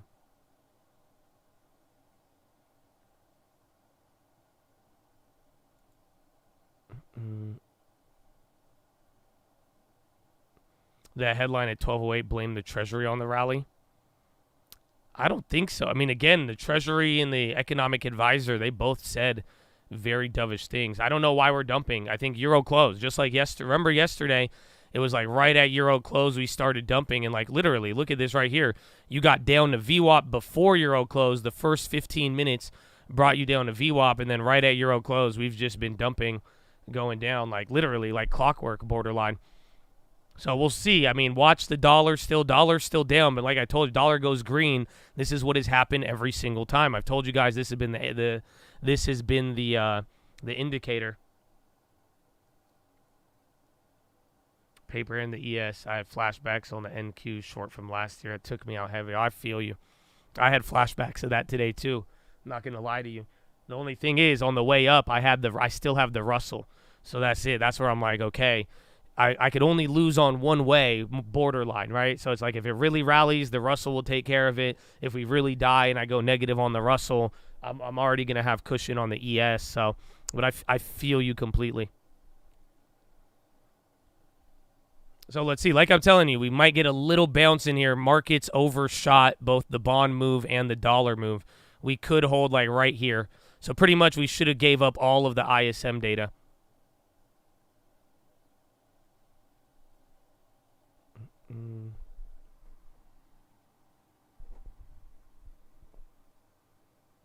You only get PTSD from market crashes. It's not the market crashes. We get PTSD from moves where it's like you played data one time and then you had like a really good gain and then it flipped off of no reason. And then before you knew it, something you thought was going to be small ends up turning into like one of your biggest losses. That's the PTSD. It's not even if it goes out of nowhere. It's like some days CPI, non-farms, and depending on how it moves, you'll get a little bit more tweaked out. Gold went red. Gold needs to go to 2030. That was crazy. But that's why too, though. Like, you know, eventually, if you keep a decent amount of cash, like I'm telling you, in my mind, I knew I had both plays. If I just stood still, I would lose on one, make on the other. But at one point, I'm still up on both of them, believe it or not. But I didn't want to move too much because it didn't make any damn sense. I'm not in a gold short. I'm in a bond short. I'm up 170 on that one now. But then again, bonds move the least out of all of that. MPW average long-term 811, and then another account we have at like 730. So down like 50 to 65%. Off to meet my fate. Good luck, man. Good luck. Relief bounce. Be careful on the data release, the quick moves. Well, sometimes, like, again, like, think about the Fed. When we had the Fed day, we knew what was going on. We went quick, and if you went quick, that secured you an extra 3% just off the move. But some day-to-days where it just starts, like, the crackheads come out, and it moves for no reason, or, like, does one move, and then halfway through does the opposite, that's where it starts to get a little tricky. So sometimes it pays to be quick. Sometimes it pays to just sit there. But then again, that's the art and skill of it. Not every situation will be the same.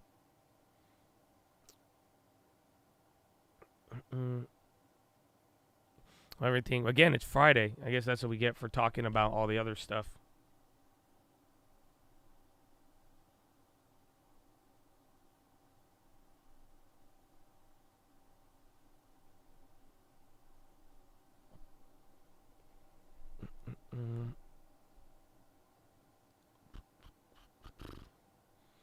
Market's been on repeat when it finds something for a little bit.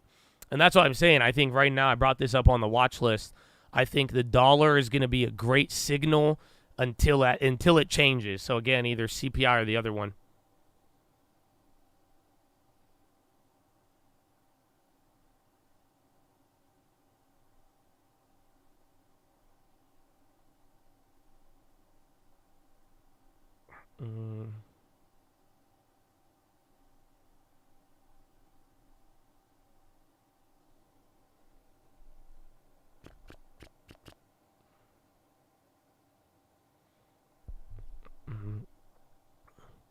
Swings on JPM is killing the premium, right? Well, let's see. Where are they at? It just depends. We got in at a good time, but now we're down on the puts $37, and now you're up $21 on the call. So now you're negative on both. It was up this morning back to 100% on the call, but yeah, they are clapping it a little bit. But then again, that means the expectations are being lowered. So again, that's why we were talking about it yesterday. Wait till like right before, and we'll be good.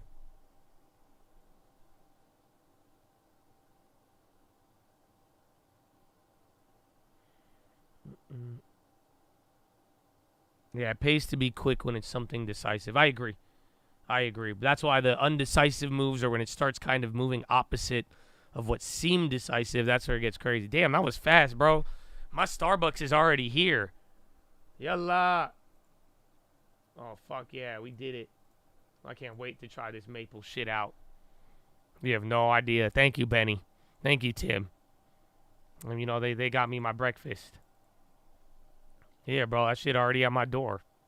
Y'all be like, why you use DoorDash? That's exactly why, bro. You kidding me? That would have taken me at least like 20 minutes. Trick. Oh, introduction of underwhelming guidance to start earnings is likely to remain a near-term net negative catalyst. We're just talking about all the catalysts. Jimmy gave you a list of all the catalysts to keep this thing going and why he's so positive. Are we taking into consideration what might happen with earnings season?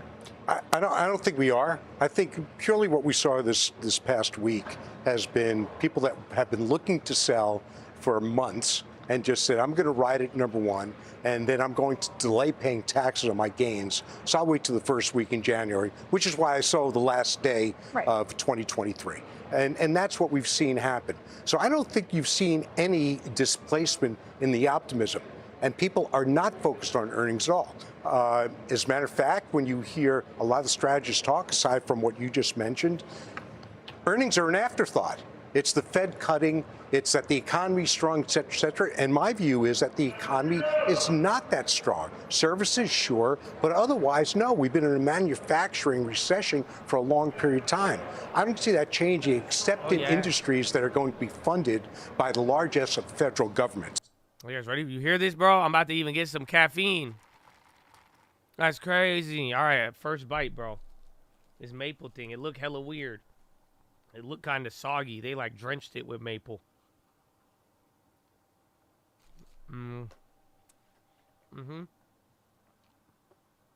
Not bad.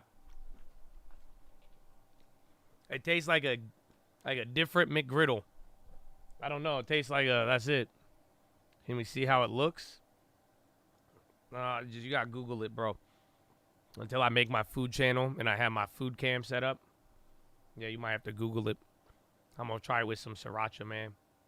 I say, all right, here, I'll play this until I'm done. I huff down food, so don't you worry. I don't know. I think the same as a McGriddle. We'll see how it makes me feel after. That'll be the determinant. It tastes good though. I'm not against it. I'm not against it. It's decent. Is growing, okay? That helps the top It's line. not like mind-blowing, And that but it's is decent. cemented by a consumer that's strong. I mean, those 200,000 jobs today, that matters for consumption, okay? The final thing, and this is where I think people are missing things, margins will improve. Why? Because the PPI, this is subtle, folks, but important. PPI has been much, much lower than CPI, and that is the cost of raw goods. CPI is finished goods, basically. That's where margins improve, is that differential between PPI and CPI.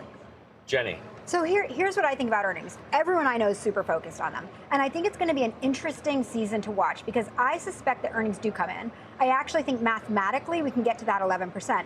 And what's going to be interesting is in Q1, I expect we see things like we saw at Nike and FedEx, where they make the earnings, but what's behind it was ugly, right? Like headcount, CapEx reduction. We had to pull levers to get there. Earnings are made, but not because the economy is so strong in the beginning of the year and revenues were good and that supported earnings. But what I think could be really interesting and support not just the consumer, but corporations, which we're not really talking about too much, is as interest rates come down, as energy prices have come down, and they have, don't forget, this time last quarter, oil was at $90 a barrel. Now it's at 72, 73. So I actually think that these quiet little things that we're not really highlighting put the wind at the back of earnings and get us to that 11% total growth on the year. I don't think that's that spectacular. I think it's a mathematical equation that plays out. I think one of the things we need to focus on with your and my enthusiasm, right, is actually where to be invested next year. Well, and again, I really don't want to be at the broad macro level. So when you see, So when you see me actually having a spring in my step for the first time in a long time, I'm enthusiastic because of the have-nots. And where I want to focus next year are the companies that don't need 3 rate cuts to get there, right? The companies that don't need to pull levers to get there. And I think there's a lot of those out there. When we take out that narrow sliver that performed last year, valuations are fine, earnings growth is fine. She said, hold on. I think there's a lot to do with the comps are easy for the first 2 quarters. You had negative earnings for the first 2 quarters in 2023. So they should recover somewhat.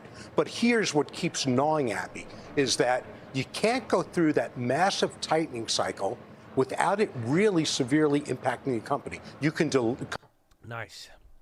Oh, yeah, man, it was good. I get it again. It's like a 7 out of 10, maybe an 8 out of 10. If you eat Starbucks, it's just different. They got something new now.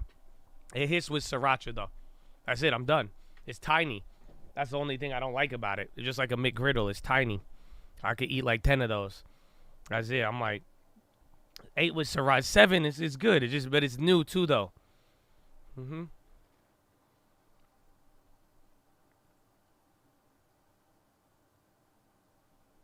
Pancakes at Starbucks.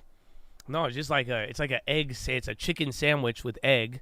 It's a piece of chicken, like a fake chicken, obviously, like manufactured weird chicken patty. You eat that, then you get diabetes. Ozempic. I think the sandwich was like $5, $6. I don't know, with the DoorDash fee. It wasn't too bad.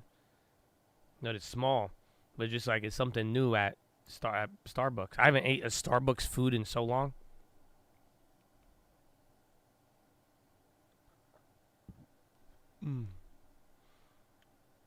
They got chicken sandwiches for lunch, though. That was fast. That was. That's what I was saying. I don't. Regardless of the fee, it's good. Is it better than the Panera? No, I think the Panera one. But I ate the Panera one so much, I'm over it. But no, I think the Panera one hits way better. That's what I'm saying. Panera by far. The Panera breakfast, that one, you could run that up 10 times before you get sick of it.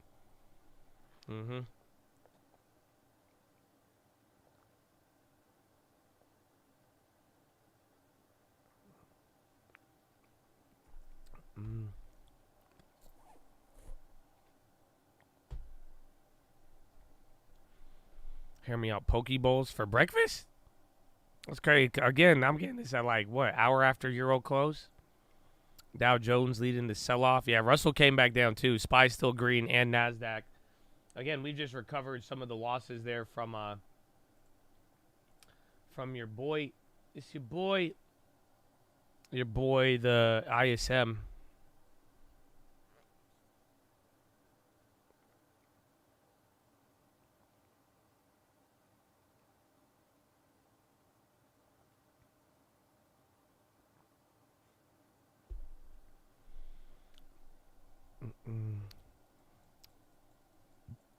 Should we stop tipping?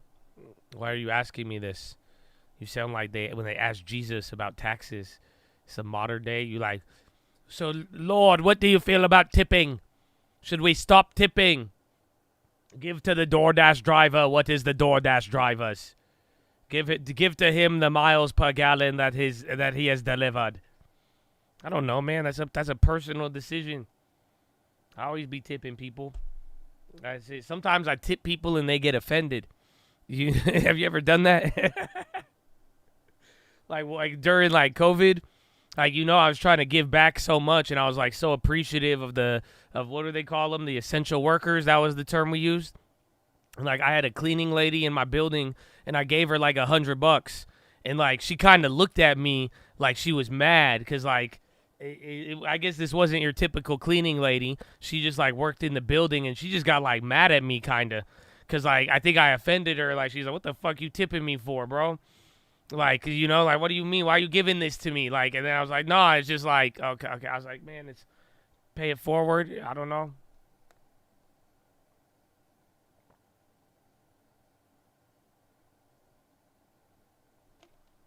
My girl there, nah, I DoorDash this shit.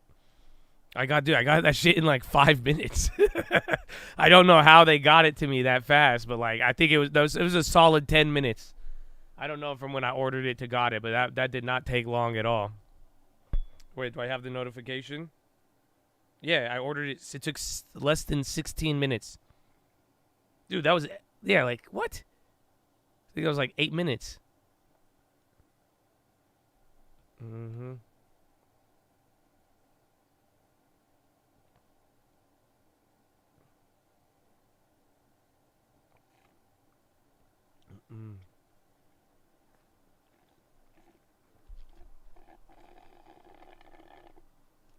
Okay, and now I'm all caffeinated. Let's see if my personality changes. This is the first time y'all have heard me on caffeine in like 6 months. You know that, right?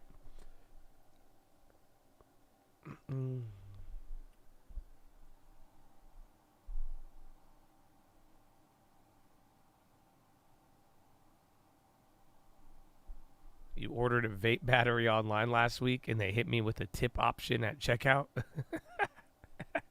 It's pretty funny.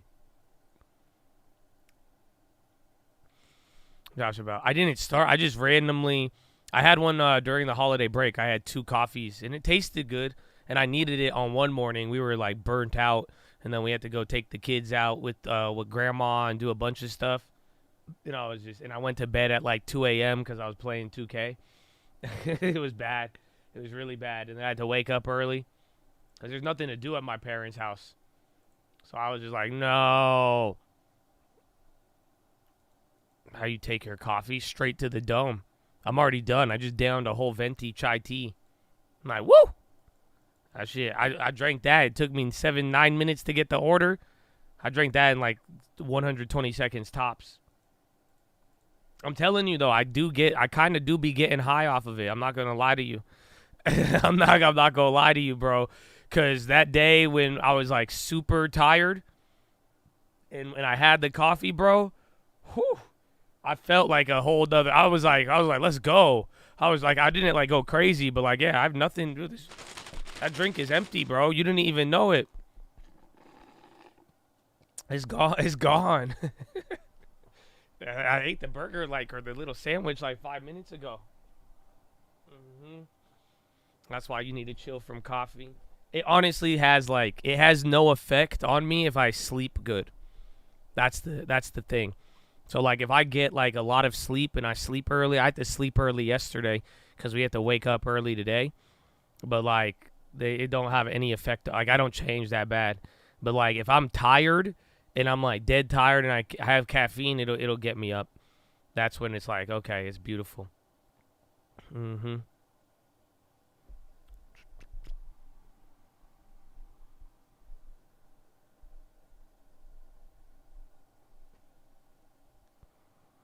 $30-year bond back to ISM. Yeah, I'm up 281 on the 10-year now. I went for the 10-year because the 10-year wasn't down as much. But still, 10-year needs to recover. And SPY going lower, but dollar's not ticking up here. So, again, this is all just Euro close sell-off. Maybe I jinxed the market melt-up, but we did give you the warning there. So we'll see. So if you're not tired, it won't do anything. Usually not, no. I mean, let's see. This is a live test. Just you guys could, I'll leave you guys a survey at the end. You've been selected for a special survey after the stream. If you just hang on the stream 5 minutes after, you could answer a couple questions on how your Josh Caffeine service was. It'll do us a big favor, and we'll give you a $5 gift card. Thanks. You know that, bro? E-Trade keeps emailing me. E-Trade emailed me about my account transfer. They sent me 5 emails, and they said they'll give me a $5 Amazon gift card if I do their survey. I'm like, bro, I filed a FINRA complaint against you guys. Why are you asking me about how my service was? I filed a FINRA complaint, and you did what you were supposed to do 3 weeks ago in 30 minutes. What are you saying? Yes, they offered me a $5 Amazon gift card. Mm-hmm. Crazy. SPY is about to go red. Again, though, Russell and the other ones are dumping. And then again, I'd watch bonds and dollars. If dollar really goes up, we'll flush. But if not, just keep that in mind. Because remember, the dollar had some movements, but it was up a lot higher in the morning. So you got to get past ISM, and dollar has to really climb if you want to go down. Because remember, this is still kind of high. If anything, equities are drawing down a little harder, but bonds are kind of supporting it for now. Why did you support the bonds? Or why did I short the bonds? Why did you expect? I didn't care about the rally, right? Because I have plays both ways, Russell and ES, but I wasn't about the rally. I just knew the bonds, though. I don't think the data was good or bad enough, even the and then the ISM shot it up. That was just extra premium. I shorted it pretty high. Thank God I waited because I wanted to short it down here, but I waited till the ISM, and then it just kept jacked it up 0.75%, 0.5% in a couple of minutes. But my idea was that I don't think the rates are going to go lower off of this data. Maybe the market wants to go up and there's crackheads, but I wasn't believing that rates were going to go back below 4 again. That's why I shorted it. So I'm not going to hold it for too long. I might be down to I'm even kind of down to sell it off now, low key. But I do kind of want it to retest there. I could take like $300 now, or we could go for the retest. But 300 is not bad. But it's more just about bonds in the data versus going for the what's it called? I wasn't trying to determine what was going to happen with equities.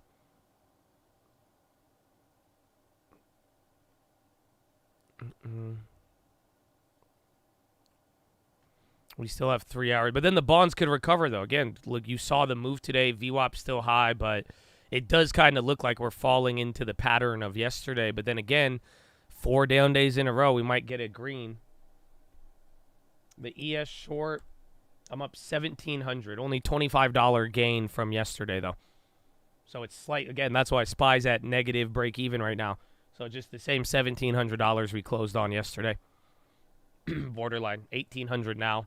I guess there was a red candle.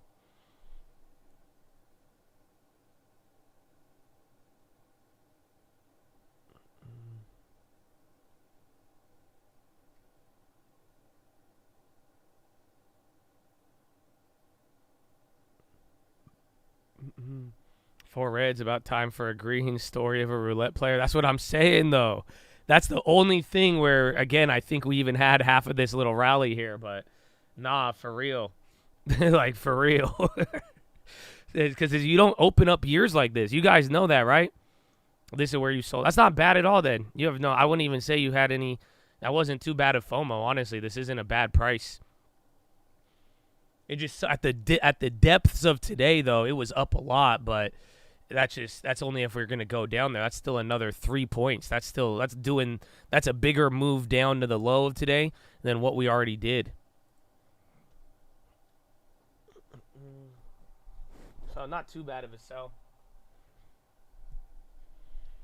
I'm pretty new to trading. I'm frustrated today. Well, even if you weren't new, I'm sure there's a lot of frustration. Again, I think people were frustrated 30 minutes after the data came out and it shot up for no reason.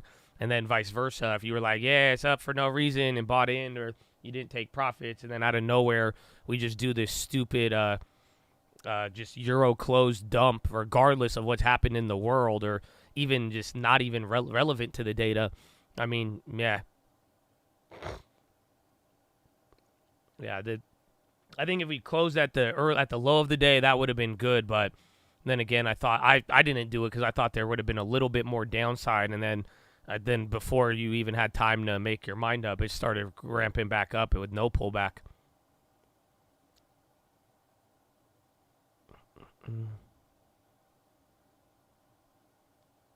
Market. I think we're still in stupid computer mode.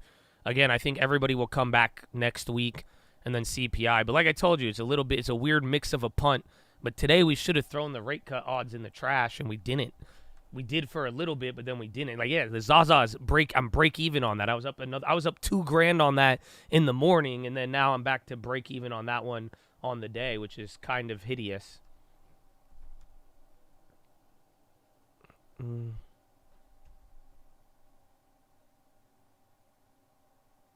That's just ISM. That's the funniest part.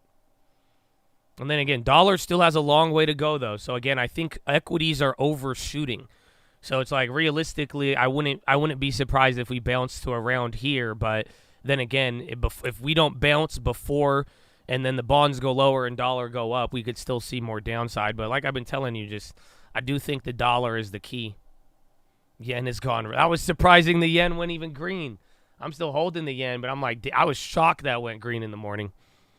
I was like, good times, good times.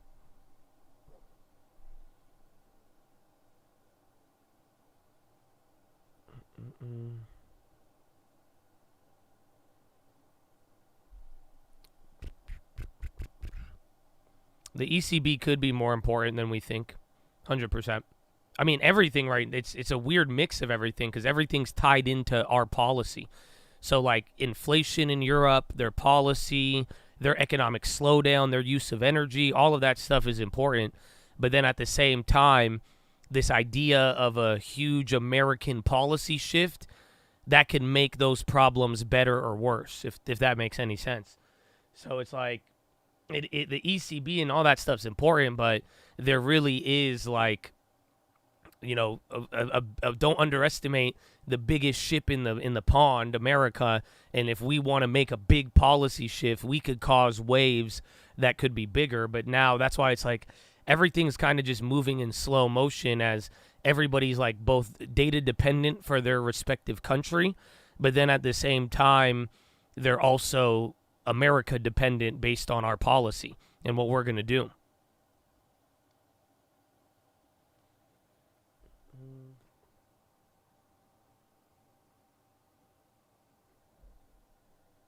Yeah, Zhongzi filed bankruptcy this morning. Remember, that's the shadow bank.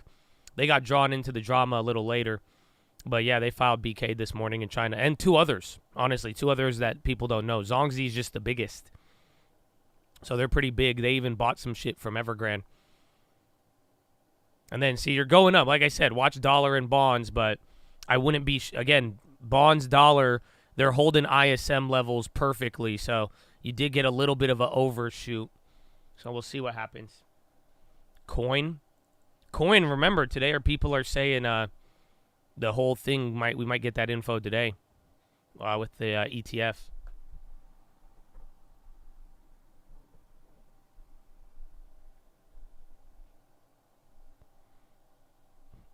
Mm. 0.16 up on the Dow or NASDAQ, 0.11 on the SPY, down 0.18 on the Dow, and then down a quarter on the Russell. No, it's not too late for the JP Morgan play. You'll actually get it at a better price. So the calls are more expensive, but the puts are cheaper. So your net, you'll get it like $10, $20 cheaper, which is pretty good. But then at the same time, we talked about it yesterday, you might just want to wait until like Wednesday or even Tuesday maybe, just right before, so that the pricing settles down, and then you know exactly what is being priced in right ahead of the event.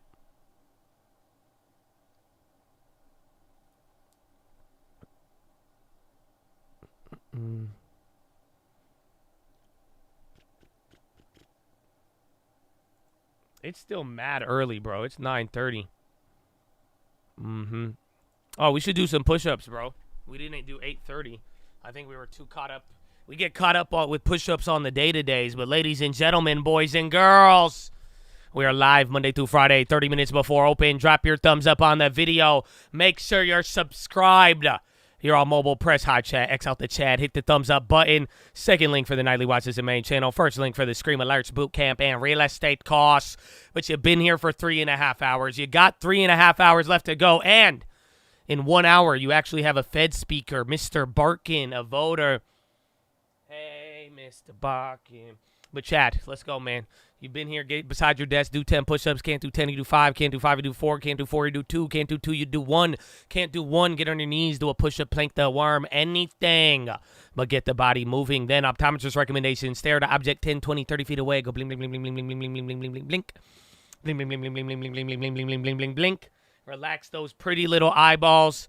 Chest to the sun, flex the core, tuck the hips in, legs in front of you, okay? Why are you wrapping your legs behind your chair trying to be flipper? You are not riding a dolphin, okay? That is not a saddle that you are on. You need to put your legs in front of you. And honestly, I told you guys about this yesterday. Some of y'all thought this was funny. This is what my sister's therapist told her, and she shared it with me. You know why you're scrunching up your shoulders right now? Because you're holding all of your trauma in your shoulders. So if you could do me a favor right now, just like breathe in real deep and then just like breathe out and drop your shoulders. But relax the shoulders, man. Okay, your trauma traps. Your trauma shoulders, man. Just come on, just drop the shoulders, bro. Why are you holding all that trauma in there, bro? Just relax the trauma. That postmodern workout right here. I got you. Just drop the shoulders, man. It'll make a big difference. It'll make a big... I drink that caffeine, bro. My shoulder... Oh, I got to release the caffeine trauma. The trauma shoulder. There you go, man. It's good for you. You'll thank me later. Look, even the dollar trying to release its shoulders right now. You're like... There you go. And then relax the jaw. Go... Breathe in really deep. Go... Breathe out with your tongue out. Do the dragon breath. Go... Oh, that felt good. Let's go, baby. I got to get my resistances. I'm ready to go. The trauma traps. There you go. Moving up a little bit. Bond's trying to curl back up too. So let's see.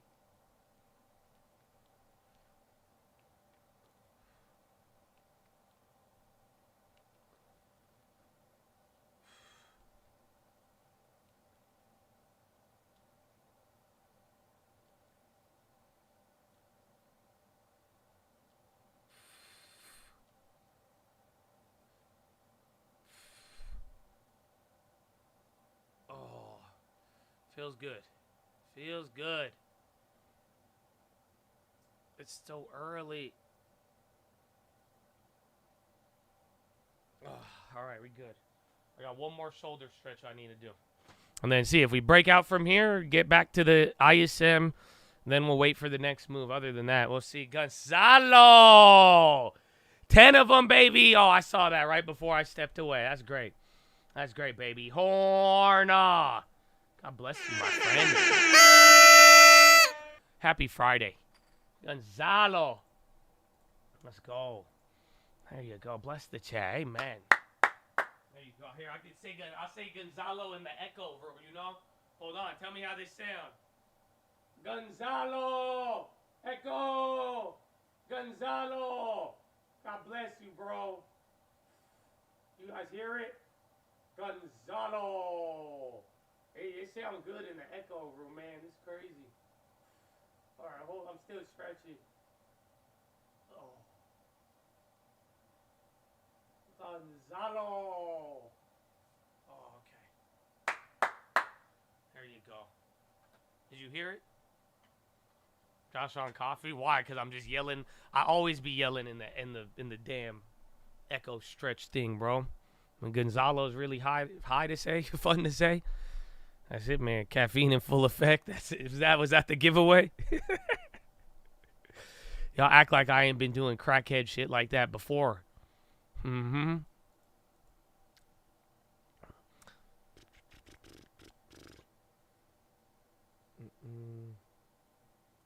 Oh, I have that's what it was. I got two funny stories I need to tell you.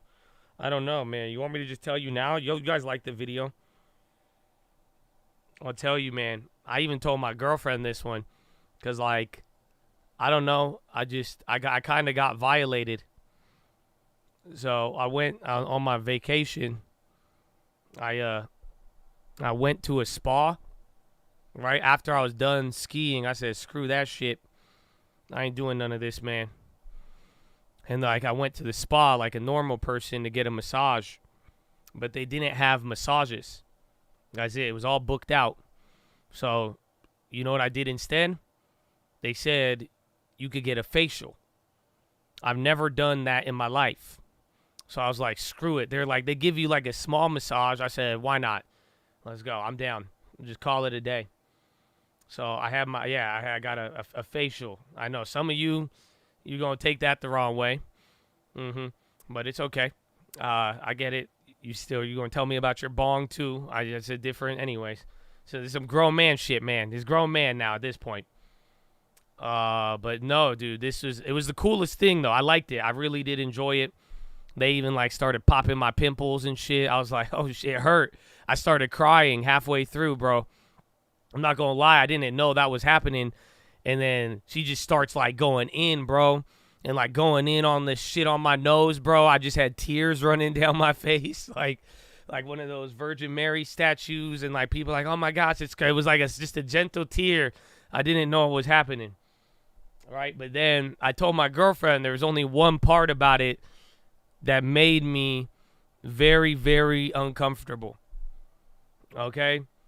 It was very uncomfortable. I told my girlfriend too, because I felt like I needed to. Because like even then, the girl who did it was like some young girl too. Like usually, like I don't know if you ever had a massage in Vegas. Some of you are like, yeah, massage in Vegas, giggity giggity. Like no, bro. They're all like 50 years old, and they will body slam you.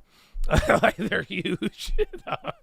Like it's not what you expect. But it was like this little girl, like she's a young girl.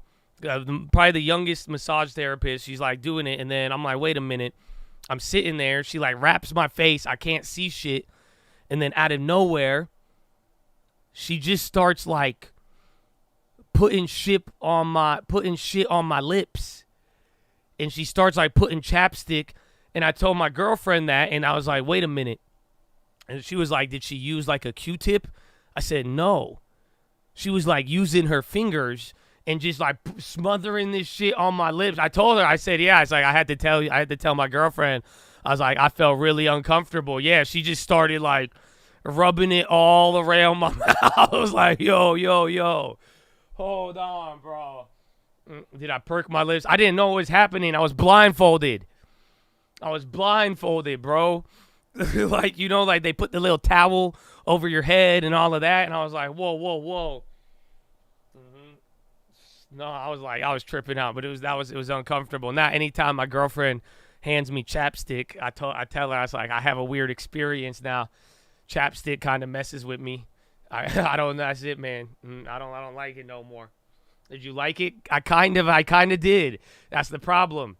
Like I've never had anybody do that to me, bro. Even my girlfriend will do it, but she don't do it as good. I told my girlfriend will try to put chapstick on me. She'll miss like half of my mouth. You know what I'm saying? And then I was like, man, this is bullshit. Every time my girlfriend do it, but then I'm like, nah, this was like, I didn't like it, but I liked it, and I didn't know how to feel. That's why I was like, nah, this is, I can't do this shit, bro. I can't do this. Yeah, I was like, nah, that's it. So now I got a weird relationship with chapstick. Cytokinesis, 90? Why does it say 9? Oh, the stock under it says 80. Yo, man, we could have got another $10 on that.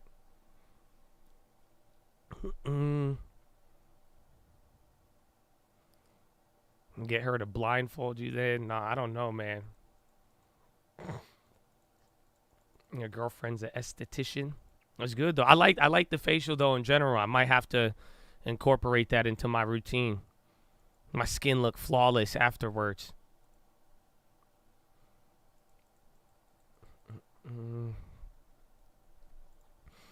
Sounds very erotic. Dude, it was just uncomfortable. I said, like, I didn't know they did that.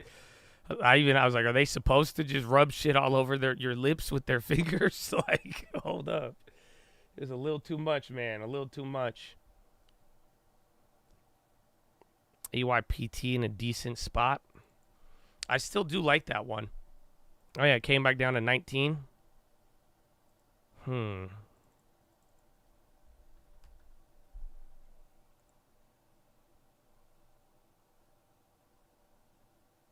40 for if you could get $5 for that. If you get $5, lower your cost basis, that's you still be at 14.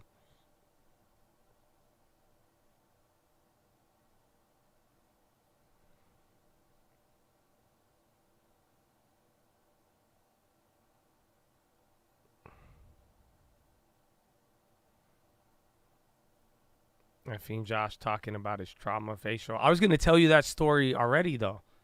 That's it, man. Why y'all just holding this against me?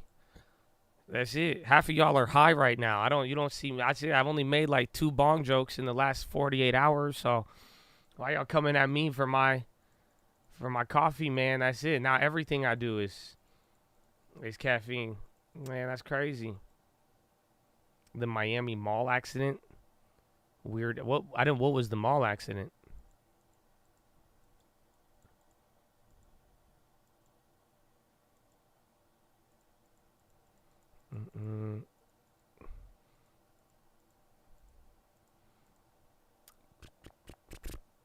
Cytokinesis is still running.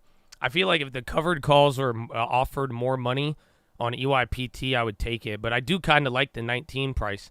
I still think they're going to get bought out. It kind of reminds me of PRVB. Aliens? We had aliens at, what was it? I didn't hear about no Miami event. The Miami thing makes no sense. Huge police presence. People said shooting, but now everyone's saying Aaron.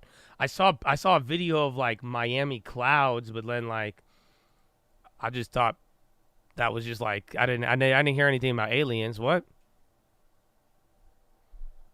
90 to 100 cops for a group of people with sticks.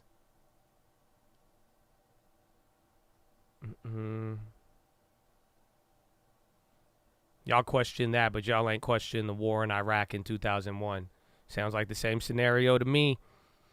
Oh.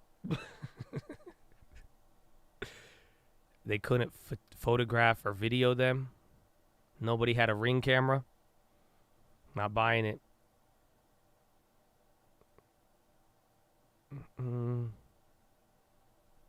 Miami. I never heard about it. I saw people talking about the clouds in Miami. But that's it. Oh, you want the other story? This one happened a while ago. I forgot to tell you this one. But do you guys know this? Do you guys know the show on Apple TV called Shrinking? Like, it's kind of crazy. I like the show a lot. It's a good show. I enjoyed it. But you guys know the show Shrinking on Apple TV? I searched Miami clouds and then a smoke shop popped up. It's not what I meant. Miami aliens. You know that show? Well, yeah. I've heard this happened like almost a year ago. I don't think I ever told y'all. Yeah, it's called Shrinking. It's about a shrink, like a therapist.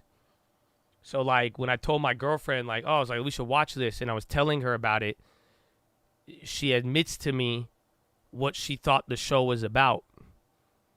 And she didn't know that we call therapists shrinks. So she literally, until like even like 10, 20 minutes into the show, she was hella confused because she thought shrinking was about, no, she thought it was about small people. Yeah. She thought like small people like me. She literally thought it was a show about people getting shrunk. Yeah. And I thought I always wanted to share that with y'all, but I forgot to. She brought it up yesterday, and I was like, oh, I never told the Chad that one.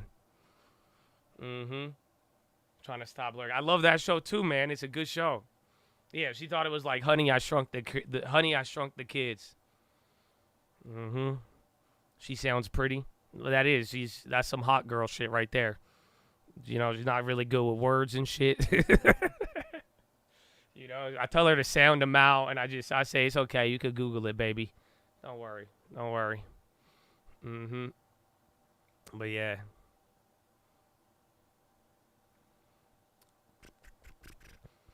Dated a few therapists. I don't know. I never got to Google it. Somebody even, I think there was like a report, and it was like 60 or 80% of Americans have like gone or like have like some sort of mental illness.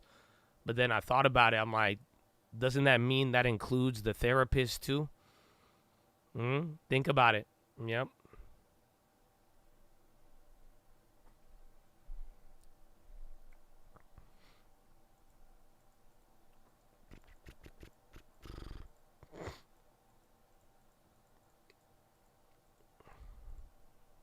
Oil to remain volatile in 2024, says Bank of America. And Coinbase came back down. We should keep Coinbase up and watch out for that.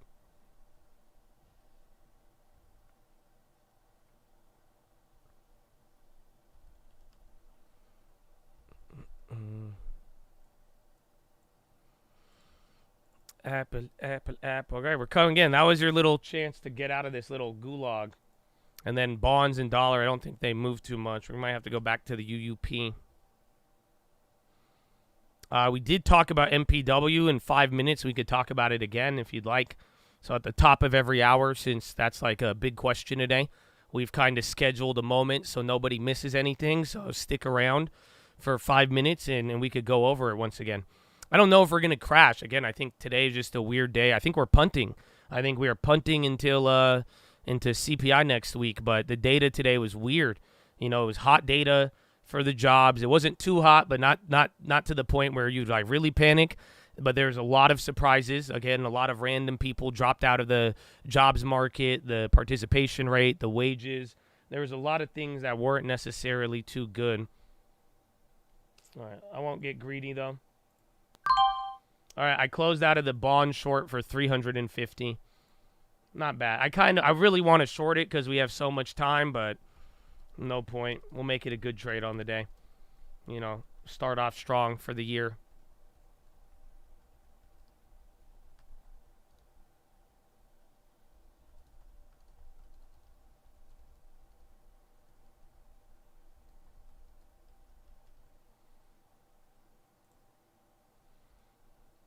Blurry video of the Miami Mall creature.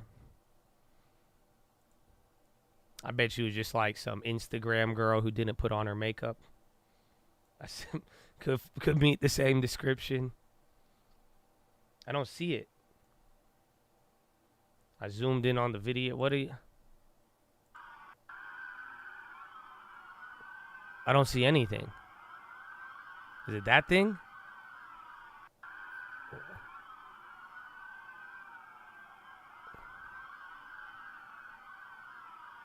Well, I don't see anything. By the steps? Here? Or here? Is that it?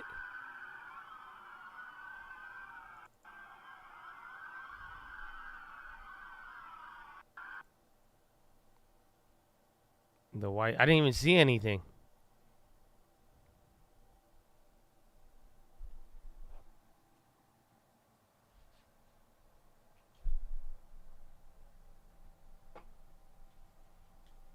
Steps in the first car near the arch. I have my cursor on it. I don't know. We need more compelling evidence. They could be in your house right now if you don't see it. I got the Holy Spirit, sir. I'm not worried.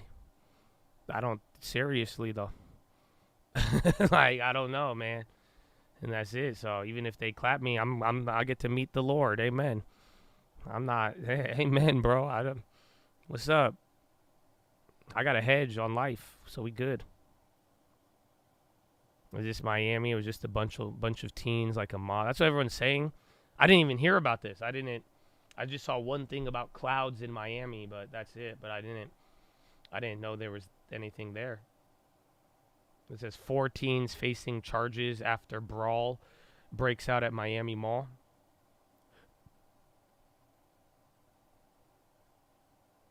"10 feet tall aliens could go anywhere on Earth, but they decided to go to Bayside, Miami."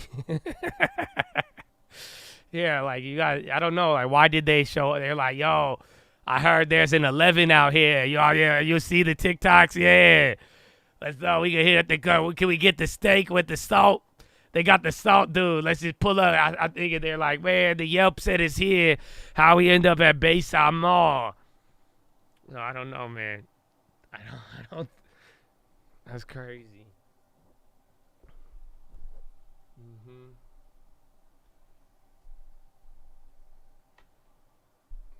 Can you self-plug? It depends on what it is, but like, are you like unless you're like an alien and you're like, yo, aliens, come out to my shop. But I don't know. I'm disembarking this show about small people.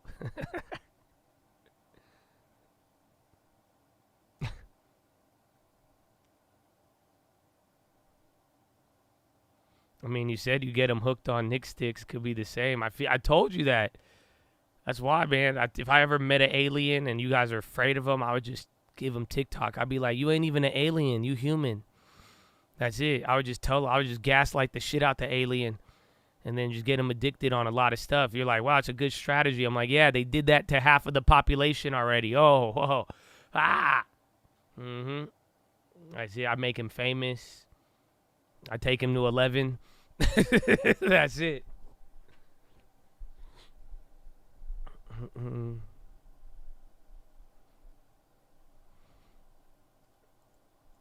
It's all fake. No police body cam footage.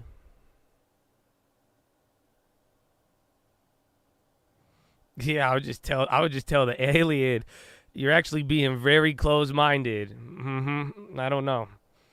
Maybe it's the trauma in your shoulders. Relax your shoulders, alien. Here, let me show you. Yeah, just inhale and then. You ever heard of mushrooms? Expand your mind. That's it. We'd have this alien in control in a week. Maybe a month. Maybe a month.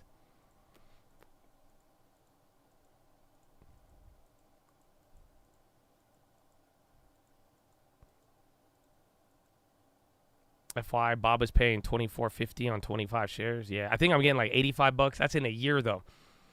But I think it pays out $1 a year.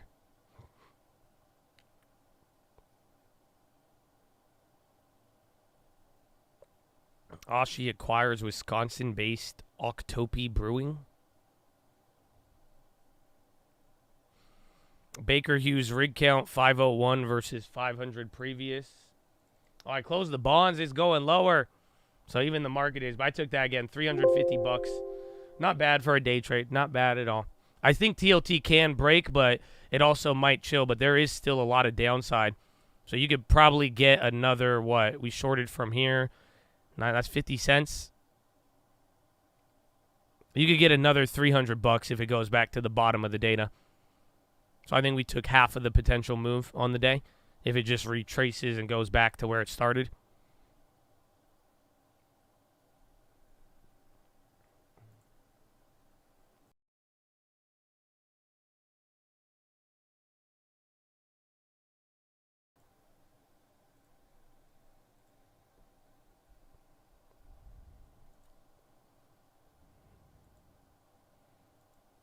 Last year, America shot down. That was the space balloons.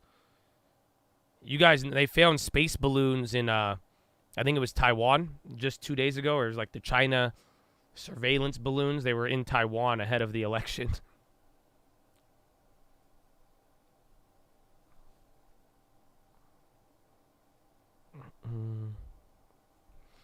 Then, all right, you're going down here, another new low. So, again, dollar is the I want the dollar to move a little bit more. Bonds are starting to go. It looks like, again, dollar may be the last step, but if you do watch a dollar pop more negative, dollar comes down, you may get your bounce here. But now you're flushing below opening price, and now we're working our way back to, like, that first 15-minute recovery of the non-farm. So, again, like, what, 15 minutes, maybe 30 minutes, I believe? 30 minutes, 36 minutes, you came back up to this high and broke back above. So we're chilling right here, but you are below the opening candle at cash open. Then NASDAQ 0.03 green, SPY 0.03 negative, Dow 0.29 down, and then Russell down by 0.27.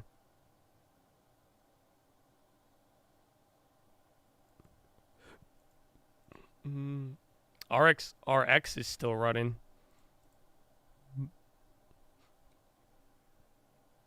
2024. Every day, man, Euro close has been a nightmare, no matter what has even happened in Europe. That's the crazy part. Barkin's speech, it will have a reaction. Well, I don't know. Barkin, hasn't he? I need to see his face. Hold on. I have facial recognition. He's been kind of bullish, actually. But then, like, they like to, yeah, last time he talked, he was talking soft landing. But he also does talk about rate cuts. So, again, after the data, I think he's going to fight back a little bit. I don't think he's going to be, I don't think he's going to be, I don't think he's going to be too supportive or pumpy. But he does say some shit that comes off pretty dovish. But at the same time, I think all of them after the new year, their goal is to lower these rate expectations. So, I'm not expecting him to be, too accommodative, if that makes sense. But he is a voter, so whatever he does say, it's going to hold a lot. Like, again, even end of last year, Barkin would say stuff and we would react, but I do think his comments hold a little bit more weight nowadays because he will be a voter this year, or he is a voter. Texas Roadhouse on the high. Shout out the bread and fried pickles.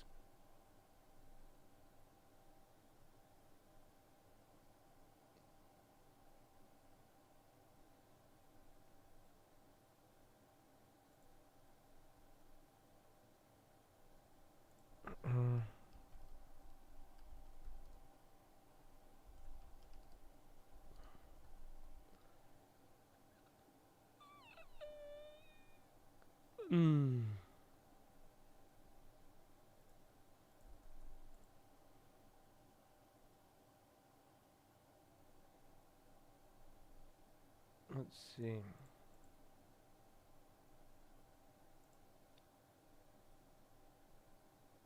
Hold on. Oops. Seeing if I could queue up your boy.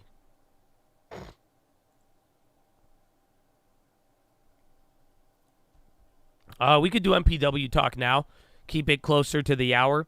So do you guys have any questions with MPW? Because, again, a lot of people have been coming in here. They're down 30%. They came out with a big update that had a lot of negative implications. But does anybody have this question here? I know somebody was asking a little earlier. So it's about that time. Maybe I'll just explain it one more time. You could go check out the press release if you search the news, and you could read it from the company. Again, I think I had a picture earlier. I hope I saved it. Yeah, so again, here's like part of that document that came out. This was on their press release talking about Steward, and not Steward, but essentially they came out yesterday after hours and they said that their biggest tenant is having liquidity problems, and they hired somebody to try to recoup some of the money that Steward owes MPW. They said they're trying to get it quickly. So the insinuation is that Steward is probably going to be going bankrupt, their number one tenant, and people got worried by that. But then the story gets weirder because not only did they say we're trying to get our money, we're hiring people, but then they gave them another $60 million loan. So again, this is what they included. You could see they bill $52 million of their $177 million in rent. $52 million comes from Steward. And then again, it's not even like real cash that they're getting from all of this. They make other money on some stuff, but people are worried about it. And then, people are also doubting the management. So that's what I've been saying. Management's been shady here for a couple months. That's why we haven't really made an average down, but for the most part, it's just very, very weird that you would say your big tenant is having liquidity problems, but then you give them another $60 million bridge loan. Should we be worried about it? I think it's kind of concerning. I mean, it is. I think, you have many times, just like the rate cut or the interest rate, or the dividend cut, like you have many times to get out of this, and that was probably your other one before the last drop. So for me, with my long term, I plan on holding it. That's how I've been at it, but I'm very, very skeptical, and I don't think it looks good at all, and I don't think it's going to change. I think a lot of people want to buy it and flip it. I mean, if you're getting an opening position at $3, don't mind me. You could do it if you're down with that risk. You do what you need to, and that's a very good price. But at the same time, I do think until there's like a earnings and they sell assets or change something, I mean, the vultures are circling. And if their big tenant goes bust and they have a lot of agreements with them, and then it's collateralized by shitty credit or by shitty collateral, there could be a bigger problem there. So I feel a little more confident that MPW won't go bankrupt, but it does look like your boy Steward, their top tenant, is probably going to get clapped. So that's the way I feel. I'm not ready to. I wouldn't average down on it, not yet. Again, I think some people are opening positions at this price, which is, you're getting it 60% lower than where I got it. But just like when we bought it, I bought it 60, 70% lower than where other people bought it, and that didn't change anything. So I'm more worried about management. They lent them rent money, but they're not even collecting rent. So it's not even. It's just it's a lot of fuckery. Again, like I said, it's not a good look. None of it makes sense. Nobody, more likely than not, nobody in their right mind would do that. Like, you know what I'm saying? Nobody in their right mind would say, I'm hiring a lawyer to get money that you owe me, and then here's another $60 million to pay for your lawyer, or pay for what, like, it doesn't make any sense at all. So unless they're trying to increase pressure on Steward, again, like I showed you, they have other assets. And I like that, but I'm very, very concerned about management. I don't really trust them, and that's unfortunate. Where the assets could be good, but if management is doing weird shit like this in the long run or even in the short run, that may not last too long, and there could be a problem. So no possible way to scheme that money back. They can. No. They can scheme it back, but specifically the news that was announced today. That type of credit is second position. So they gave him $50 million for a second position loan to be second on the lien, which that's the lowest. It's not the lowest quality credit, but that's definitely worse than some of the other credit. And then if you don't know the history, they've been doing just a bunch of back and forth deals with Steward since like 2016 or 2019. So that's kind of the issue, is like they may have a lot of fucking money in that. So if Steward is completely worth zero, what is MPW worth? I think it'd be worth like $2 or something. So you're almost, I think maybe even the price it's at now, they're like $1.50. But then again, that's if you're implying like the growth rate. And then again, that's implying that they didn't lie about anything else, right? And that's implying that they don't have any fuckery or outstanding debts, or if Steward goes bust, what's their exposure that could lower their cash position or any other assets. So unfortunately, you're playing a game of trying to find out the value of this and that, but at some point, it's like, is it legit? You know what I'm saying? Is your boy MPW, like, what is their real exposure? They may say an asset is worth this, but what if it's not? And then now, like, what if you have to start writing it down? Like, what's the wholesale value of a lot of things?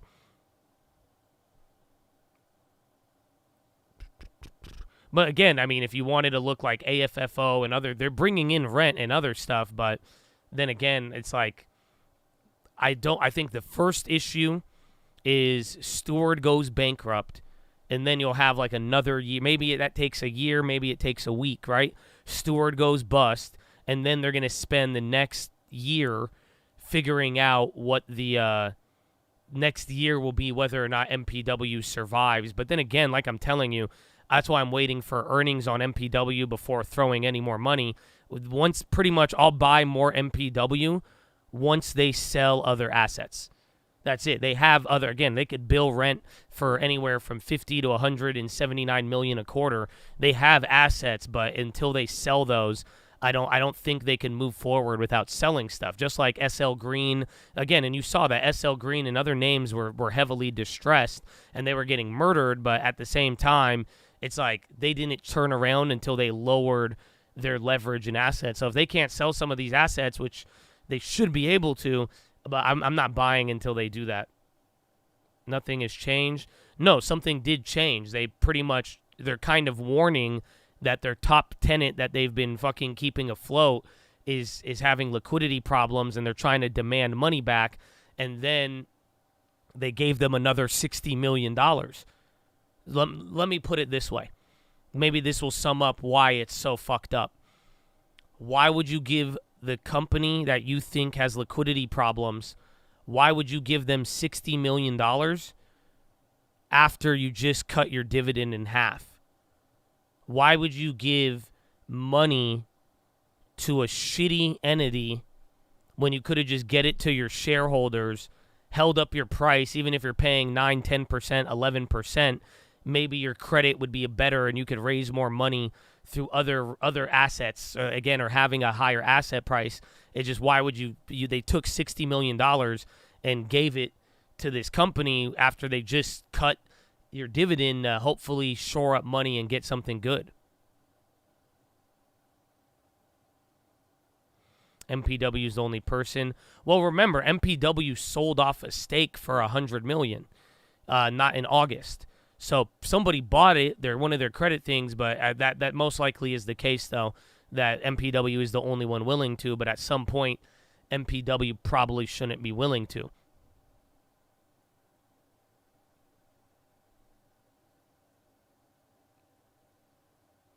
They gave them, that was part of the press release. They announced that they're trying to get the money back and they're hiring lawyers. And then they also said, oh, and we gave them another $60 million loan. It's hoopla.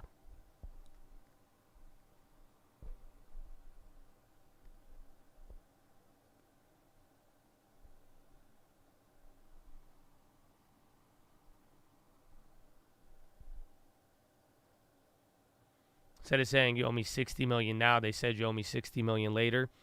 Yes, but then they're also saying we think you're insolvent, or not insolvent. They think they have a lot of liquidity problems, and they're trying to demand the minimum payment from the other hundreds of millions of dollars they already gave them. You see what I'm saying? That nobody does that. I mean, again, there may be some accounting tricks, and maybe they have a trick up their sleeve, and they're going to sell assets, but for the most part, it's not a. It was a good deal at first if the guys eventually came through, but now you're telling me you're giving them more, and they are not even making any of the other payments. It is pretty nuts. It's not. That's why the vultures are circling. That's why people are getting worried that even maybe MPW has a credit risk. But for now, it's getting very close that Steward will probably file bankruptcy. And then we're going to see the shitstorm from there. And then the next question would be, does MPW survive? Like I'm saying, they have a trick up their sleeve if they sell property. But if they can't, or if they don't, and they try to play this game long enough, then you might have a problem.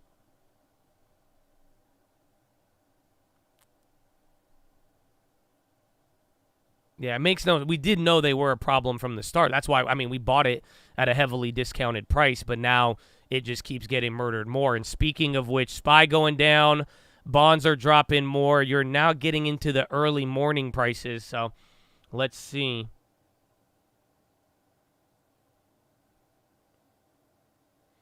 Why did they give $60 million? That may be a question we are going to be asking for a long time. That's what I'm saying. That's the part I really do not. Again, I was mad about last earnings because even last earnings, they had a great earnings. Things were looking awesome. And then they said, oh, we're giving another $100 million that we're collecting as equity in a PHP business from Steward. You're like, what the fuck are you doing? And then that's why the earnings went from green to heavily red and the stock dumped again. They just keep pouring money instead of giving it to you as a dividend, instead of using it in a more effective manner. They're throwing it into a fucking burning fire. Yeah, they're trying to buy time, but eventually, like, you could have probably saved half a $1 billion if you just let them die a long time ago. But yeah, I think, well, MPW, the next step would be them, if Stewart goes bust and then they run into more problems. You know, I'm not questioning MPW going BK yet, but I do think Stewart is on the fucking chopping block. Synopsis discussing 400 a share cash in stock deal for ANSYS. Oh, ANSS, my friends.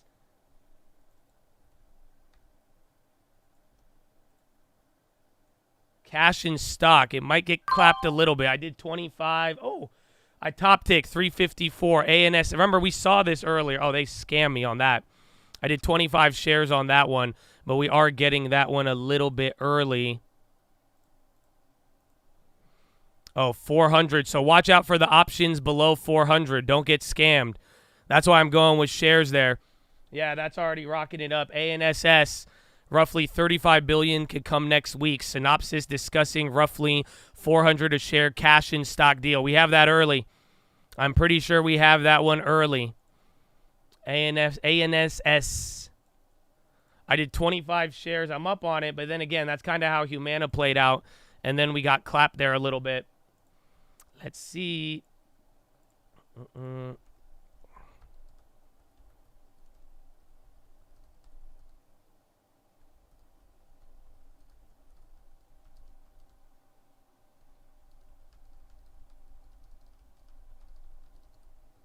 Yeah, I think I kind of top ticked it. It's pretty high up there.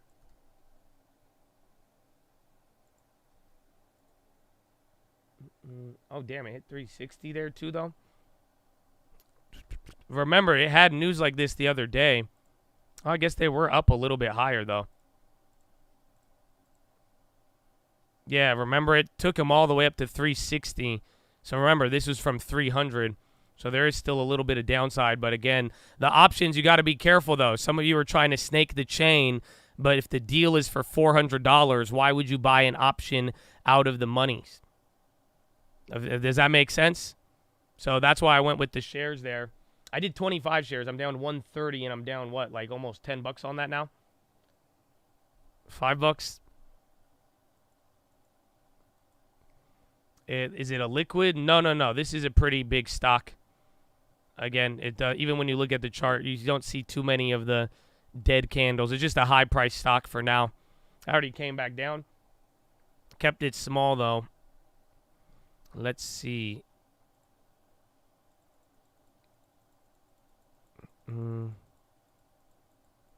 It's huge.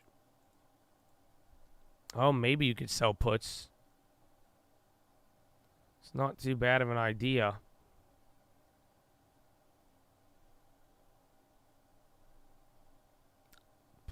Bill Ackman's wife, Neri Oxman, apologizes for plagiarism in her 2010 dissertation. Damn, they went after Ackman's wife. To see where we are in relation, yeah. Pre-market right here. So we're slightly above when the data came out.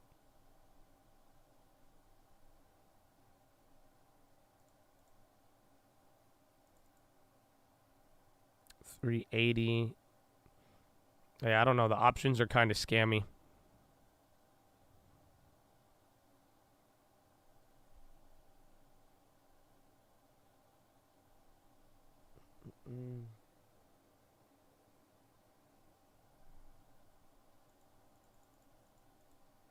Okay, I need to go to the bathroom. Follow me on Instagram at The Trading Fraternity. I will be right back. Hopefully that bounces up. Otherwise, flush Rooney. It's a great question. I think markets will be more sensitive to a growth slowdown. And if you look at the rate market for today, for example, we did see rates ultimately end lower and we're more sensitive to the weaker services print. So I think something that has gone underappreciated is last year we did see very positive revenue and EBITDA growth. If GDP growth comes in worse than expected, investors are not positioned for that to inflect into negative territory, which would be a challenge for for issuers, and we'd see a pickup in a rise in leverage and coverage to struggle. Favorite trade of 2024, Oksana? Oh boy, that's always the favorite question. So right now, as I said, we do favor that high quality floating rate orientation. So wherever we can find it, whether it's at the ultra short end of the curve, whether it's the investment grade corporate floaters I mentioned, but we're going to start to see brush fires, as I would call them, as 2024 progresses. And so I think opportunities certainly will arise. Right now, we seem to be stuck in this, good news is bad news is good news, strange dichotomy because the markets are so wedded to this idea of dramatic cuts from the Fed. I think just like we were at the top of 2023, they're not going to materialize. And I think summary pricings will come from that reality. But whatever it is, we're ready for it. Best trade, Megan? Best trade. We like high yield over loans. So typically after the last Fed rate hike, you'll see high yield start to outperform, which is exactly what we've seen so far for the credit quality issues in the loan market that were just highlighted. I think that's also heading into a high for longer environment also justifies the overweight to high yield. Ladies, thank you so much for your time. That is Oksana Aronov of JP Morgan and Megan Robson of BNP Paribas. Still ahead, the final spread, the week ahead. The final spread. Bro, it's already 10:30. You guys know that? That's crazy. And then we got your boy in a little bit. Correct. Synopsis in talks to buy Ansys in $400 a share deal.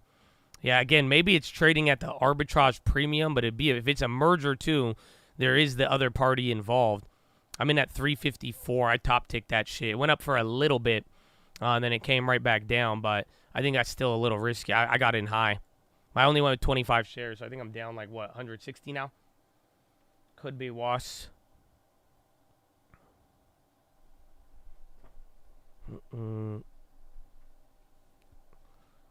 Synopsis. Yeah, didn't it synopsis? I think I still have this synopsis puts. I have the January ones from last time they had this deal. Yeah, they're still getting clobbered. Remember that we played this last. Remember I snaked the chain on those 20-cent ones. Remember we made like a 2,000% in like 2 seconds? It was synopsis. That was the one where we snaked those, and I kept one of them that was still worth 20.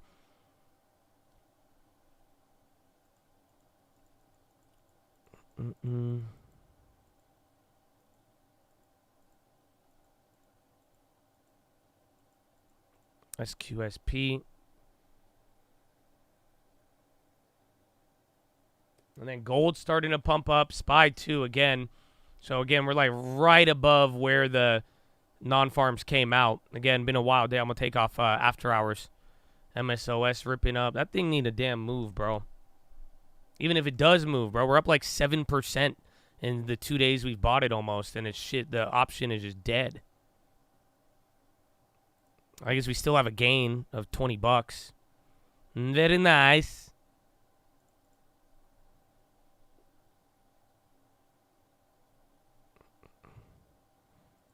Well, option, you got to be careful on the ANSS option because it has to be below $400.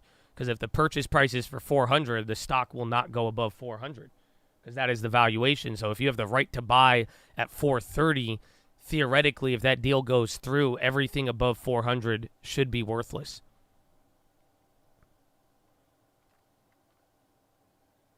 And then gold just had $2 pop. Big money would be taking this higher. It might be at the arbitrage premium price. So, you know what I'm saying? Where it's already high enough where trading around here, you have to wait. If you want the extra $50, the extra, 10, 20%? Just like maybe 15%. If you want that extra 15, you got to wait till the deal closes, and then if it doesn't close, you're taking the risk if it drops. If that makes again, we've talked about it with some of the other videos with like buyouts and how to play them.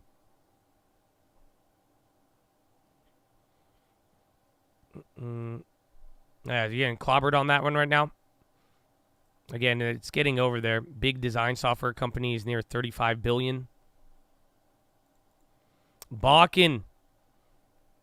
Yeah, Fed Barkin should be on in 2 minutes. I don't know where he's going to be speaking.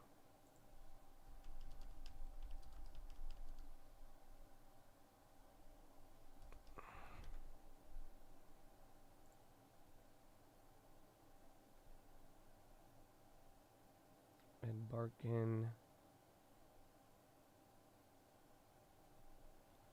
Richmond Fed. I was looking earlier, but I don't know like what the speech is called. Like X. And yeah, yo, Michael, you got XXX in your name, so Nightbot's clapping you because he thinks you a sex bot. All right, Synopsys getting murdered now. So damn, now I'm down $10 a share on that, a little bit more. Oof.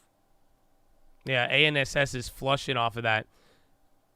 So let's see, we hit as low as 328. Yeah, that one very, very high.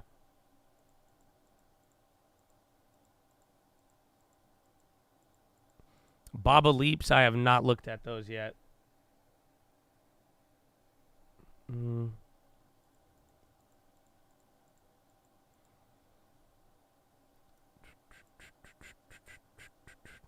I thought ANSS would have had a higher pop, though, because, again, last time we got that exact play early, we missed on ANSS, but then the Synopsys ones, they hit for a little bit. I was up, I guess I had $10 for a little bit on there, $5. But nah, let it cook. I mean, we could hold till next week if you want, but I want to see a little bit more craziness out of it, but I did get filled very, very high. Oh, again, that was like $10 right there, so I just made it. Now I'm down $200. So just about $10 per share. I was down 20 at one point. I'm still an MPW, yes. I'm going to hold it through. I mean, if it pops up above my price, I'll be down to sell. Otherwise, we could give it a little bit of a run.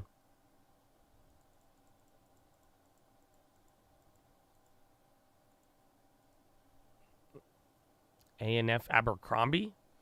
Haven't they been killing it? And then get ready. You're going to get statements here, I think, from Young Balkan.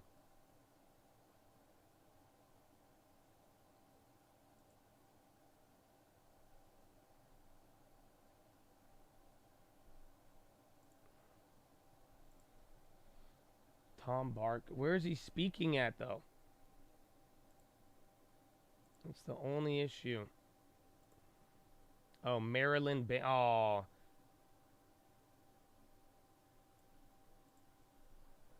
Maryland Bankers Association.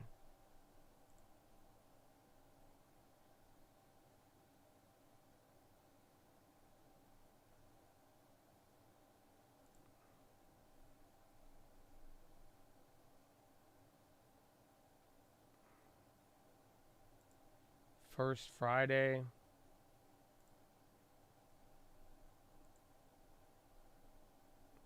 Yeah, I don't know if we're going to be able to listen in. He's speaking First Friday Economic Outlook Forum. $10,000. Individual tickets, $250. Dude, that's crazy. I wanted to go to the Ralph Barbosa show, and that was sold out. But you mean to tell me that Fed Barkin, a ticket, is 4 times as much as one of the top comedians right now? That's insane.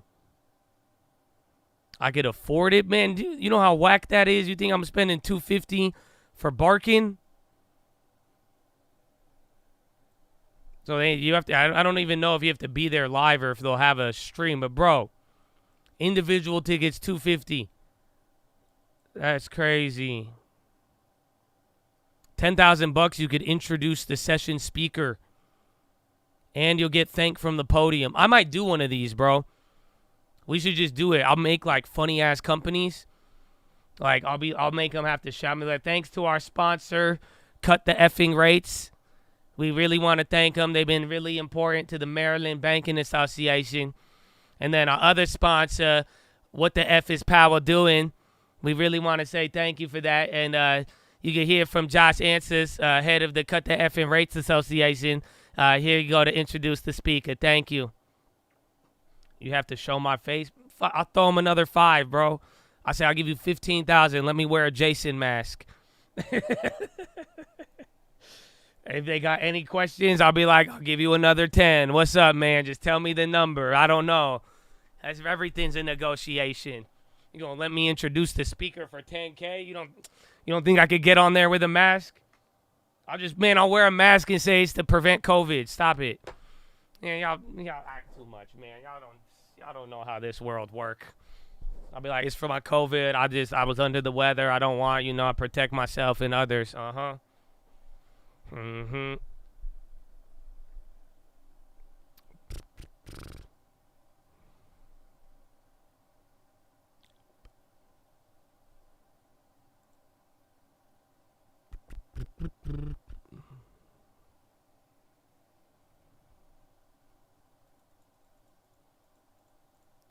That's crazy, though. So, again, I don't know. We'll get headlines. I'll get them to you when they come out, but my goodness. I didn't know that event was like that.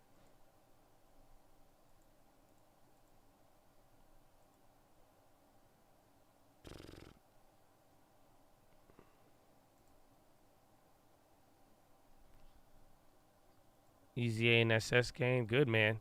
I was thinking about averaging on the bottom, but it didn't move too much. We got a little bit. I'm not down as much. I'm down $100 on it now.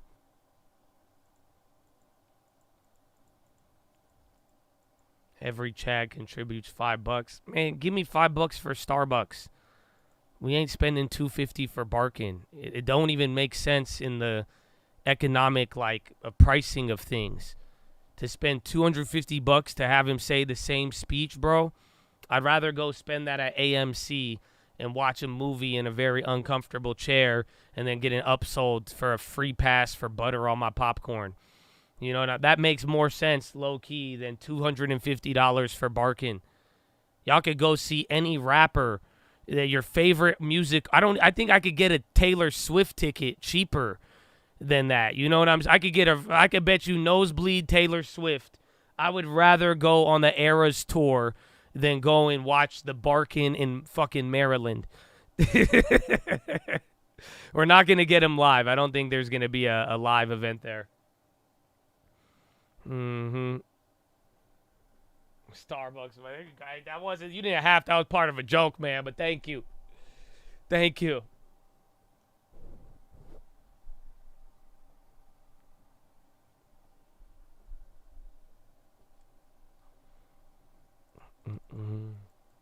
No view at the Taylor Swift concert. That's fine. I don't need to see the stage.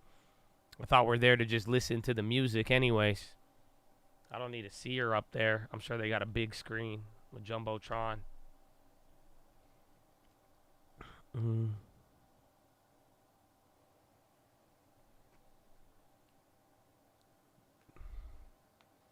Disney's Barking on Ice. That I would maybe pay $250 for. See, now you're talking. Now you're giving me entertainment value that I could offer. You see what I'm saying?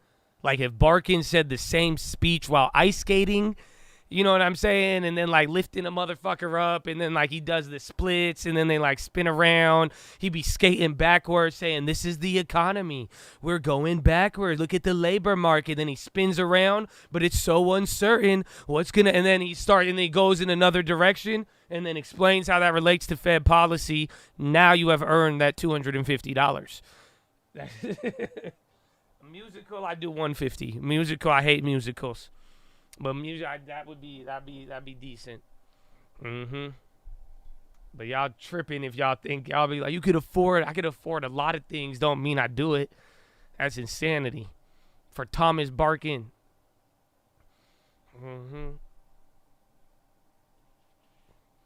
Josh on Ice comment. That'd be dope though. Any Fed speaker on Ice would kill it. You have no idea. You know how many people watch Jerome Powell, bro? Put him in ice skates. Get a couple of characters out there, a couple of props out. Oh my gosh.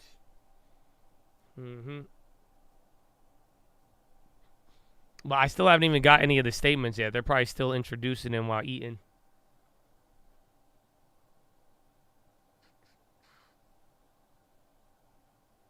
Watchlist thumbnail, Barkin and Powell, Blades of Glory. I will keep. Hopefully I remember that by the time I have to make the next thumbnail.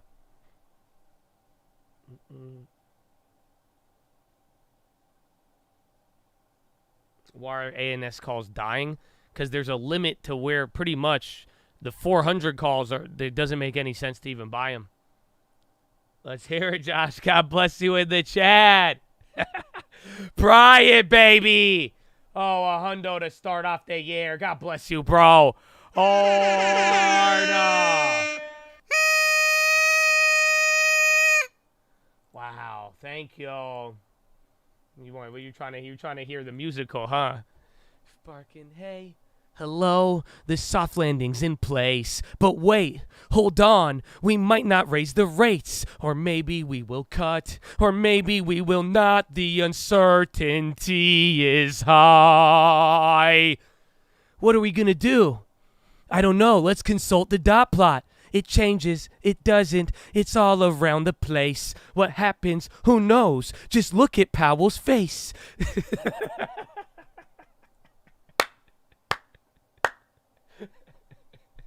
So is that what you were looking for? Because that's what the first exact words that came into my mind. That's what I'm saying, though. I don't like musicals, but I pay $150 for that. Put them on ice skates. I got you at $250. Now you have earned that wage. This is why we have wage inflation. Man,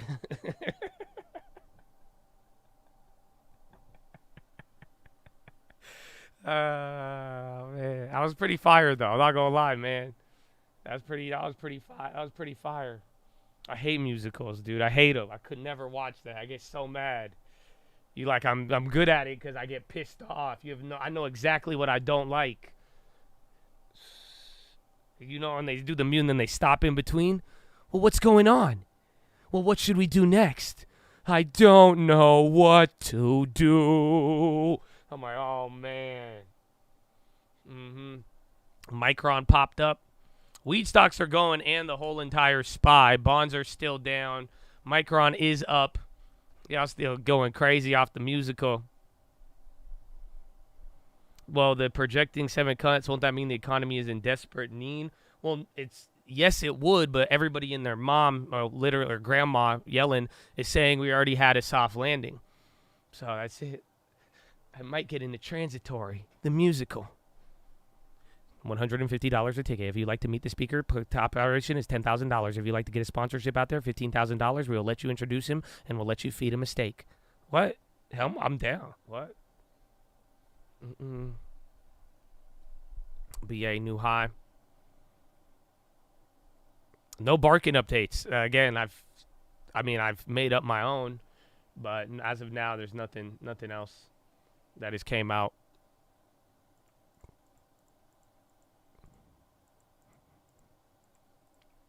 When ANSS not moving, we're synopsis. They did the bounce. They look exactly the same on the charts. Epic VWAP. Again, bonds didn't go up. Where's the dollar? Dollar came back down. It went a little bit above the ISM, and then now it's like right back down. But again, remember I was telling you guys this price. So now I don't know if the SPY overshot anymore. So now watch dollar and bonds. Remember I was telling you this a couple hours ago. Around here, this is where you'd want to kind of be at.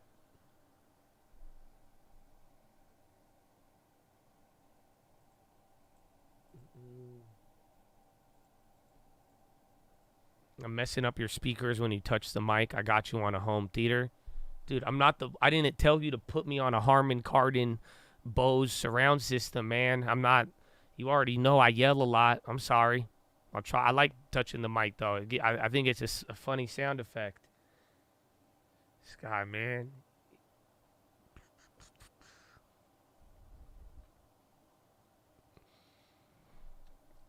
You say stop fossil finance, you get in for free.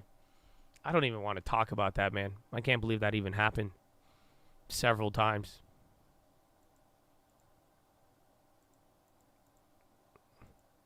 I have you on 4 HomePods. I don't even know what that is, sir. I know AirPods. What's a HomePod? Why do you have 4 of them? JP Morgan, go check out the How We Price in Options video, or the Ghetto Standard Deviation. It'll be good. You know what I mean? Horn on a 5.1 digital Dolby Bose sound surrounds, right? That must sound insane.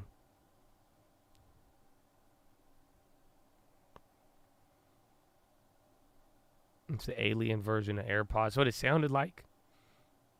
I hear you through the whole house. Can you improv a musical with Biden and Trump voices? Well, that's quite the challenge. I don't know. It'll have to come naturally. Hey, hello. I can't do it. Fuck that. What do you mean? You think I sing? Last time I sung was like 1960. Yeah, hello. It's hard to do many like a rhythm with Biden. Exactly. Hello. Hello. Goodbye. No, it doesn't work the same.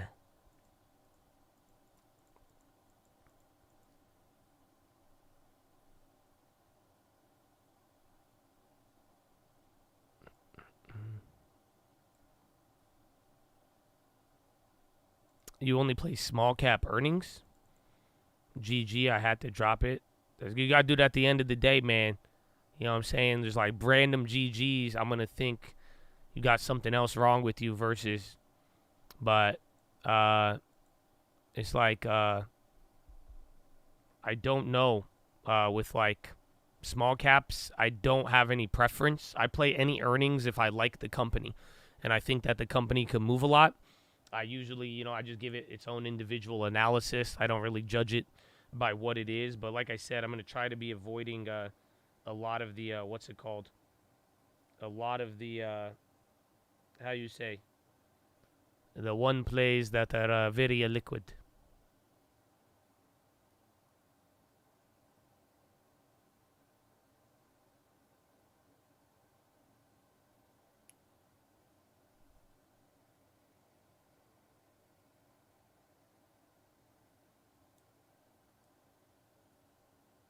Market's been slow. A lot of volume. Honestly, I think it sucks because it's played out like every other day this week where you get a little bit of a movement. But, I mean, think about it. Right now, we ain't even at power hour. We haven't even got the Barkin statements. We got a couple of hours. We have 2 hours, 15 minutes left. And you already got, like, again, by yesterday's close, we were around the volume we're at today, right now. So it's pretty active. Again, I think the market turns up a little more next year. But we'll see. Do you think this year will be like 2021? It could be. Some people have talked about that. But then again, there's also like 2005 and 1999 and even 08. But as far as starts to the year, but it just really depends, again, on that policy shift. I really believe the most important theme of this year is going to be what we saw today and what we deal with. Like, do you actually get a shift in American policy? And then everybody around the world is probably going to get a reaction there. Barkin's doing some lunch musical ice skating thing right now, I think. But we haven't got a statement yet. He should have been on here like 15 minutes ago.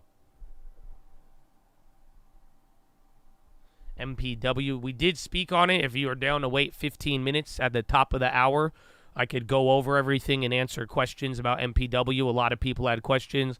A lot of people come in at random times throughout the day. So we've scheduled a spot at the top of every hour to answer that for anybody who is still concerned or wants to know, but it's not. I'm not too excited about it. If that could sum up some of it. He's gonna be live somewhere, but it's not like a live stream. It's not like public, unfortunately. Again, it costs $250 a ticket to get there.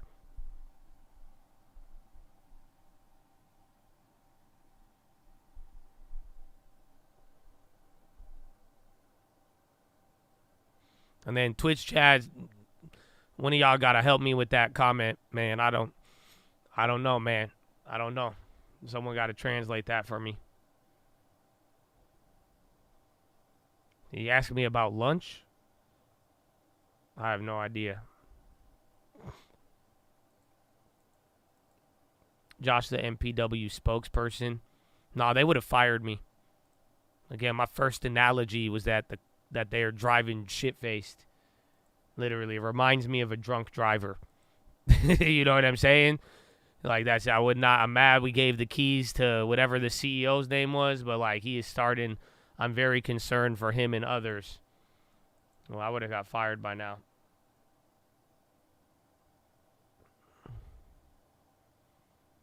He's saying he thinks you're cute. I think it says happy birthday. Well, now I can't even trust y'all. That's two different things. So, like, usually if the translations, if you guys said similar responses, we could hone in on it. As I always see you fighting, I trust you will go further. A big kiss. Oh, hell yeah, that's dope. I'm down.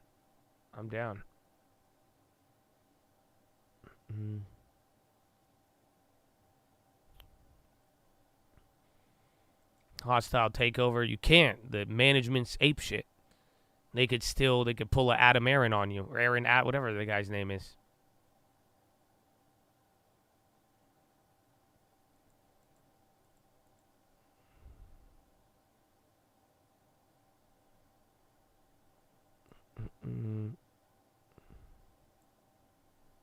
Yeah, he would poison pill that shit so fast and then give the money to Stewart. I feel like why won't you just keep it and just keep it, bro. Fine, steal my money. I hope you kept it in some form. Why would you give it to Stewart? Fucking Stuart Little. It's a good movie though. I love Stuart Little.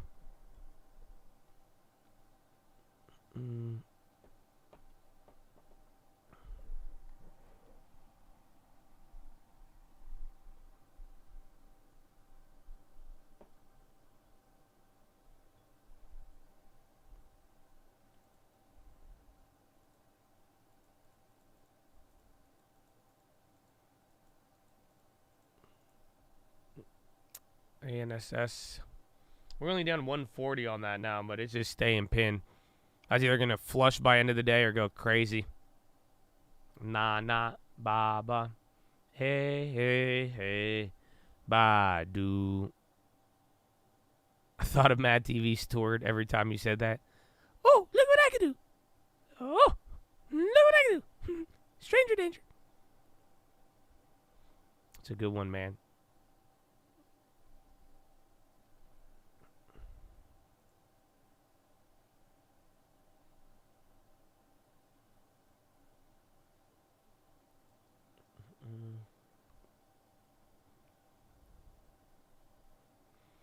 Universal display price target raised to 210 from 180. Jane slashes fees to draw client funds before hedge fund debut. Bonds.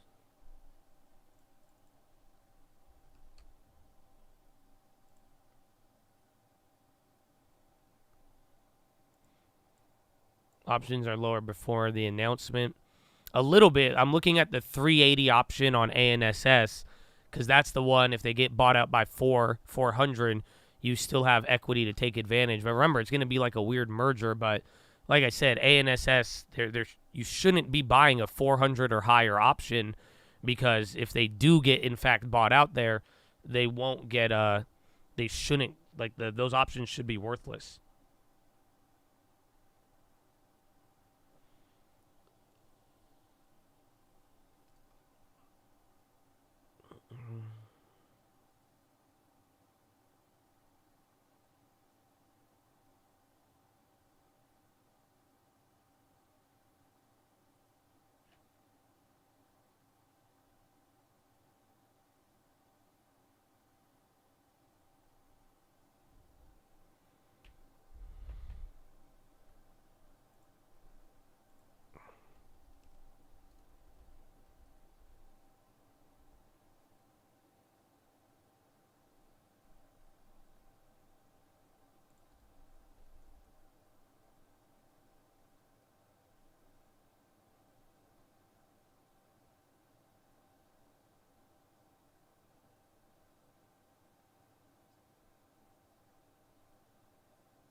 The 400 went from 225 to 6 because it's worthless. So no matter what, like I don't think if you buy the 400, I don't think unless they say no, we want a higher amount of money and they agree to something higher. But it literally, that's the thing. That's where the option. All those market makers are scamming. But there shouldn't be that much volume above 400. You'll notice all of the other contracts above 400. I mean, even the open interest, it's pretty much worthless. Or like there's not even that much activity on it. They're getting bought out. If I buy one share, they'll pay me 400 if the deal goes through. So they're saying it could be as early as next week, but I don't think we have any agreement on that or any news that it did happen.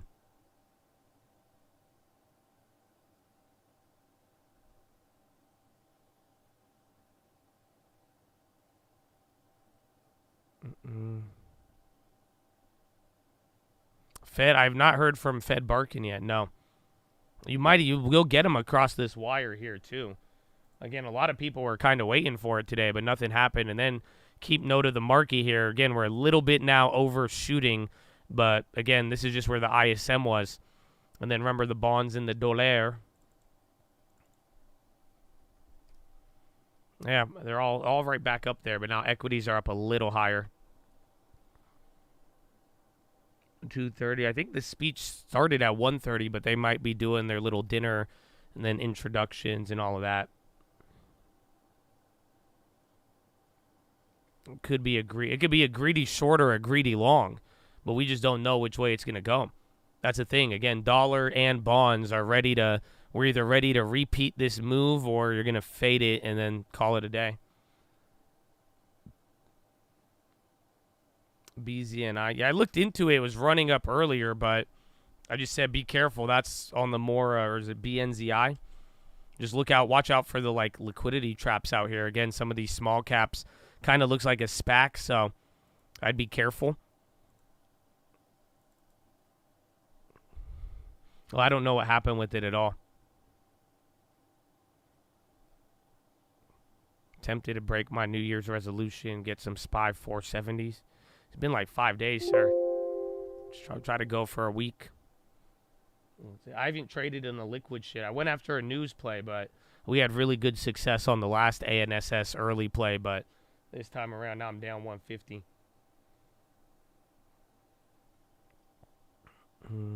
You think soft landing? No.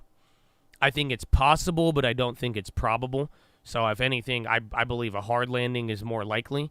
But at the same time, I'm not really confident to the point where I'm like, yeah, this or that. Like I'm saying, the way policy has worked, the power of the Fed, when the Fed shifts, and all these other factors, there's so much. But the way I'm looking at it, it's either if we don't get a soft landing, we're going to have a hard landing and it could be bad. Otherwise, if nothing materializes negatively, then I do think it's possible that you have a face ripper rally until something kind of gets bad, more or less. Earnings are next week. Yeah, banks kick off. JP Morgan, Wells Fargo, I think Bank of America, maybe Citi, but I know a couple of banks, even like other like Dow Jones value companies, and then the week after that, it'll be Netflix.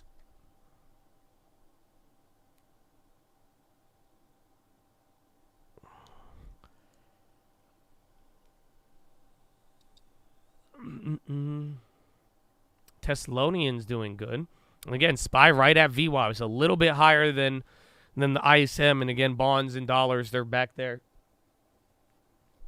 Hard landing in 25. But that's the thing. If the hard landing happens in 25, then we could be at least 10% higher from now, or maybe like 7 or 5% higher on the whole market. But we'll be higher then. If no hard landing materializes, I don't think people are going to sit back and be like, oh, let's not take this higher. I think the people are going to get really, really hyped if nothing bad happens, kind of just like last year. Sadly, I think this year is going to be a weird continuation of what happened last year. Earthquake? Where? Why'd you all say earthquake? Where at? I just saw like 7 earthquake messages. Oh, shit. Oh, yeah, I just felt it too. A little bit. Or I hit my desk and I had too much caffeine. I don't know.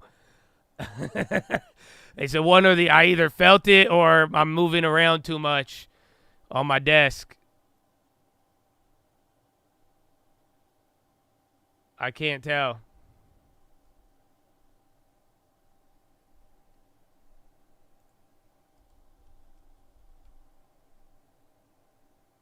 Yeah, 1055. 4.7 from Rancho Cucamonga. Yeah, I don't think I felt it.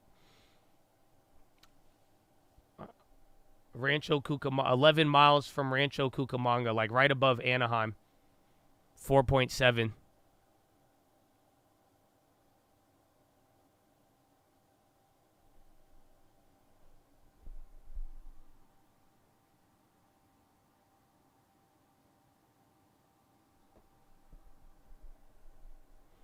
So there's a lot of, I mean, to start off the year, we've had a lot of weird shit. Earthquakes, volcanoes, apparently aliens in Miami. They went to Bayside, Miami. And, like, we got to hit up the mall when we land.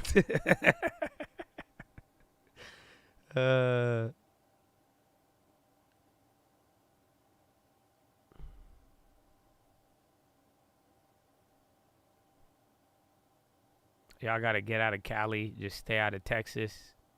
Who said we wanted to go to Texas, bro? We going to Idaho. We're going to Arizona. Shit, man. Wyoming. I like Texas. I just don't like y'all property taxes. Home of the potato. Yeah, a lot of... Oh, Idaho is like the #1 spot people were moving to.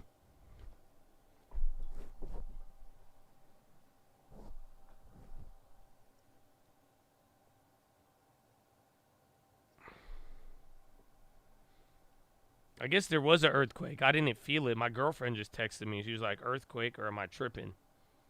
Maybe she on the chat. I don't know. Just stay out of Ohio. Okay. If you insist, man. If you insist. My bad, man. My bad. I won't encroach. It's all you, bro.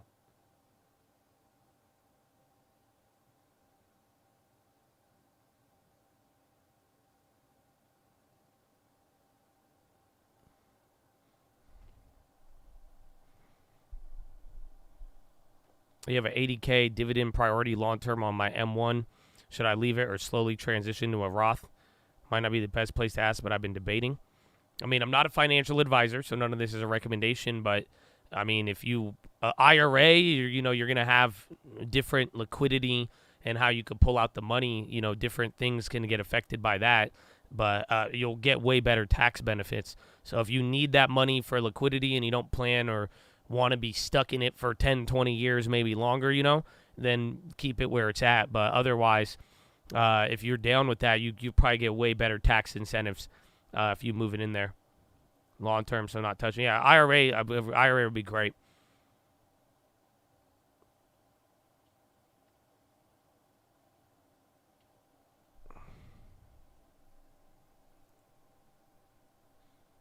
Yeah, there was an earthquake. You knew it was coming on February 10th. I'm already started. How did you know that? What do you mean? It's a very confident statement there, sir. I knew the earthquake was going to happen on the 10th of February in the year of 2024, but I didn't know it would begin earlier. That's very confident. Freemasons? Are you a Freemason? Or they just telling everybody they secrets now? No, they ain't even verifying. Ain't even have to buy a wristband, but you gotta pay $250 to listen to barking. I'm not buying it, man. You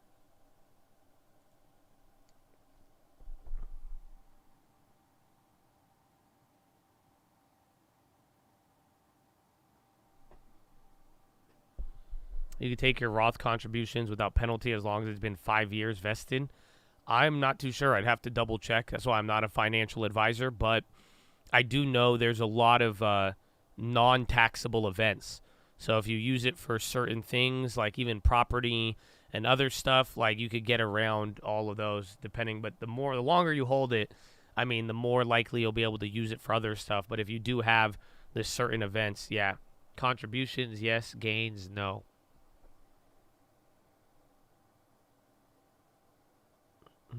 Hardship as well.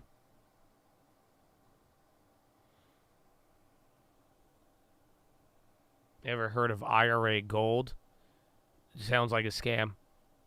If they're trying to put like gold in your IRA and then charge you for it, just buy physical gold. But if it's like an Apple Plus version, I don't think I've heard of it. Like IRA gold plus $5.99 a month.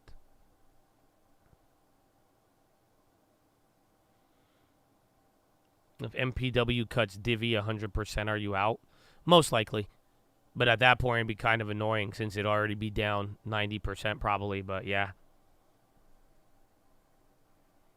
It's physical gold approved by the IRA where you pay taxes up front. It could be, but like I don't know. I think you're better off just buying gold because when you buy gold from a dealer, they don't charge you taxes. You can't be taxed on your gold, believe it or not. So like even when you go to sell it, even when you buy it, it's all like unless you're buying like 50,000, 100,000 of it. I mean, they might have to report you to some degree, but even buying gold as an individual, it's not like you get taxed on it. But yeah, I don't know. I wouldn't pay people to do, like even with Bitcoin, like I wouldn't pay people to do stuff that you could easily do yourself. And then again, I don't like gold doesn't even gain that much where you're gonna be like, oh, I get this tax-free benefit, but like if you hold the gold, it's there. Your gold barely appreciated in the 6 years. It depends if you get gold at the bottoms, it's good. But lately, in like 6 years, 5, even more, it hasn't moved that much. It's crazy to think. I bought my gold almost 10 years ago now, a little less than that, and I made 100%. But it's still not like I wish I put that money into an IRA and bought Coca-Cola stock and reinvested all the dividends. You would have met way more money. Costco didn't charge tax when they sold all those gold bars. They could have because I think you're buying it from a store, but if you buy from a gold dealer and they charge you above the spot price, the premium, you're not charged on taxes. So gold usually does not have a tax when you buy and sell it. There's no tax at Costco? No way. So then yeah, there you go.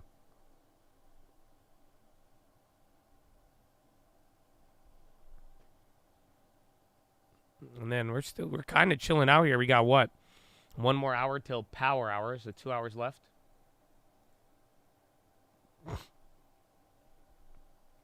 I don't think PG's too high. It's just it's on the high side in the longer term, you know what I'm saying? But you could see you're buying it high of 2021. You're above like pre-pandemic. It's kind of like a Hershey's, right? You pull out that chart, you at the top of the mountain, but as of late, you're still pretty decent in terms of like just short term. It hasn't moved a lot, but even in 5-10 years, it's still pretty up there.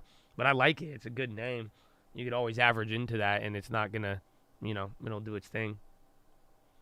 The ANS deal doesn't go through. What price will it go down to? Probably where it started, but it depends on why they say no. If they think they could get more money, or they have another offer, and then maybe people will get excited about it, and then it could even go higher, but. Usually if a deal premium and it doesn't go through, it'll come right back down.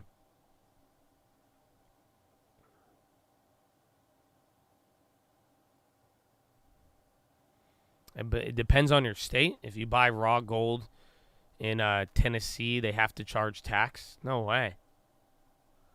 So bars I've shipped to my brother-in-law in Florida, no tax on gold, but Tennessee charges tax.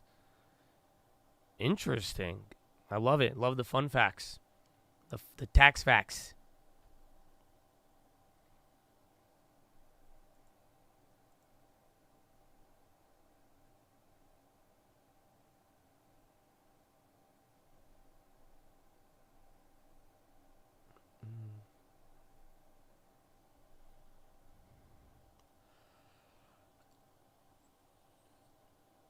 The minor league team in Rancho Cucamonga is ironically named the Quakes. Well. How do you convince my girlfriend to dump her Starbucks? She likes them more because they have a union. Are you talking about the stock, or like she be buying like iced lattes every morning? But if she owns the stock, just let it. That's fine, let her, you could hedge it, let her do her thing. But I don't think Starbucks is a bad company to own, especially if you got it at a good enough price. I'm not really, I don't know, just let her hold it. Why not? Who cares? If you break up, you're fine. And then if you get married, now you got some Starbucks. Like, that's it. And then just tell her to calm down. But she's buying something she uses. I don't think Starbucks is a good company. Again, as long as you're not buying it too high. Like, I wish we kind of grabbed some at 80.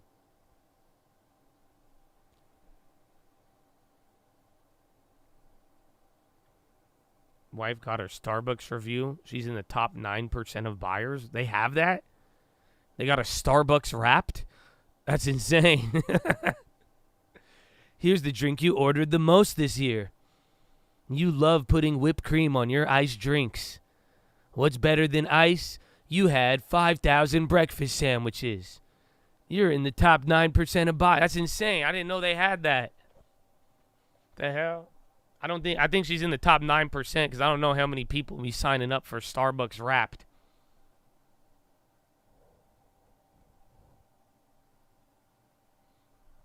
It even told you what time you visited the most. That's crazy. You consume the most calories in the country. Way to go.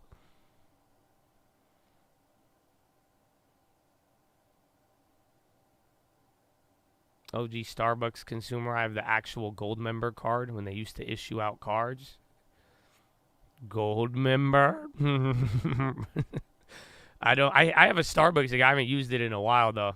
I've had a lot of Starbucks phases in my life, but I had Starbucks today, but I didn't go too crazy. I like them though. I don't think they're a bad company to own.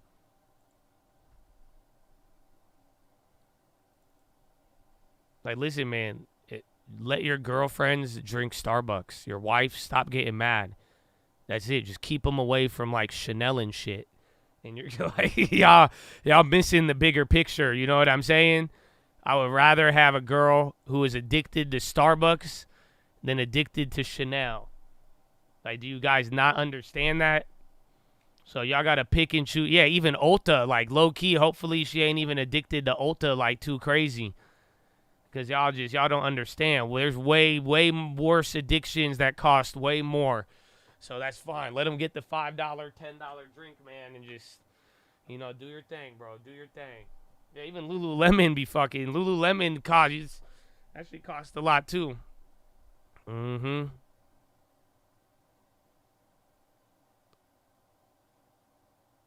Apparently, the Miami thing is coming out as the biggest police response ever. Aliens are definitely afoot. That's crazy. I did not know that.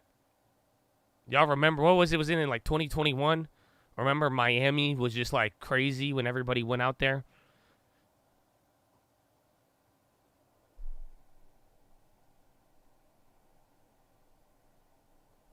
My wife bought a little ass face cream from Ulta for like $80. Bro, I've been owning Ulta since 2019.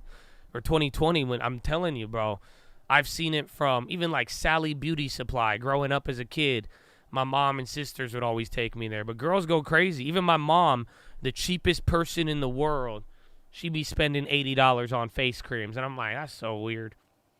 That's why if you got a top tier like women product business, it's money. No matter what. That's it. Especially if it's like popular and they established themselves and they've been around. Nah, it's unstoppable. It's unstoppable. I feel like I could direct a Disney movie after saying that, but it's true. It's true. I'm gonna make a Disney movie. The women are unstoppable. They shop at Ulta. They buy whatever they want, and you can't stop it. Mm-hmm. Guilty. I know, man. Even my mom, bro. It's the wildest thing. Yeah, Elf was cheap. And like the ladies liked it at first, like, but it was like some didn't, some did. But then once they all started using it, now that's it. It went crazy. But again, Elf was sold at Ulta.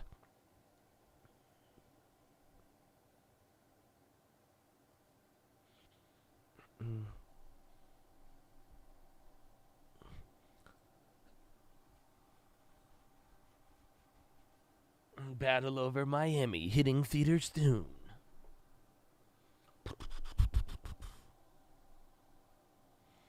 Is wheat bottoming? Looking at corn before wheat. Is corn still lower?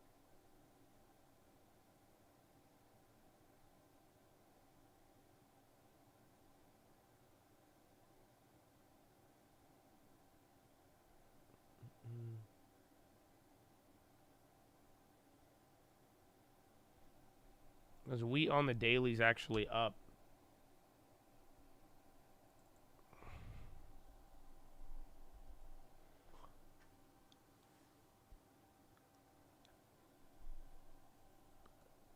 And then gold has just been on a tear with the market. Bonds, we still would have been up on the bond play, which is great, but we closed. I think I closed out around here.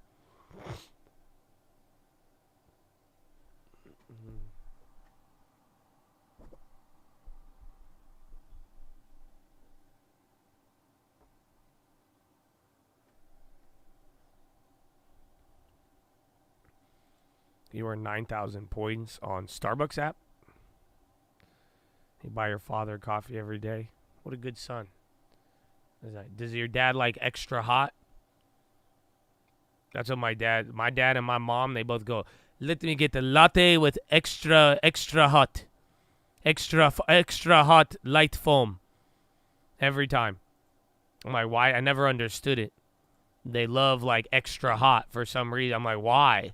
I just don't understand it. It's not like they're like, oh, so when they travel, it's like, no, like my dad will get it extra hot and then just chug it. Like, you know, he don't even blow on it. He don't even wait. He's like extra hot. He get it and just like burning, bro.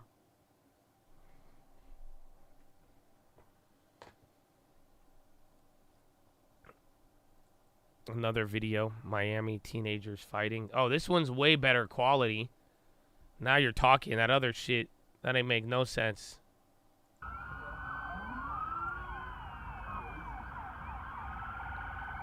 Yeah, this is kind of suspicious, but maybe... Whoa. If this was like Grand Theft Auto 6, it would be the perfect time to rob a bank on the other side of the city. I'm just saying, I've been watching too much Jack Reacher, I think. I've been thinking like a investigator. That's no way, bro. That's an insane pan.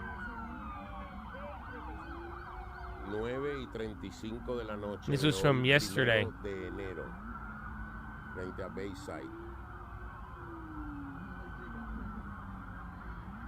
Bro, but maybe they just didn't want people to get in there. I don't know, man. That is kind of wicked. Why are you showing up late? Where's he going?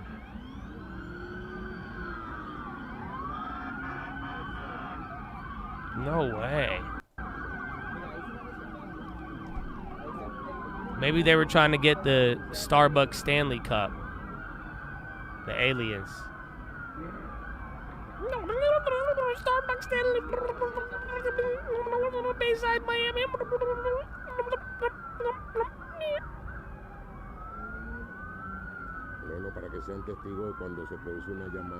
Yeah, how effective? Yeah, really, like, unless you were playing a game of like Red Rover, I don't know why. Like, what do all of those cop cars do there?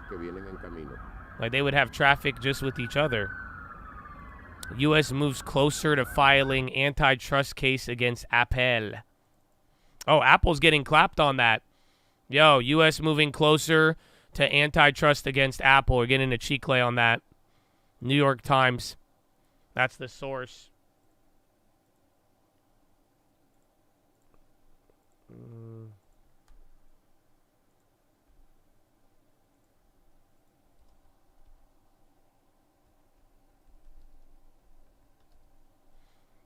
I don't know if it'll go too crazy.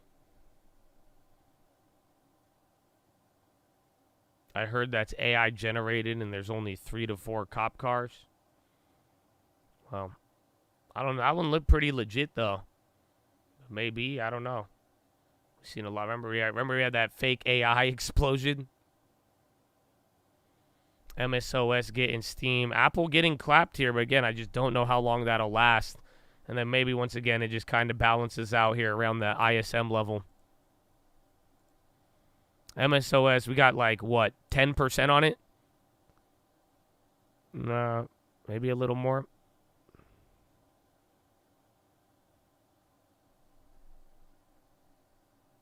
Dude, the stock moves, but the options don't. Again, we're out of the money, but damn.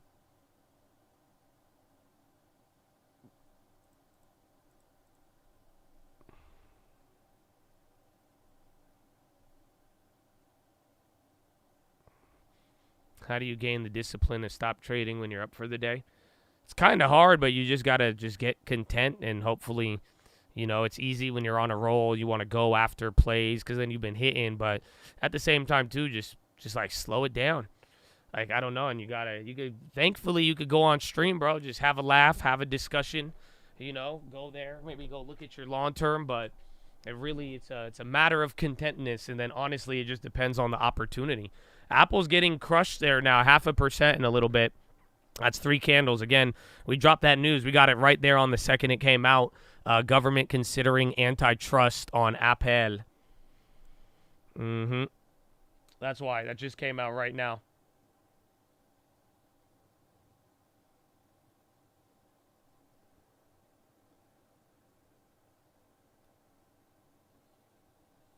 The girl and I listen to you. Well, then maybe like just chill. Again, it's just hard though. Again, especially if you've hit a couple of plays and then you're going to feel like you're going to hit every other play. But like really just at that point, you got to find a way to get content and then go for just go for the easier plays when there's moves, especially when the market kind of be moving computery. Best 14 months of my life, baby. Oh, God is good, man. God bless you, Brian. And thank you for the earlier dono, man. Happy New Year. Horn this man. Horn? I want me to horn. Amen. Amen.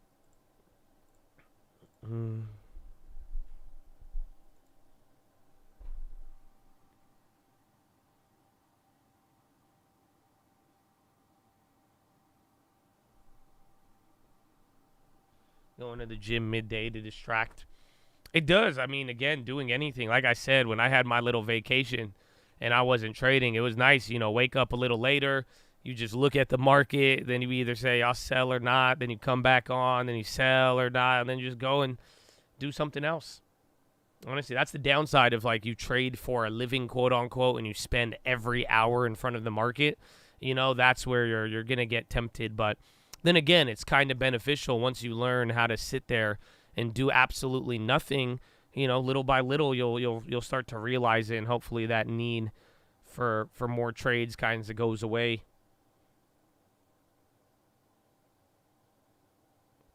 I missed you guys too, man. It's good to be back. It's good to be back. Feel good to be home. Deck on the low, Oma, UNG, and Boyle are running up here right now.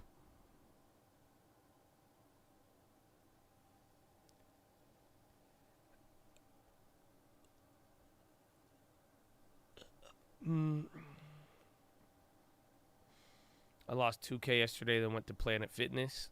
See, so you already do it. Just do it when you're up. If you're content, I don't know. Like, that's the thing. You just gotta. It's weird. Sometimes you'll have a plan of what you're expecting from something, but if you hit something, you do good, it meets your plan. Just go like that's it. Do the same thing.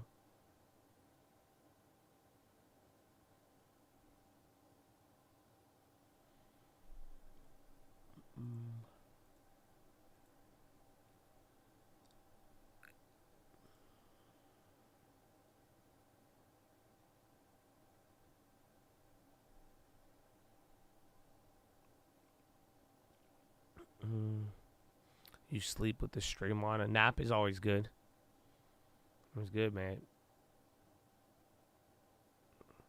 Working on excess trades is my next step. I'm recovering 0-day Kraken, and I've stopped that nonsense. Well, I got some things. I mean, maybe I'll incorporate it into a video, but like I said, my big thing, I want to avoid low liquidity above all else. Like that, even with the damn ANSS trade, I mean, these news plays, again, we killed them at the end of last year. There were some news trades we got so early, and they hit. ANSS was one of them, but, like, you got to just kind of see, make sure it has liquidity. If it don't, that's an easy way to avoid a lot of shit. And then the second thing would just be, like, you got to really be picky and choosy with the news trades that you got.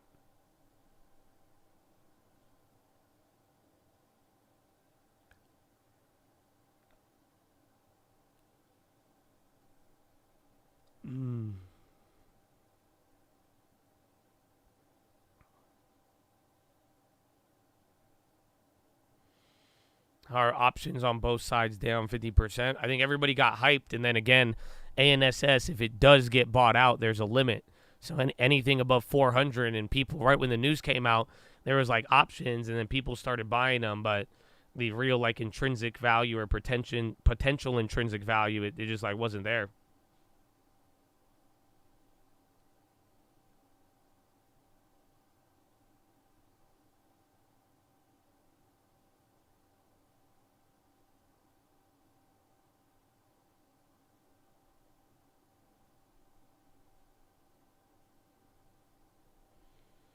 Buyout price is 400, so a $400 contract strike is worthless. So I said that within a couple of seconds when it came out. That's why I went with the shares. I was down a lot on the shares. I'm down like 130 on 25, but wanted to keep it small just in case. But even then, like now, once again, like trapped in one of these news plays. They either hit or they don't. And then I got in at a pretty high price. We might get updates after hours, but then again, I don't know why it's not moving. I mean, but it's not to say we haven't seen that before. Maybe it'll move big either next week or end of the day, and then we'll go from there. Apple's coming back down again. I think we're right at ISM level, almost, give or take. You're like right at that level we were talking about earlier. Nothing on Barkin, no. If you have below 400, just wait till they expire if buyout comes. Yeah, but anything 400 and above, not really worth it. But it depends how much you paid. Like, right, if you bought the 390, depending on how much you spent on it, I mean, that's letting you know your potential gain.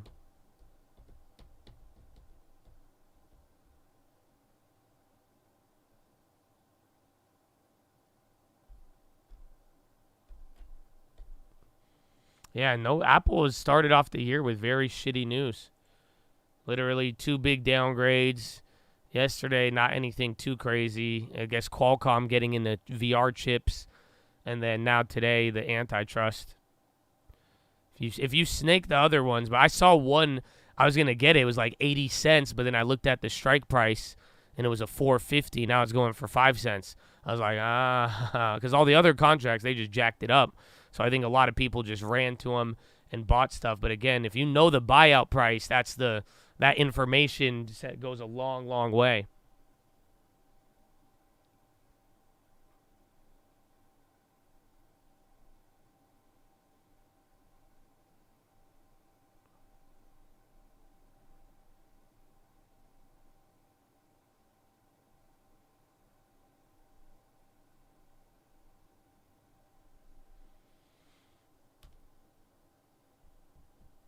I think although this course is long, I can't wait to get to your level, man. With time and experience, man. That's why you got to start now. Start soon. But don't rush it too. Good things will come. That's it. Little by little, will turn into something productive.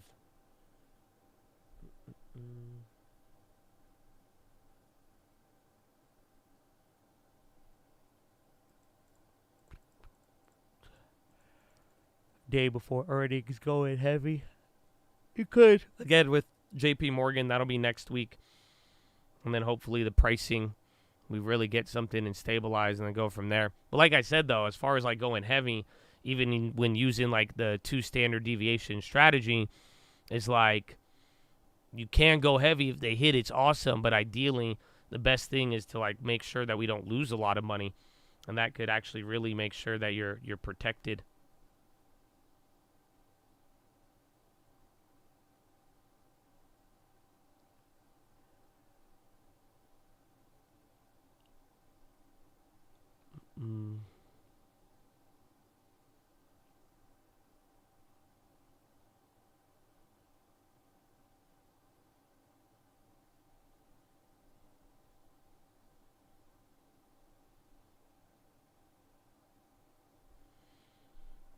The bull case for China?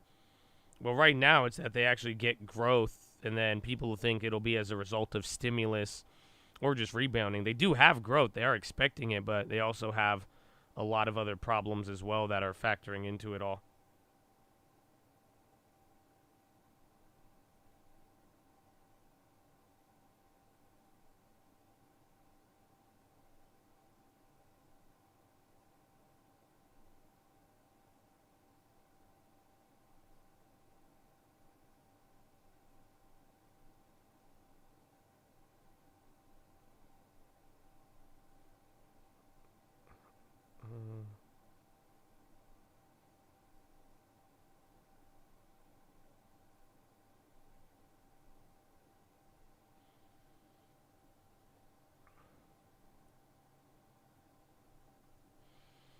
ANSS calls, I'm sure. I lost 30K sports betting, so I'm back to stocks. That's weird. We had this talk the other day. That's kind of unusual. I said it's easier to quit. It's easier to quit stock gambling than it is to quit sports gambling, because most people would attribute the stocks as being too complicated and other stuff. But you'd always be like, I think the Packers are gonna win. Well, just get a long term too. Again, real estate as well. Let it sit there, get some good leverage. Do your thing, 21. Do your thing.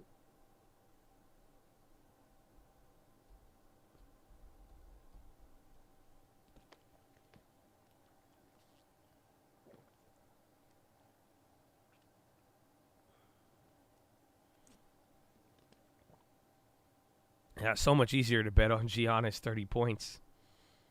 I saw some of the highlights of Giannis and Wemby. That was fun. It literally looked like he was going against a Monstar from Space Jam.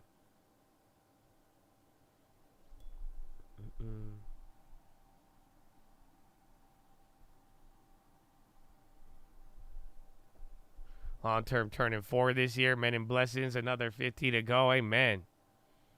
Amen. Long term's great, man. And then again, always just keep in mind property.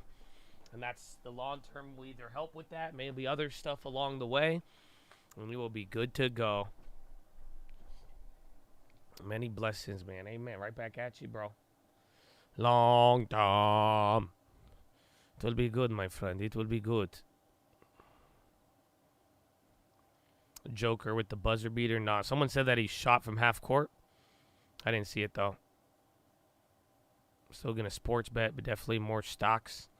Well, balance it out, though. Like, again, like, as if you're going to, like, gamble with stocks while gambling with sports betting, you're just gambling. Like, you know what I'm saying? Like, again, I'll play poker and shit. I know when I'm gambling on stuff. And like I said, like, the gambles probably, I had to make money at the end of last year, but gambles fucking killed me. So just, like, get a long term at the end of the day. Like, if you are going to get back into stocks, if you are still going to sports gamble, I would just get a fucking long term. So then that way you could justify. It's not even justification, you know.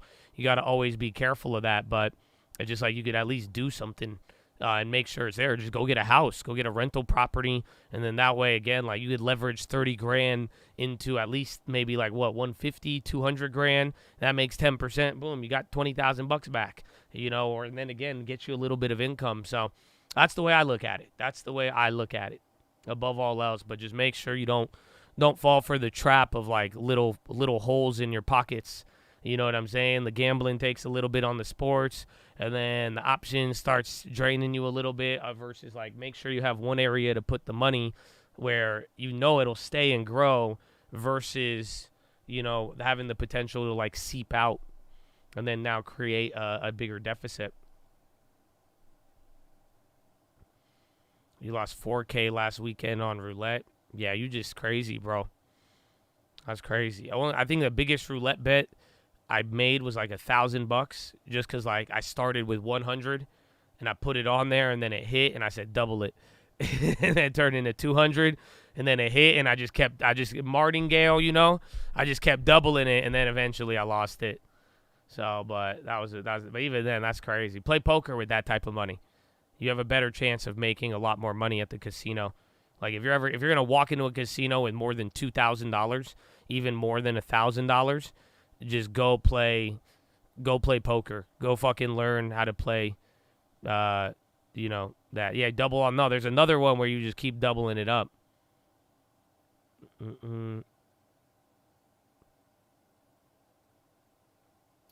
Blackjack is best. Nah, poker, bro. No, poker.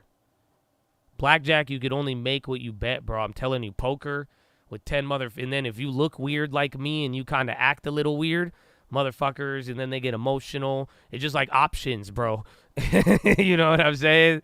Like telling you, poker's where the big money is at. That's why I liked it. That's why I went on my little phase with it, bro. I came up pretty fat, and then I got cleaned out that 1 or 2 times, and I was like, all right, man, I'm gonna walk away a winner on all of it. And then I got tired of going to Vegas. I was like, it's too much work. It does require you could learn it, though. Go play it on Xbox or something. Go play a game. go get a little iPhone app, play against people. You know what I'm saying? You'll learn how to play it. But if you're gonna walk into a casino with like 5 figures or 4 figures, poker, you could walk away with $5,000, $10,000, $20,000 if you have a good night. You could also lose your money, but you could lose your money just as fast or faster playing anything else. You don't have to play poker tourneys. You could just play there. Yeah, and best of all, don't gamble and just go put into a long term or get a house. Again, I legitimately would go play poker because I was bored. I didn't do shit. You know what I'm saying? Like, I don't go out to bars. I don't go out to clubs. That's it. This was before I found 2K. You know what I'm saying? That's it. Once I started playing 2K, I do not feel the need to gamble at all. I'm not going to lie to you. That's it. I spent my $200 on VC or $150. I ain't gambled in a minute, bro. You like slots? Nah, you just have a dopamine deficit. You know, them numbers and like pressing the button and you just like that. Set off the little things in your brain. You're like Abdullah Oblongata. You know, you got little dopamine receptors. That's it. You just like pretty colors and shit. Go look at a Christmas tree and go play like a YouTube lo-fi. You'll be good. You know what I'm saying? Tell your girlfriend to like give you a dog treat if you do something good, and then it'll feel the same.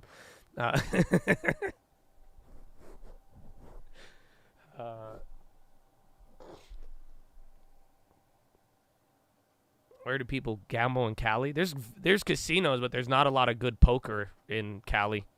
So that's why I would literally go to Vegas.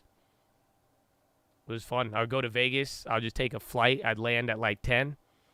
And then I'd go play poker till like 1 or 2 a.m. Then I'd go to bed for a couple of hours. And then I'd leave by like 10 a.m. And then I'd hang out with my girlfriend on Saturday.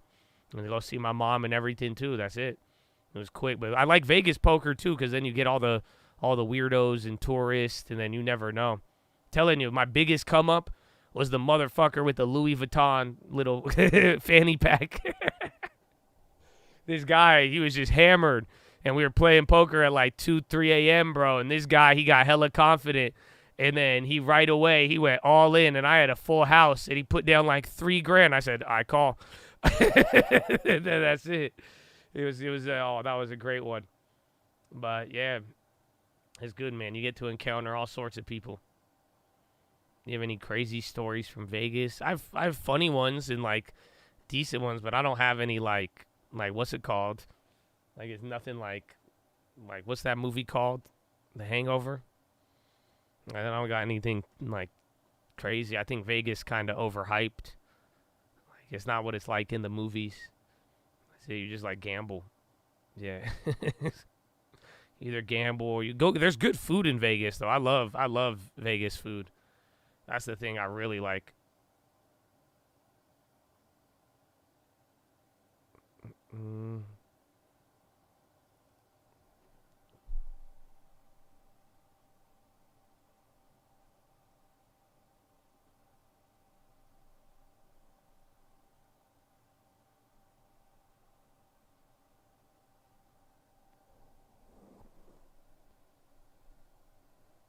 You got that Fed Barkin repeats previous remarks. Did it show up on here? I don't see it on any of mine yet. I see the Apple News. Let me see.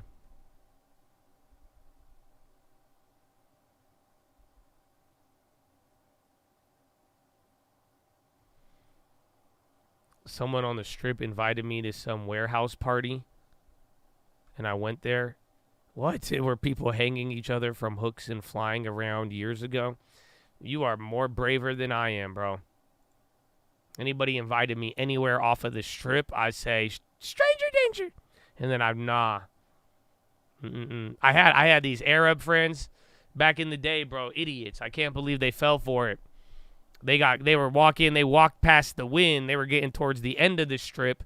And then motherfuckers on the sidewalk were like, got them to play like a dice game with them. Or like some sort of like gambling card game. And then they won and they're like, yeah, yeah. And then the guy just pulled out a gun on them and said, give me all your money. And then they got robbed. I'm like, nah, man, that's it. I go to the Wynn. The Wynn is the furthest I will go. I've learned. I know Vegas now. I ain't never going anywhere, bro. Y'all crazy. They fell for it. Don't ever play a game with anybody on the strip. Anybody ever invites you anywhere, don't go to it. Okay, you ugly like me and a girl like is suddenly in love with you. That's a hooker. Don't fall for it. That's, you know what I'm saying? It's just not. You just gotta know these things. You'll have a nice, safe Vegas experience. You know what I'm saying? That's it. You just stay where the cameras are and everything. I don't even like cameras, but I like the Vegas Strip. You see how you're safe there. You good to go. That's all you gotta do, man. Stay in your house. You can walk on the strip, but don't get involved. If you hear a car, you better don't even look at them. Don't make eye contact. That's it. Somebody looking at you, you act like you got weird vision. You just start looking around. That's it. And if it's LA, someone yell at you, you go, blah, blah, blah, blah. You yell back at them. That's it. It's like this posturing. You got to show them you a little psycho too, but that's it. You can stay on the strip, but don't go anywhere else. That's all. That's it, man. Everything else, nope.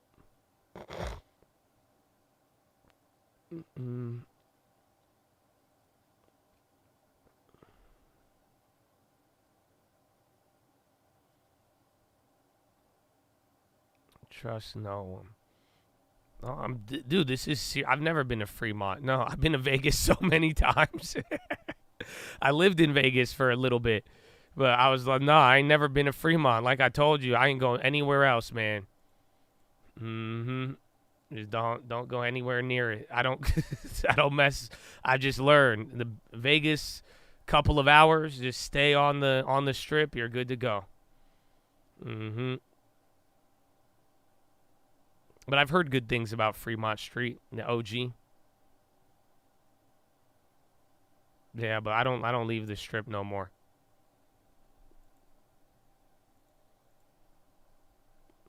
I haven't been back to Vegas since the cult meetup, and even then, I only gambled for like a little bit, and I just went to bed, and I left in the morning. And then I lost my voice, bro. I couldn't speak to anybody. I was trying to talk to like the Uber. I'm like, I sounded wicked. Y'all got to hear it the next week afterwards.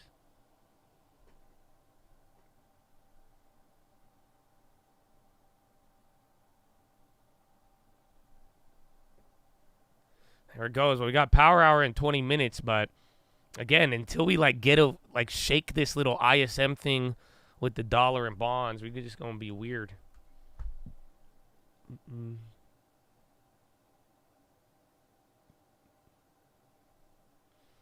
We went to the Hoover Dam. Thought I was going to jail. You ate all my shrooms I had left.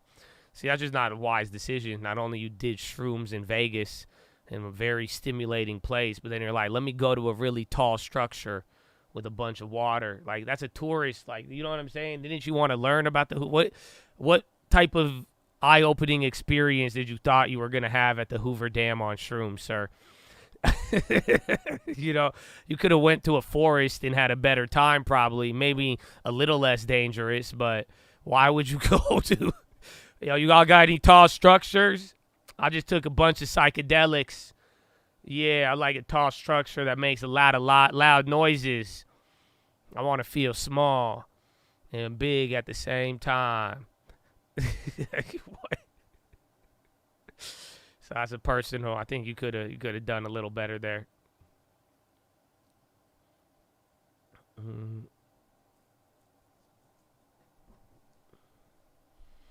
That's crazy. Mr. Market, I didn't know you were just accepting invites to warehouse parties. Now we got you in real estate. Now you got a long term. It's beautiful.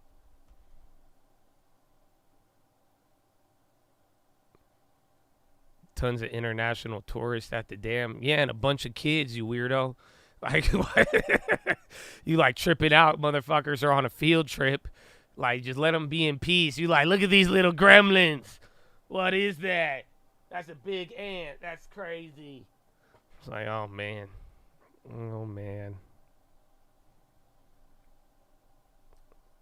Start barking at kids. She thought that'd be a good eye-opening mental health experience, huh? It's killed my ego. I was rattled by the K9s. Yeah, because you thought they were stallions. You're like, how do they control such beasts? And they know how to sit. It's amazing.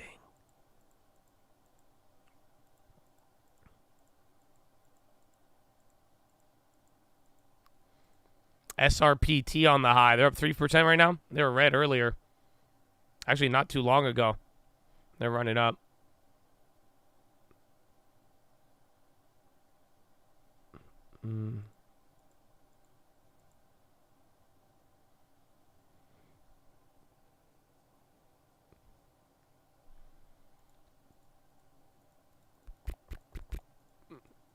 Birkin. His name is not Birkin. Barkin. Someone said they got a quote there, but I don't see anything. Bakken.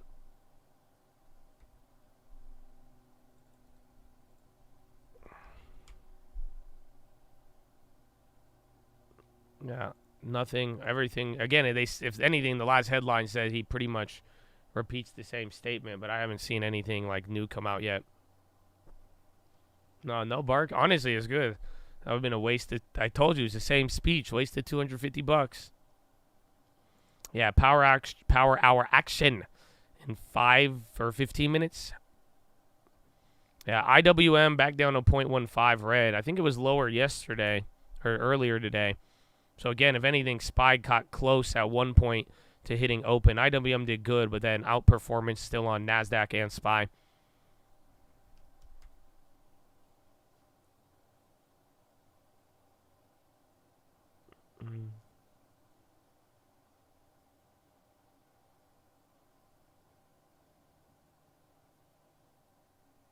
Z-Car on the high. It's a smaller play. Then dollar climbing up a little bit. Bonds are like right where we got out of it. So that was cool. Save calls. The judge might make his decision on the merger today. That'd be good. What about Coinbase too? I'd watch after hours. Maybe if you want to go for any Beto stuff for next week, or unless it turns in to sell the news. But that's another like upcoming decision event that people are waiting for.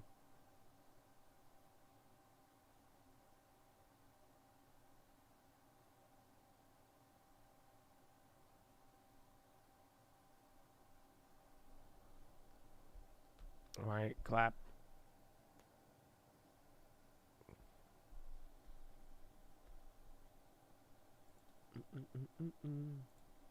Oh, Pfizer's in the green? I haven't looked at that all day. Barely. I guess 0.73. And then Baba's down. Baidu came down. Yeah, Pfizer's chilling.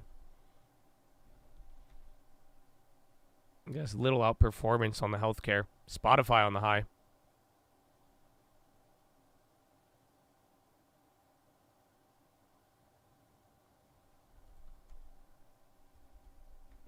And then coming back down, a little bit more candles on the SPY. Apple still, again, they had that antitrust news not too long ago, but still kind of holding. ANSS, that dropped a little bit more, but that's not doing anything. MPW, if you want to wait till power hour, I could go over it. So, again, it's been a big concern. A lot of questions got absolutely destroyed, but I've been making sure at the top of the hour we reserve that time to go over MPW. So, surprisingly, the last hour, I think nobody really, we kind of addressed a lot of it, but if you're down to wait like 15 minutes, I could go over that for you. Do you have any preferred future to trade? Any recommendations for starting out? I do, and it is the paper trade of futures, just so you could get an idea of how they move. So I don't know if you remember when I first started trading futures, I paper traded them for like 1 to 3 months, I think, just because I wanted to see how they would move. So otherwise, ES is a good one, but start with like the MESs and the micro contracts. That's a great, MES is like a miniature SPY, and it's very good, but like even go paper trade a ES, go buy a ES and go buy a MES in a paper trade account and just let it sit there for a couple of days and see how it moves so you could get familiar, because it moves pretty fucking quick, or it's big. It's a different leverage. Even if you've traded options, it moves a little bit different. So we will see.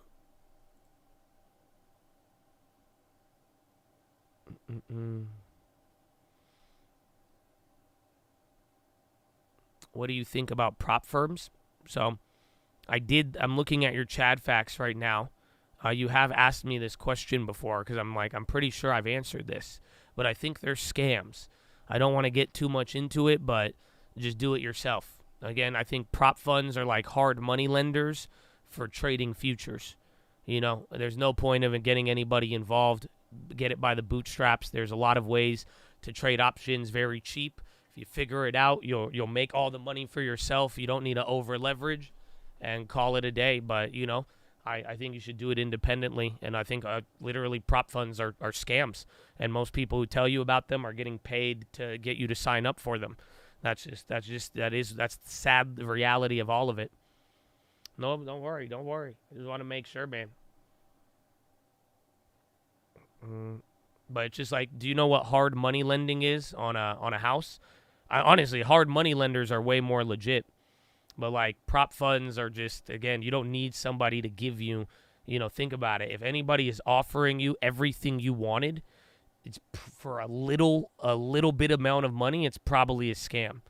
You know, I'm going to give you, you don't have $200,000, I'll give you $200,000 so that you can make money. If you do good, you keep the money. If not, don't worry, then you buy. Like, it just, you don't want to do that. Usually it's like the speaker scam, more or less.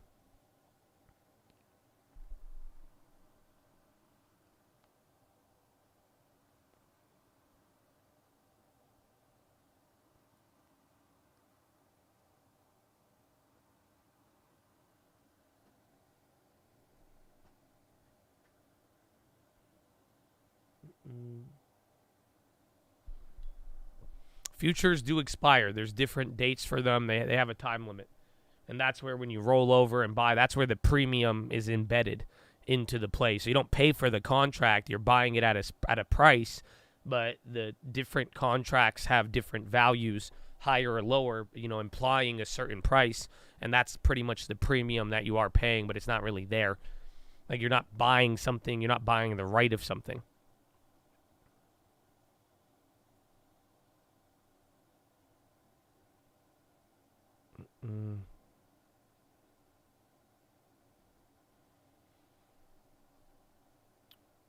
You're telling me those people give you money to trade? Technically, yes, but you should read the terms and conditions. So, like, a good example, you saw me do it the other day. You guys saw, remember that play where I bought the NQ? And within 2 minutes, I was down $1,800. Do you guys recall that?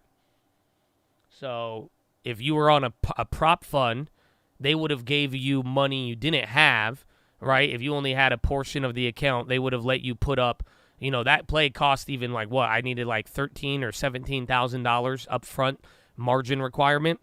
Let's say they would have let you put up $17,000 and then they would have gave you 10 of them, right? So in like theoretically in 1 to 2 minutes, you could have been down 10 times the amount, but then they have terms and conditions for the money that they let you use. So, and then, yeah, that's assuming they're not putting you on a simulated account to let you on there. But it's like, in that case, they have rules to stop you out. They have their own little risk management desk, so they could pretty much stop you out. If it moved even a tenth of that position or there was a crazy candle, they could stop you out, blow up your whole entire account and say, oh, well, that's the terms to borrowing the money. And then that's it. Even if it bounced the next day or even if it bounced 5 minutes later, you would have been stopped out of all of it. So they can margin call you and close out of your position whenever they want. That's the trick. That's why you give motherfuckers with a small amount of money a lot of leverage and then have the ability to pull the money whenever you want. Because if it goes down a little bit, boom, you could take whatever they put up in collateral instantly, and then there you go, even no matter what the trade does. So you don't really have the same time, and they're feeding into your idea to lever up real quick on stuff.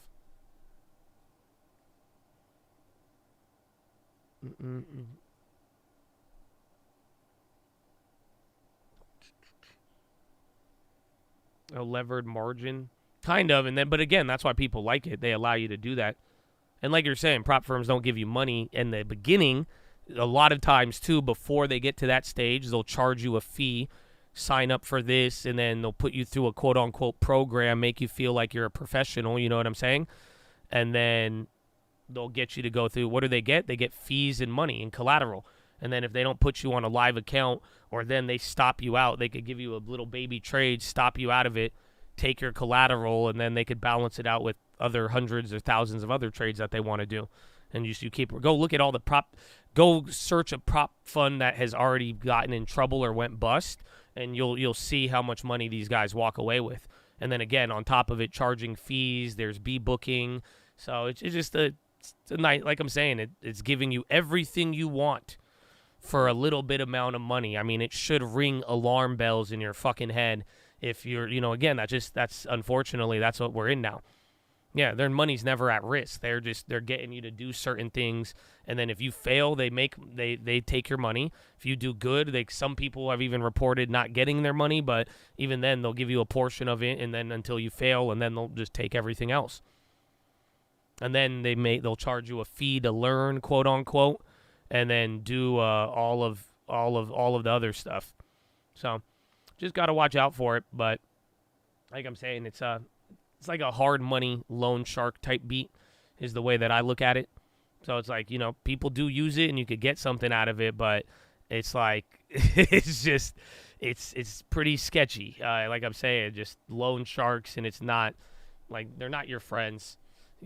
Everybody wants your money. We're talking about prop firms. And a lot of, most people just fall, again, it has the word firm, and people take it as, it's more so along the lines of, it feels professional. It feels like you're doing something and getting involved in it.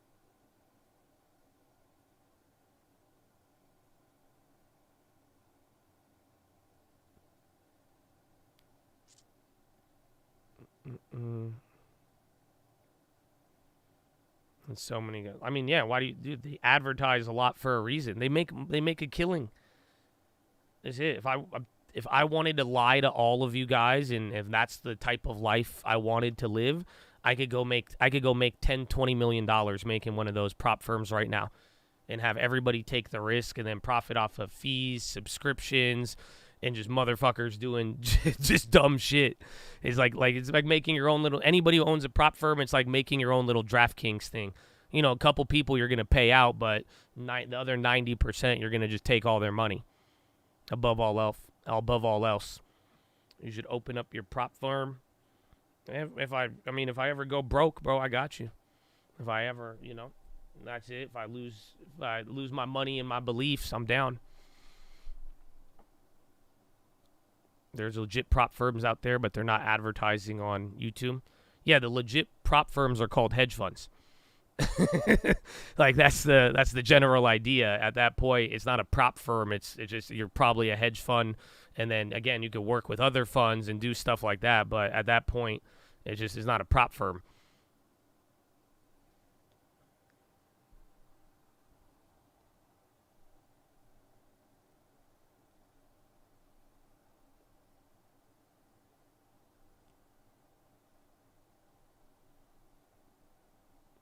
But like I'm saying, the whole thing we have here and what I believe in, and I hope this helps you all the time, is, dude, build it by the bootstraps. You know what I'm saying? You could go ahead and go and do all of that yourself, and you'll be good. SMB, I've heard of them. I don't really think they're legit. I don't think any of them are, unfortunately. That's it. I just think a lot. I've seen too much. I've been on this shit for a while. I mean, some people are good at certain things and they got it, but I don't believe in it. Like I'm saying, you can go and build it by your bootstraps, do it, and if you ever want to get into that level of professional trading, you should be at a hedge fund, and you could get into that. And like I'm saying, I like to tell people and teach that, because then you're gonna get a real career on Wall Street. I'd rather have you run your own hedge fund than kind of falling for it, or at least working for one.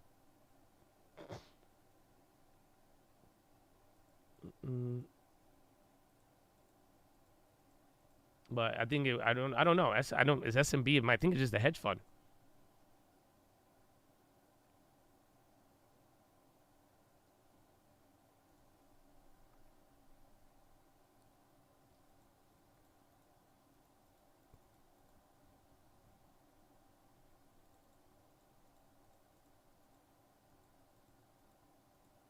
again, you guys know you can make a hedge fund pretty again, you need capital, but that's the whole idea. If you got a good track record and success, you could go about and hit all of those.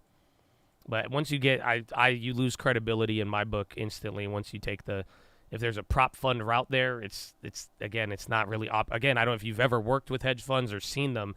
They operate so, again, you don't want to deal with outside capital, especially if it's smaller money. It's not worth the risk or the time. Again, and if you're that good, you go and raise money from bigger investors and people who want you to take certain risk. But at that point, you're taking your trading strategy and trading for people, and you're allowed to.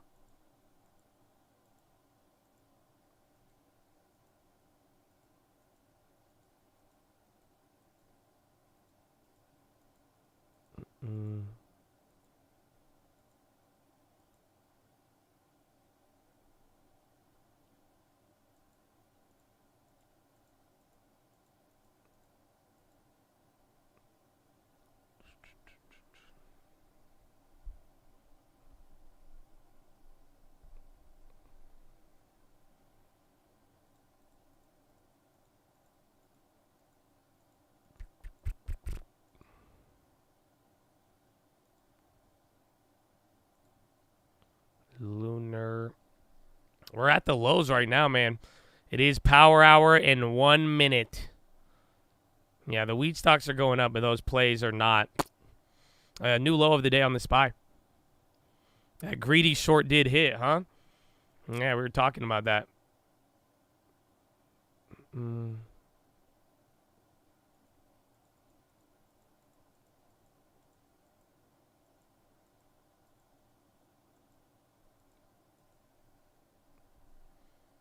4684.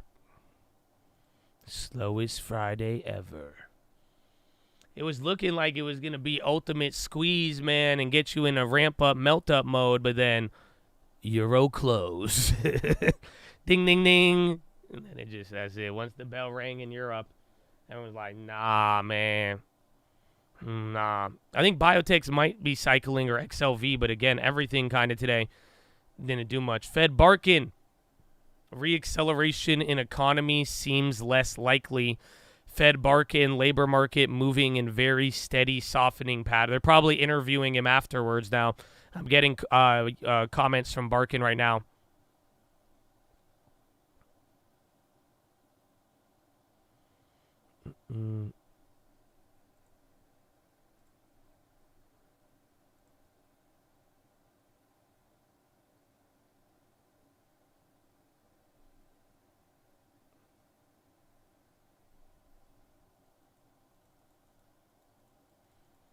Fed barking, the Fed should normalize rates as the economy gets back to normal. Fed barking, hard to identify what the real rate of interest is given uncertainty around neutral and expected inflation. So here are your Fed I think these are new. These are outside of the pre-written statements. It's probably Nick Timmerhouse interviewing him outside of the event.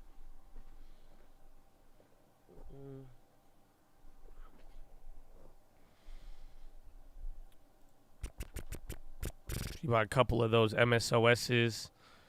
They went up 40%. I don't know what the percentage is on ours. Oh, yeah, we're up 37%.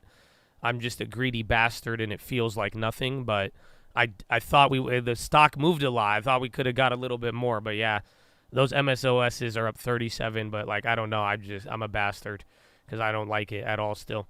It's just moving so slow. I think I was expecting something a little bigger. Because, again, we got 10% since we bought it. We're getting closer to the money, but 37%, I feel like we got a good entry.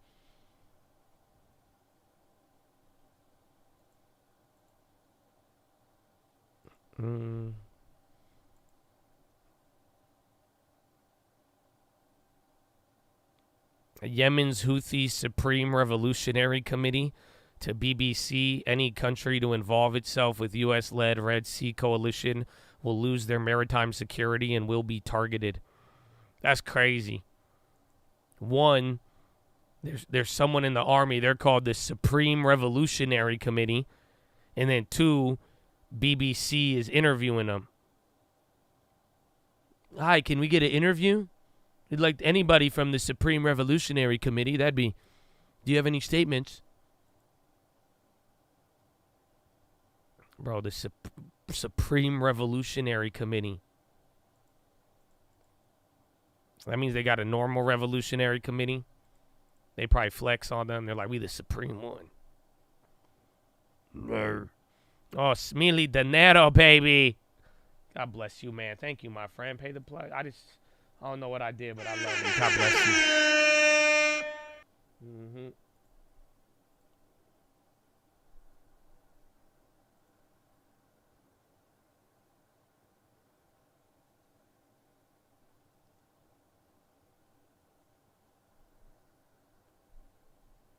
Barkin, I mean, we got a couple of comments. He kind of just said stuff right now about the economy, but not anything too crazy. Just saying uncertainty, hard to identify the real rate. We should normalize rates as soon as possible. Labor market is very steady, softening pattern. And then he said reacceleration in economy seems less likely. You got the corn. I've been eyeing those. I don't know if I want to take them yet, but I just like how, what's it called, is holding up. I like how it's wheat is up and then corn is down.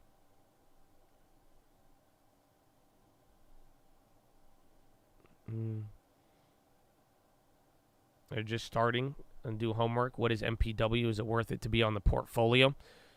So we could talk about MPW. I don't know if anybody else has questions. Again, they had a pretty big announcement today that was quite negative and raises a lot of red flags, but I think you could get a better dividend stock at this point.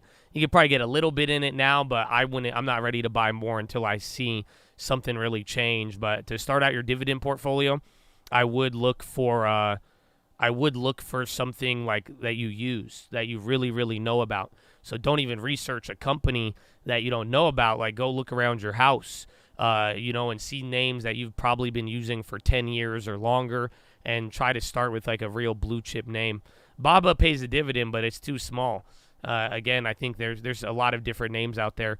Like, again, we have Coca-Cola. I don't know if you smoke cigarettes. Procter & Gamble. Again, that's one we've talked about a lot. But that's a great place to start for dividend, because the thing about dividends, like MPW pays a high dividend, but it's not stable. Eventually, if a dividend gets too high, it starts to become a dividend trap. So 3 to 7% dividend is that. If anything above 7 is usually a high yield. It starts to get really risky, but there's names that you know about and that have way more stability, bring in money. And again, like you, your mom, brother, sister, everybody in the world will know and use these companies. That's a great place to start. I'm still in MPW. Again, if I don't need to recap what happened, but I am still in that. And again, I guess I will recap it since it is the top of the hour. And they came out with news today that they're demanding or trying to recover quickly money from their top tenant, who is their number one tenant, who pays them the most in rent for one individual party, and they've given them lots of money in the past, and they hired somebody to go after the money to get more of it back. However, they also gave them another $60 million loan, and they said that company has liquidity problems, and a lot of people are thinking their number one tenant will now go bankrupt, and then that will start to beg the question if MPW will go through the same thing. So the sketchy part is they just gave more money to a company that they think might go bankrupt, and they just gave them another $60 million. That's why the stock got absolutely clapped. So, but I'm still in it just because it's in the long term, and like I've been with stuff, again, I am serious about the whole 10-year thing. I do think they have other assets, but like I said, and management is a drunk driver, and I said even a couple months ago they've been shady, and until they change that around, until there's a earnings where they sell assets or something like that, I'm really not even a buyer. It's a much lower price than where I bought it. I'm down like 50%, 60% on it, but I still think I would wait before grabbing anything of that nature. Oh, level 3, baby? I didn't know we were on a hype train. Mr. Techno, baby. Oh, damn, you had Smealy and Braxton? Oh, I didn't see that one earlier either. Oh, God bless you, baby. Let's go. Let's go. Amen. Amen. God bless you. Nike pays a dividend. You all know Nike. I don't know if there's any good makeup company. I think Estee Lauder, but they've kind of fell off. I wish Ulta paid a dividend. That'd be a good one. But again, you know Ulta probably. You know, if you wear makeup, or again, there's just so many names that you could pick as high-quality dividend stock. So I would go there before starting a dividend portfolio. I wouldn't go after the high yielders. Once you've built out a portfolio with a lot of different names, then you could kind of nibble a little bit on some of the higher risk names. Healthcare real estate should always be doing well, yeah. But if MPW, if they made poor investments and then, with the shadiness of management, if we start to find out, a lot of more stuff was unscrupulous and they were doing some other things and then again just throwing money into a dumpster fire, and that's it. Should I wait to sell out? You better decide fast in a weird way. So again, that's the beauty of my strategy. I like holding, and I hold for 10 years minimum, and then sometimes you got to pay for it, sometimes you don't. Sometimes things go back and then they come right back up, and then you could collect the dividend. I think UMC is a great example, but at the end of the day, it's like you got to get out there. The only thing that would make me sell out of MPW completely would be if they totally eliminate their dividend, and then at that point I'm out. But until then, I still got like another 9 years on it. So it's either they go BK or things get awful or they come back. We got level 5. I thought we were just at level 3, bro. Oh, what up, Lizzie? God bless you. Amen. On a Friday? No, I thought it was on a Tuesday. I'll give you guys a horn. I like Disney. They're dividend stock, but they're Disney. I think we're up on Disney now. So it's like a decent price since it's my purchase price, but you have been able to get it lower. We've been down on it a decent amount, and then it kind of comes up. But I do like Disney for growth, even though they pay a dividend. I wanted it for a dividend, but I thought they'd offer more than like 0.5%.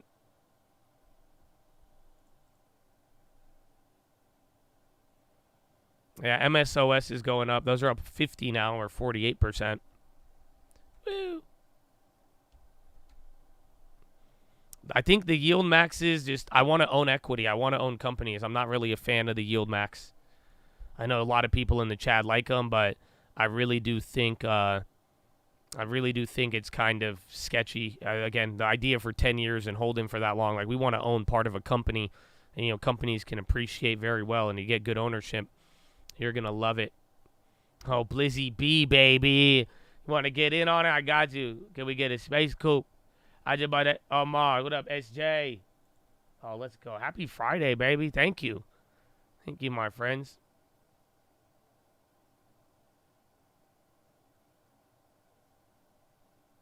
Would you ever add? I'll add more. I don't like at this point.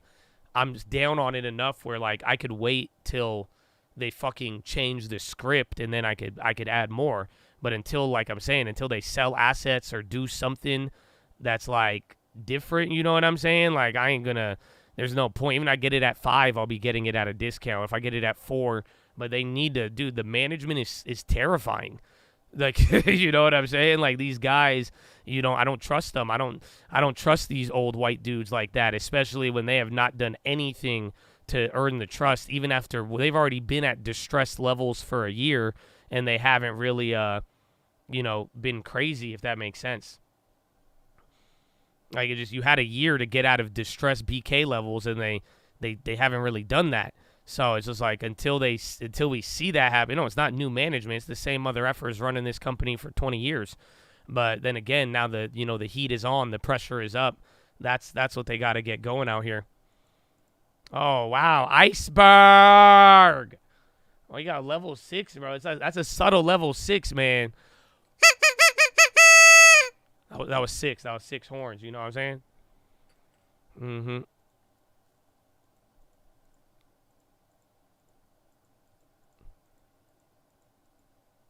I feel like they're going to end up canceling it.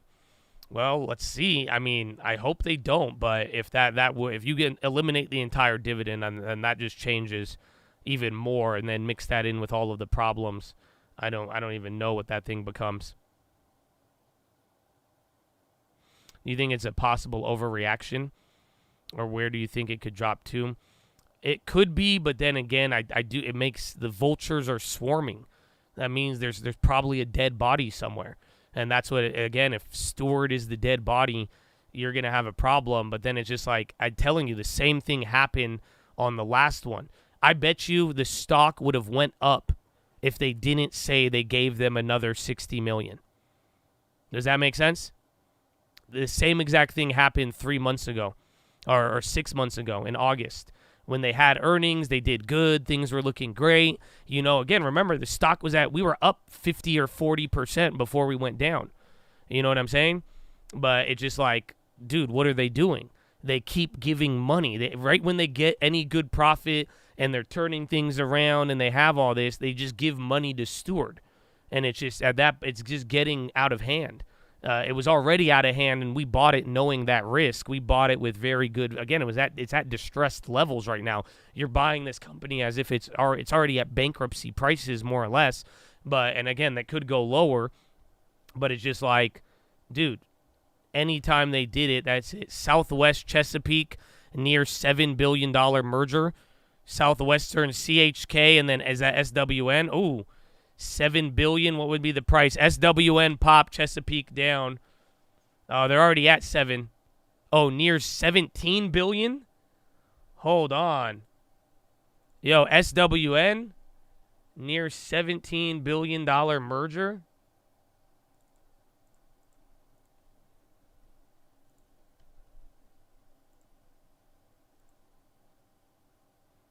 All right, I got 5 of those for $25.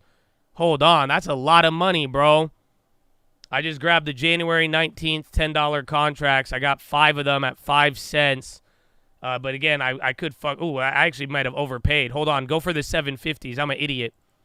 Nah, you could get the 8s for 3 cents here. They're already at $7 billion, but that's a $17 billion merger.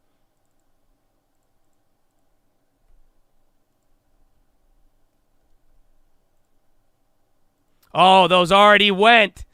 Yeah, no, those already hit. I told you. Fuck. I tried to get those too. Those already went up. SWN, yeah. I grabbed these right in front of you. I overpaid for these, but we might get lucky. You could, dude, that was it. Those $8, those 750s were at 4 cents. You could, yeah. I saw somebody grab one right away. They're all, be careful. Don't buy those at 40. Don't be a fucking jackass. Do not buy that at 40. Again, I overpaid on mine, but that one was it. I said it out loud for you, but that was it.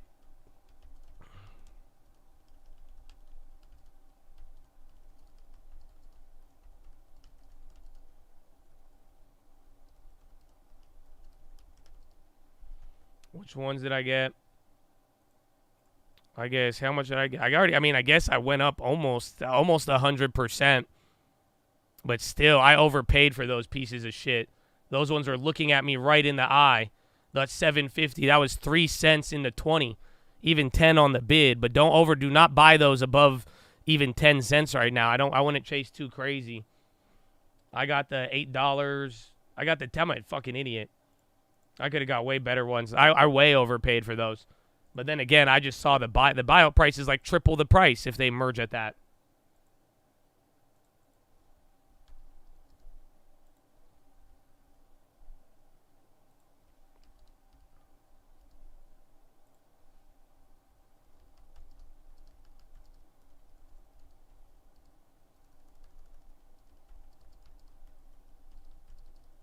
Nice call. I got you, baby. The other fast news we had didn't hit, fucking ANSS, but that was a mover, bro. Again, I'm even thinking with the buyout price, I'm up 100% now, so we got a ghetto snake. Yeah, these are coming back down, but that was a 400% snake easy. If you got those at the 4 cents, they even went up to 60. Like I'm saying, don't go crazy, but if they're telling me $17 billion merger, this stock could go up 3 times. This stock could go up to like $18 maybe. Give or take a little. Again, that's where it's here, near $17 billion merger. That would create a $17 billion company ranking as the largest natural gas. Oh, no, the Chesapeake was a little more than $10 billion. Oh, so they're combining the values. Hold on, I could be incorrect on that. Again, we'll see how that snake plays out. So don't go too crazy. I think it's, hold on, they're fucking Wall Street Journal in their fucking headlines sometimes. Be careful. I think the 10s are, I got scammed on those, low key. But everybody's kind of tripping out throughout here. PLNH. Yeah, they're saying 10, and again, just how they worded it. I thought it was saying $17 billion.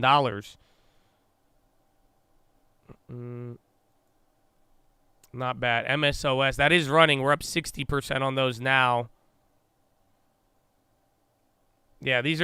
I think my snake is a dud now. It was those 750s, bro. That was the fucking one that was just staring at you. But we'll see if that goes up more. I mean, I'm down. We'll take it. But I don't know. I only spent like $20 on that. $25. That's the whole idea. Keep it small. Remember, all of these plays, if we do get them, and especially if it's an option, if we get them, even any of the earnings, whatnot, just get them cheap, bro. I'm telling you. So if you're right, you'll make a couple of $1,000, a couple $100, but you don't have to like go too crazy, because if you're wrong, you don't want to take that L on bullshit. We got the 7s for 9. I don't know. The 7s for 9 is, yeah, that's a great price. That's what I'm saying. That one was 1,000%er right in front of us. I fucked up. I went for the easy one that wasn't moving, but then literally, you saw it. I put in my order, and then I was a little off the time. Actually, I haven't even canceled my order. Yeah. That's crazy. Unless, no, yeah. I don't even think it went through by then. Or was it the 750s? I guess my order didn't go through. I swear I put one in there, though. I think you guys saw it. You got the 7.5 at 10. Yeah, good. God bless you, bro. That's fire. If you got, those were a lot cheaper. That one actually had a chance to make money. Honestly, sell out of the 10s. The $9 and $10 are the same price. You can sell back out and get your money if you want, or you could hold the $20 investment. Hopefully we get lucky.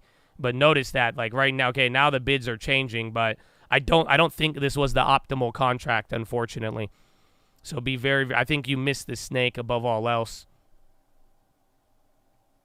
Well, you got to watch out for that. But again, the bids are kind of the same. But then again, everybody's at like their own little price here. It's not even showing me a bid. Why is there even a bid there? I'm not even seeing a bid. Yeah, the bid just disappeared on that one. The 7s and 750s, you had a bag right there. I literally said it out loud. I was like, holy shit, wait, that one, 3 cents. Good work, though. Good work. Why not shares? I mean, you could have, but the options, again, I just took a $20. Even then, I fucked up on it. And then you saw all the other Chads that took the other one. Like, you could have played $20 and turned it into a couple hundred. Like, why even risk money to the downside? That's where the options could benefit you when you don't have to, again, limited risk. And then if anything does go crazy, we'll get the upside. But who knows? Maybe we'll get lucky on those. But I don't think those were the optimal plays now, unfortunately.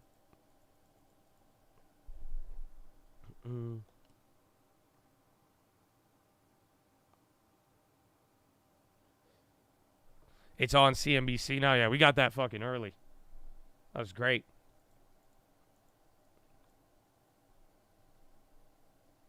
Sevens, 119s are cheap at 25. No, they're not. We just had them for fucking 3 cents. Don't pump that shit.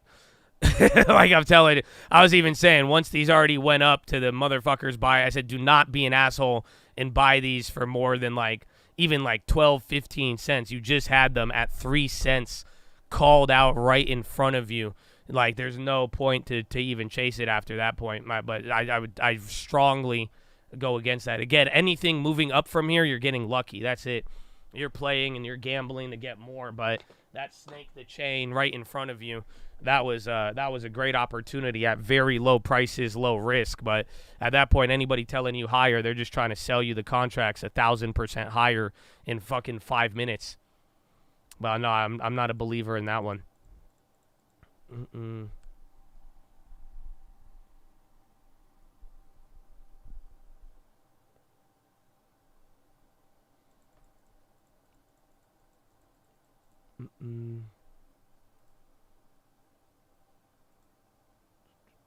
But not bad. I'm glad y'all hit that though. That's it. I just fucked up. I went with the easy one. I had to pay for easy. I guess again, if you sold out when I was telling you to, you had the bid there for a little bit. So now the bid's kind of coming back. But again, any play moving forward on, you just got to get lucky and you need that thing to like run up. Oh, MSOS. Yeah, what happened? Our calls just went from 60% to 20%.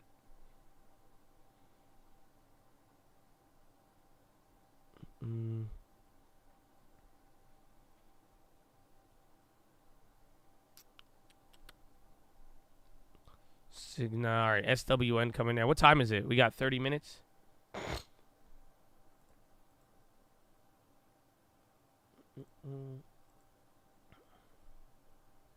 Breaking news. Biden speaks on threats to democracy. I was going to put on the news. I need to go to the bathroom. Follow me on Instagram at the Trading Fraternity. Hold the contracts. It's up to you. Again, I only put $20 down.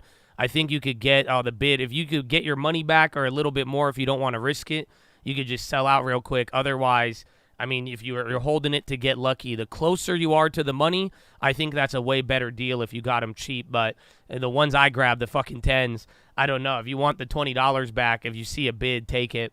Otherwise, if you want to hold to get lucky next week or if we hear more, then you can. But that's the only thing I could say to that. Okay, I'll be right back. Follow me on Instagram at the Trading Fraternity. Army marched to Valley Forge. General George Washington knew he faced the most daunting of tasks: to fight and win a war against the most powerful empire existent in the world at the time. His mission was clear: liberty, not conquest; freedom, not domination; national independence, not individual glory. America made a vow: never again would we bow down to a king. Months ahead would be incredibly difficult. But General Washington knew something in his bones, something about the spirit of the troops he was leading, something about the soul of the nation he was struggling to be born. In his general order, he predicted, and I quote, "With one heart and one mind, with fortitude and with patience, they would overcome every difficulty," the troops he was leading. And they did. They did. This army that lacked blankets and food, clothes and shoes, this army whose march left bloody bare footprints in the snow, this ragtag army made up of ordinary people, their mission, George Washington declared, was nothing less than a sacred cause. That was the phrase he used, a sacred cause. Freedom, liberty, democracy, American democracy. I just visited the grounds of Valley Forge. I've been there a number of times since the time I was a Boy Scout years ago. You know, it's the very site that I think every American should visit, because it tells a story of the pain and the suffering and the true patriotism it took to make America. Today, we gather in a new year, some 246 years later, just one day before January 6th. A date forever shared in our memory because it was on that day that we nearly lost America, lost it all. Today, we're here to answer the most important of questions. Is democracy still America's sacred cause? I mean it. Yeah, I mean it. Okay, serious. I mean it, guys. This is not rhetorical, academic, or take 'em off the hypothetical. ballot. I mean it. Whether democracy is still America's sacred cause is the most urgent question of our time. And it's what the 2024 election is all about. The choice is clear. Donald Trump's campaign is about him, not America, not you. Donald Trump's campaign is obsessed with the past, not the future. He's willing to sacrifice our democracy, put himself in power. Our campaign is different. For me and Kamala, our campaign is about America. It's about you. It's about every age and background that occupy this country. It's about the future we're going to continue to build together. And our campaign is about preserving and strengthening our American democracy. Yeah, you guys 3 want the years video? ago tomorrow, we saw with our own eyes the violent mob storm the United States Capitol. It was almost in disbelief as you first turned on the television. For the first time in our history, insurrectionists had come to stop the peaceful transfer of power in America. First time. Smashing windows, shattering doors, attacking the police. Outside, gallows were erected as the MAGA crowd chanted, "Hang Mike Pence." Inside, they hunted for Speaker Pelosi. The House was chanting. Yeah, SPY new low. As they marched through. Qs are on the windows. SQQs on the high. Where's 4682. Over So remember, 140 police officers were 4672, injured. 7473 ish. Someone That's I the attended next funeral level. of police officers who died as a result of the events of that day. Because of Donald Trump's lies, they died because these lies brought a mob to Washington. He Almost promised at it would the be wild, and it non-farms was. level where everything he told came the out. crowd to fight like hell, and all hell was unleashed. He promised he would write them. Everything they did, he would be side by side with them. Then, as usual, he left the dirty work to others. He retreated to the White House. As America was attacked from within, Donald Trump watched on TV in a private small dining room off the Oval Office. The entire nation watched in horror. The whole world watched in disbelief. And Trump did nothing. Members of his staff, members of his family, Republican leaders who were under attack at that very moment pled with him. Act. Call off the mob. Imagine had he gone out and said, stop. And still, Trump did nothing. It was among the worst derelictions of duty by a president in American history. An attempt to overturn a free and fair election by force and violence. A record 81 million people voted for my candidacy and to end his presidency. If you have E-Trade Pro, Trump Bloom, lost you the could get popular this vote by Bloomberg 7 thing million. on there too. Trump's claims about the 2020 election never could stand up in court. It's in your Trump E-Trade lost Pro subscription. 60 They have a court live cases. TV thing 60. just like Trump TOS. lost to Republican-controlled states. Trump lost before a Trump-appointed judge, and then judges. And Trump lost before the United States Supreme Court. All of it, he lost.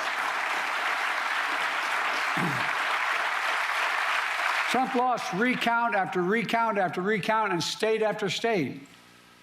But in desperation and weakness, Trump and his MAGA followers went after All right, election. you're listening to President Joe Biden speaking in Valley Forge, Pennsylvania. Oh, we got to keep hearing it. We got to keep hearing it, man. I know some of you don't like it, but you need to calm down a little bit. You know what I'm saying? Just calm down. It's okay. I mean, y'all should see the videos. You know, there's like a full Ruby data Freeman dump of and Shay videos Moss from January 6th. We're doing their job. Or 6J, the yen, I meant. Until Donald Trump Y'all and can his see if y'all don't MAGA know the followers 6J, some of targeted you and think threatened the them, forcing you know, them from their /6J. homes, /6J. unleashing racist vitriol on them. Trump's personal lawyer, Rudy Giuliani, who was just hit with a $148 million judgment for cruelty and defamation that he inflicted against them. Other state and local elected officials across the country faced similar personal attacks. In addition, Fox News agreed to pay a record $787 million for the lies they told about voter fraud. Let's be clear about the 2020 election. Trump exhausted every legal avenue available to him to overturn the election, every one. But the legal path just took Trump back to the truth, that I'd won the election and he was a loser. Yeah, clap for that. Well, that was a real winning face right there. So knowing how his mind works now, he had one act left. One desperate act. He's a of loser, violence. and he just stares off The into violence his face. of January the 6th. We Since that day, more are the than 1,200 people have been charged for their assault on the Capitol. Nearly 900 of them have been convicted or pled guilty. Collectively, to date, they have been sentenced to more than 840 years in prison. I'll go back to that one. You have to see that. And what's Trump done? Instead of calling them criminals, he's called these insurrectionists patriots. They're patriots. And he promised to pardon them. Stop! I'm trying to be annoyed. You keep making Trump me laugh. said that there was a I mean, lot you shouldn't of be love getting on annoyed. I January mean, the 6th. this is your president. You can listen, but again, you don't have to like. You guys don't have to rest of the believe nation, everybody. Like, you know including what law I'm saying? enforcement, Like, it's saw a okay. lot You of can hate listen, man. It's have and fun. violence. It's okay. Don't worry. One Capitol Police officer I understand called it's it serious, medieval but I battle. mean, you have seen again. That I same choose officer peace called above all vile else, rape- was man. called vile I don't racist mean like names. don't fight. Like I mean He like said he peace was more mentally. afraid Yeah, peace, in my the friend. capital of the United States of America, in the chambers, than when he was fighting as a soldier in the war in Iraq. He said he was more afraid inside the halls of Congress than fighting in the war in Iraq.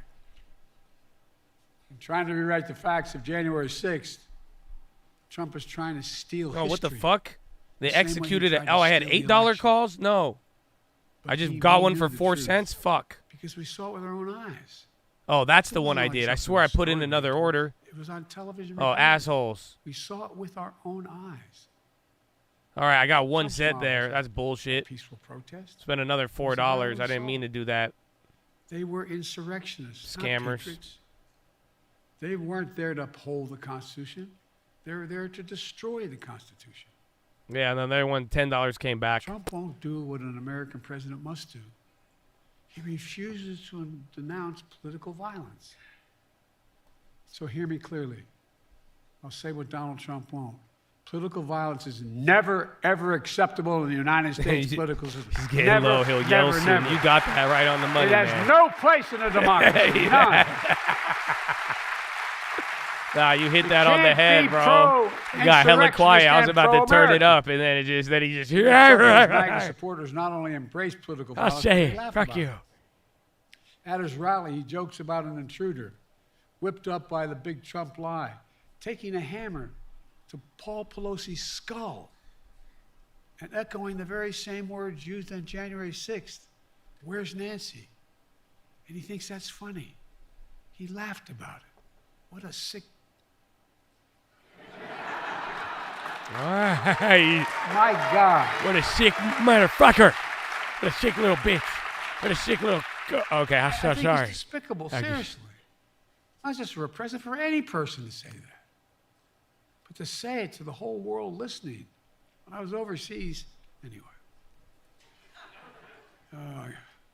Trump's assault on democracy isn't just part of his past. It's what he's promising for the future. He's being straightforward. He's not hiding the ball. His first rally for the 2024 campaign opened with a choir of January 6th insurrectionists singing from prison on a cell phone, while images of the January 6th riot played on a big screen behind him at his rally. Can you believe that? Did he really This do is that? like something out of a fairy tale. I didn't know if he did that. Bad fairy tale. Trump began his 2024 campaign by glorifying the failed violent insurrection on our Capitol. The guy who claims law and order sows lawlessness and disorder.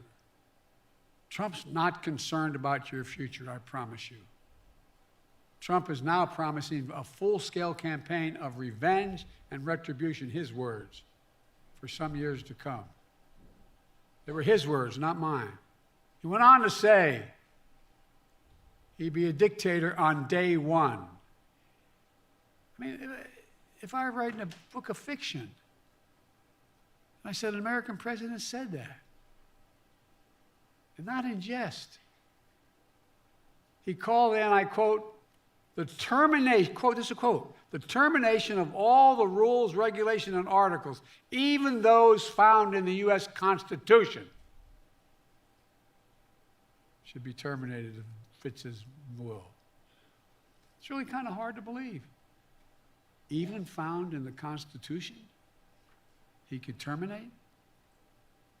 He's threatened the former chairman of the Joint Chiefs of Staff with the death penalty. Says he should be put to death because the chairman put his oath to the Constitution ahead of his personal loyalty to Trump. This is coming from a president who called, when he visited cemeteries, called dead soldiers suckers and losers. Remember that?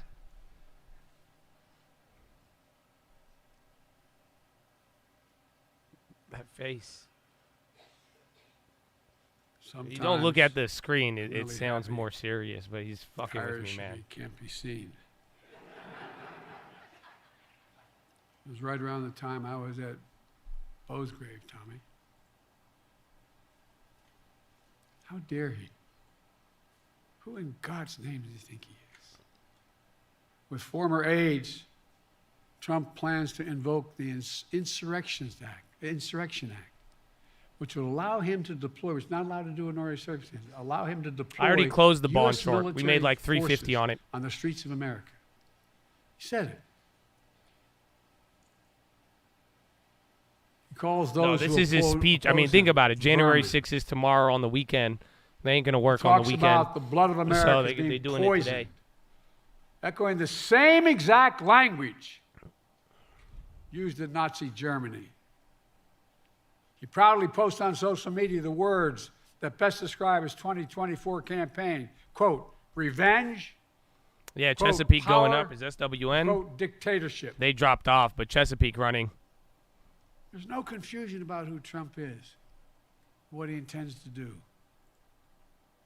I placed my hand on our family Bible, and I swore an oath on the very same steps of the Capitol, just 14 days after the attack on January the 6th. As I looked out over the capital city, whose streets were lined with National Guard to prevent another attack, I saw an American that had been pushed to the brink. America that has been pushed to the brink. 20 minutes left. Again, we hit the low like And I 5 felt minutes enormous ago. Pride. Not in winning. I felt enormous pride. Maybe longer, whenever this started. Because American democracy. Oh, wow. had been 20 minutes tested. ago? No. American democracy 10 had held minutes. together. When Trump had seen weakness in our democracy and continues to talk about it, I saw strength. Your strength. It's not hyperbole. Your strength. Your integrity. American strength and integrity. Ordinary citizens. State election officials. The American judicial system had put the Constitution first, and sometimes at their peril. At their peril. Because of them, because of you, the will of the people prevailed. Not the anger of the mob or the appetites of one man. When the attack on January 6th happened, there was no doubt about the truth. At the time, even Republican members of Congress and Fox News commentators publicly and privately condemned the attack. As one Republican senator said, Trump's behavior was embarrassing and humiliating for the country. But now that same senator and those same people have changed their tune. As time has gone on, politics, fear, money, all have intervened. And now the these videos. MAGA voices who know the truth about Trump on January 6th have abandoned the truth and abandoned It was videos democracy. that were released, sir. Just They made their choice.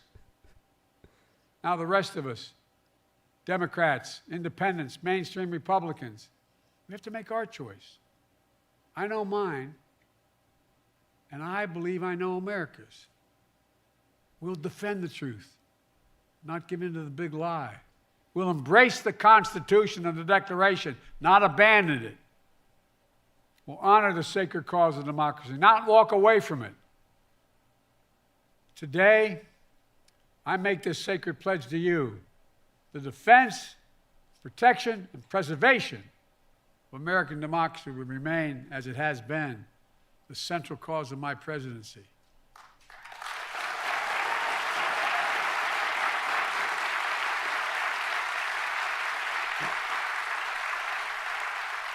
America, as we begin this election year, we must be clear. Democracy is on the ballot. Your freedom is on the ballot. Yes, we'll be voting on many issues. On the freedom to vote, and have your vote counted, and the freedom of choice, the freedom to have a fair shot, the freedom from fear. And we'll debate and disagree. Without democracy, no progress is possible. Think about it. The alternative to democracy is dictatorship. The rule of one, not the rule of we, the people. That's what the soldiers of Valley Forge understood. And so was me. We have to understand it as well. We've been blessed so long with a strong, stable democracy. It's easy to forget why so many before us risked their lives and strengthened democracy. What our lives would be without it. Democracy means having the freedom to speak your mind, to be who you are, to be who you want to be. Democracy is about being able to bring about peaceful change. Democracy is how we've opened the doors of opportunity wider and wider with each successive generation, notwithstanding our mistakes. But if democracy falls, we'll lose that freedom. We'll lose the power of we, the people, to shape our destiny. If you doubt me, look around the world. Travel with me as I meet with other heads of state throughout the world. Look at the authoritarian leaders and dictators Trump says he admires. He out loud says he admires. I won't go through them all. It'll take too long. Look, remember how he refers to what he calls love letter exchanges between he and the dictator of North Korea? Those women and men out there in the audience ever fought for the American military. Would you ever believe you'd hear a president say something like that? His admiration for Putin. I could go on. And look at what these autocrats are doing. That's my face when I smell something. I'm like, what's going on? They're limiting freedom of speech, freedom of press, freedom to assemble, women's rights, LGBTQ rights. People are going to jail. So much more. Spotty is going up. We got 5 more minutes till the 10-minute rig. Every stride forward in America is met with ferocious backlash many times from those who fear progress and those who exploit that fear for their own personal gain. From those who traffic in lies, told for power and profit. For those who are driven by grievance and grift, consumed by conspiracy and victimhood. From those who seek to bury history and ban books. Do you ever think you'd be in a political event talking about book banning for in the presidential election? The choice and contest between those forces, those competing forces, between solidarity and division is perennial. But this time it's so different. You can't have a contest. You can't have a contest if you see politics as an all-out war instead of a peaceful way to resolve our differences. All-out war is what Trump wants. And that's why he doesn't understand the most fundamental truth about this country. Unlike other nations on earth, America is not built on ethnicity, religion, geography. We're the only nation in the history of the world built on an idea. Not hyperbole, built on an idea. Yeah, there it is, not hyperbole. We hold these truths to be self-evident, that all men and women are created equal. It's an idea. Declared in the Declaration. Can you imagine the dude listening to this on surround sound right now? Everybody's equal and he's in his home theater. We've never hyperbole lately. We have a long way to go. Yeah. But we've never walked away from the idea. We've never walked away from it before. And I promise you, I will not let Donald Trump and I got 4 home pies. Force us to walk away now.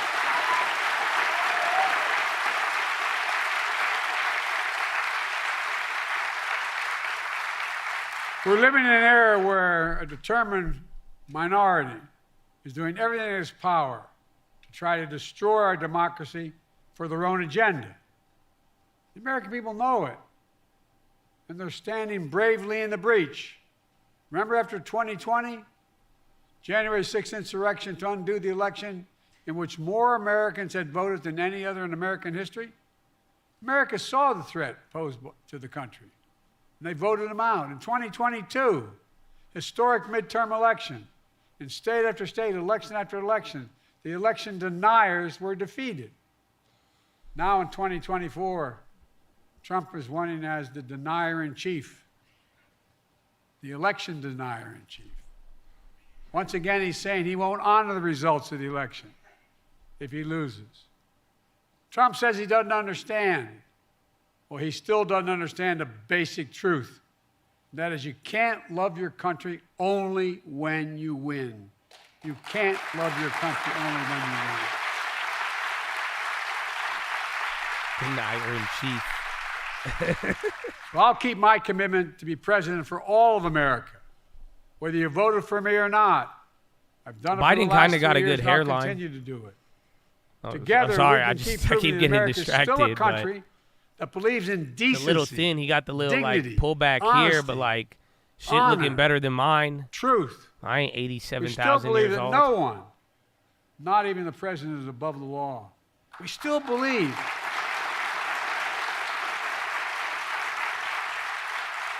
He got Botox the vast though. majority of us still believe that everyone deserves Look at a that fair forehead shot don't at move, making bro. You know that? it. We're still a nation that gives He on that hate Abby no vibe. I need to. safe I'm gonna go get me because I look like an tell you from my English experience bulldog working on my leaders around forehead, the and I ain't world. even that old. Like literally, leaders I are ain't been still- around since Gerald joke. Ford. America is still viewed as the beacon of democracy. Nah, he got in the that world. good, bro. I He got a can't tell couple, you and he probably got like how 2 or many- 3 units in there, how easy. many world leaders. Yeah, you know, I'm telling And you, I got know all of Botox. them. I'm speaking in units Virtually now, all. huh? Shout Grab out my Happy arm and grab Vibe. and say, he can't win. You know damn well. No. Maybe 4 units, My man. country Maybe will be 8. at You know, he risk. probably got. I'd get addicted Think of to how it. many I ain't never countries, done it. Tommy, you know that are on the edge. Imagine. We still believe in we the people. And that includes all of us, not some of us. Let me close with this. In the cold winter of 1777, George Washington and his American troops of Valley Forge waged a battle on behalf of a revolutionary idea.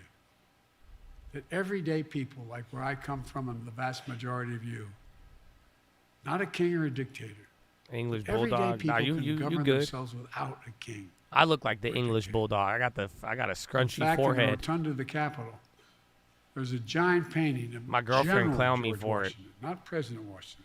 Cause she got good skin. And he is You know what I'm resigning saying? his commission She got good skin. as commander-in-chief. I'm like, the I Continental scrunch Army. up. I'm too animated. A European king at the time said after they won the revolution, now's the time for him to 1 declare billion his to the king. buy side. 10-minute race. Is this gonna end soon, sir? Instead, I'm giving you the final 5, and then I'm mob wrapping this up. attacked the Capitol, waving Trump flags and Confederate flags, stormed right past that portrait.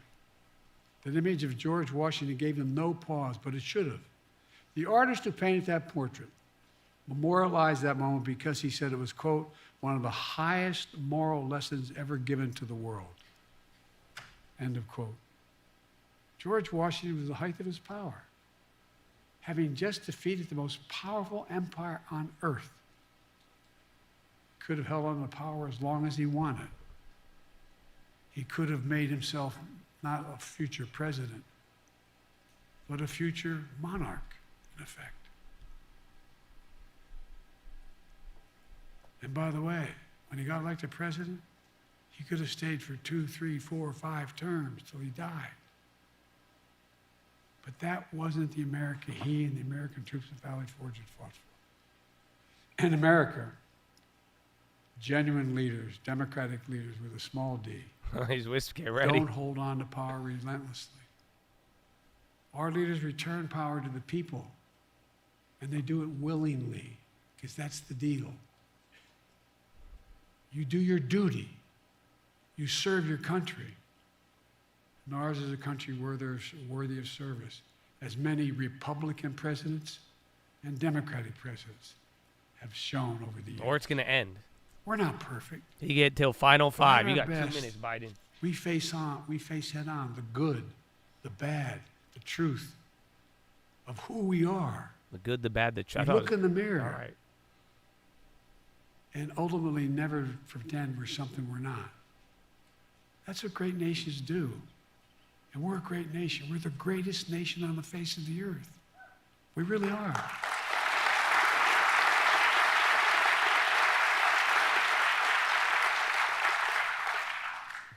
That's the America I see in our future. Okay, a little yelling. We little get yelling. up. There it is. We carry on. We never bow. We never bend. We speak of possibilities, not carnage. We're not weighed down by grievances. We don't foster fear. We don't walk around as victims. We take charge of our destiny. You don't foster fear. We get our job done with the help of the people we find. I've been here for 30 minutes, sir. I'm terrified. Find their place in a changing world and dream and build a future that not only they, but all people deserve a shot at. We don't believe, none of you believe America's failing. We know America's F-22, winning. we got an F-22 Raptor That's across the American field. patriotism. Exactly. It's not All right, winning final because of five Joe in Biden. 1 minute. It's winning.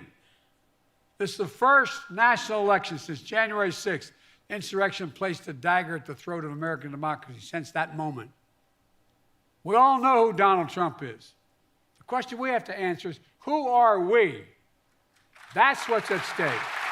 Beto, is that Who are Bitcoin we? news coming out? Beto's running. In All the my year ahead, as Bitcoins you talk to keep your family and running. friends, cast your ballots. The power is in your hands.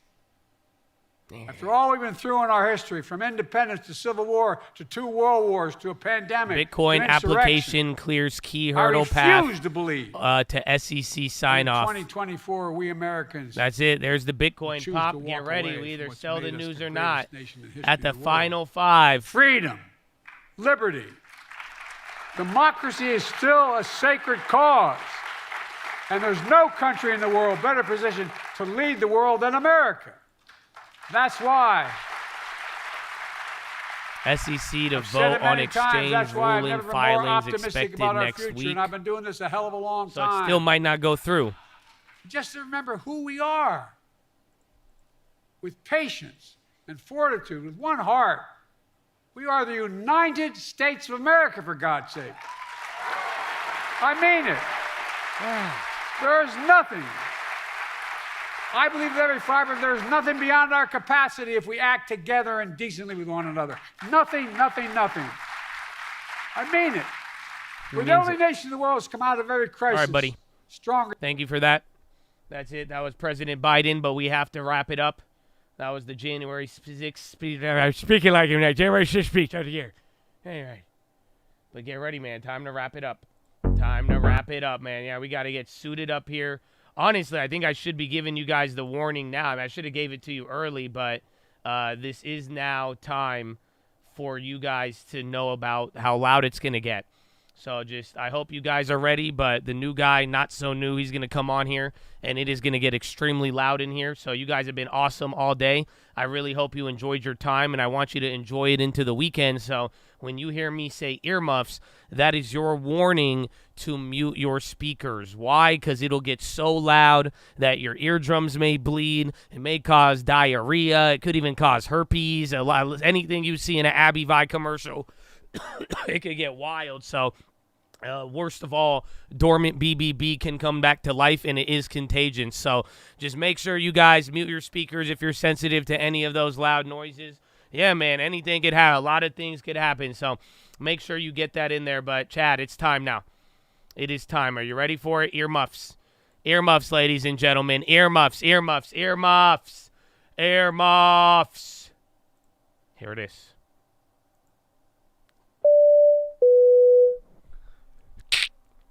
All right, ladies and gentlemen. We're making our final approach. As we make our final approach, if you guys are holding on to any bags, please stow them in the overhead bins above or firmly beneath your seats. We'll be coming through the house with the trash bag if you'd like to dispose of those bags. But as we make this final approach, we're going to be landing here into the second link terminal. Second link terminal in description. That's going to be your nightly watch list and main channel layover around 4 p.m. Pacific time. Then we're going to be taking on promptly around 6 a.m. out of sunny San Diego.